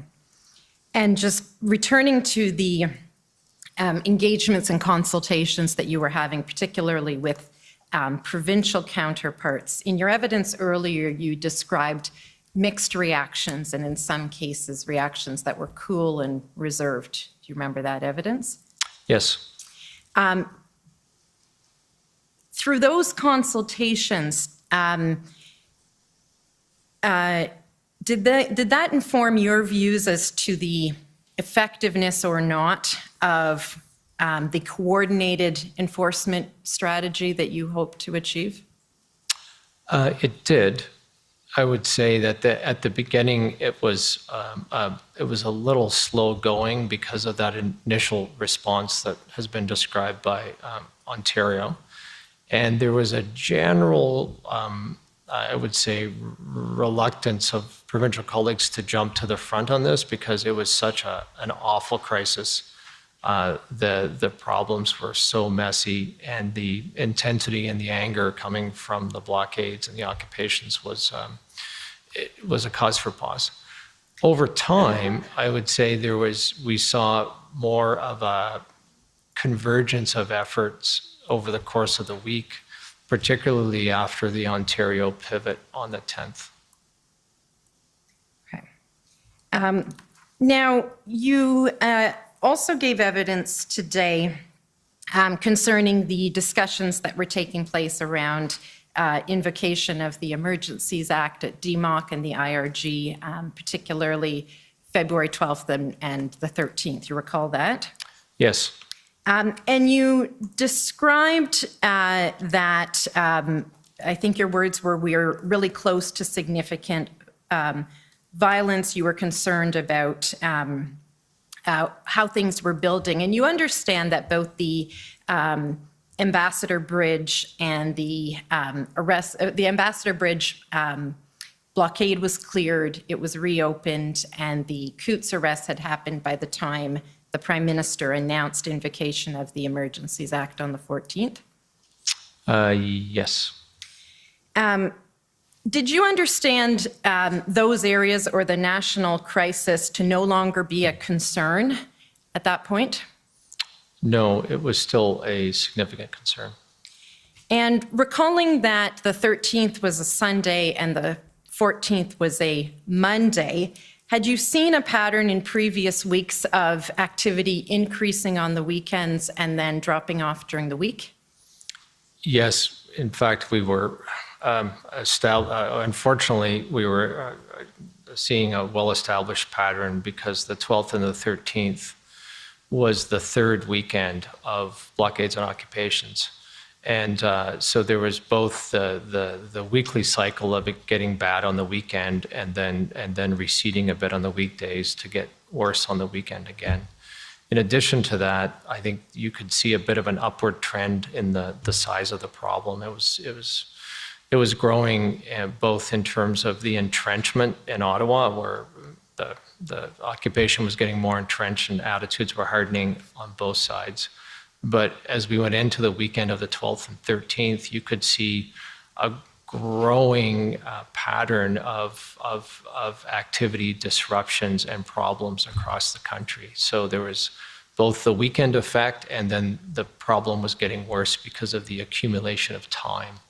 And what, if any, implications did that pattern have in your mind for a potential fourth weekend without some sort of significant disruption to the crisis? It would have been even worse. You mentioned in your earlier evidence the 2020 rail blockades, and were concerns about a rail blockade something that you had turned your mind to at the time? Yes. Once we started to see the slow rolls sort of transition to blockades and occupations, and as the crisis dragged on, we became more and more concerned that the next step or the next shoe was going to drop, which is that the next blockade would be a rail line, and then we would have both the border blockades and the rail blockades at the same time, which would dramatically escalate the economic harm to the country. And I think we saw in the backgrounder, or it appears in the backgrounder, that the products that are largely carried by rail are different from the products that are carried by truck. And so one mode of transportation is not a substitute for the other. They each present their own concerns if there are blockades. Is that fair? Yes, that's right. Okay. In the 2 minutes I think I have remaining, I just want to touch on the tow truck issue. As I understand, one of the elements of the tow truck strategy is that if a vehicle that's present at one of the blockades is not in movable condition, that a mechanic would prepare it for being driven. Is that correct? Yes. And were you aware during these events of protesters taking deliberate steps to disable their vehicles so they could not be driven away? Yes, and that was why that mechanic part of the strategy was in the strategy. And the issue with tow trucks was primarily an issue getting access to heavy tows and suitable operators. Is that fair? Yes, I mean, there was a general tow truck industry problem, but the part that was absolutely insurmountable was getting the heavy wreckers and the skilled operators to move large commercial vehicles. And Council for Democracy Fund and JCCF put to you that tow services were made available in Windsor through a tow company contracted by Windsor. Is it your understanding that the vast majority of the vehicles at the Windsor blockade were passenger vehicles, not commercial rigs? Yes, in fact, my understanding is they used tow trucks and they were able to deal with it with a few small tow trucks. They didn't require large wreckers. And was it your understanding at the time that the OPP did in fact use the measures in the EMR to require tow truck companies to provide services in order to assist in clearing the occupation in Ottawa? Yes, our understanding is that the tow trucks, the heavy wreckers that were secured by Ottawa were secured through the OPP, going out to the industry, requesting the service, informing them of their legal obligation to provide it and their indemnity, and that kind of cracked the problem. Okay, thank you. I think my time is up. Those are my questions. Okay, thank you. Any re-examination? No, thank you, Commissioner. Okay, well, we'll have an early night. So thank you very much for your testimony. Merci beaucoup d'être venu, and you're free to go and enjoy your evening. Thank you very much. Thank you very much. Appreciate you coming. So we'll adjourn till tomorrow morning at 9:30. The commission is adjourned. La commission est adjournée.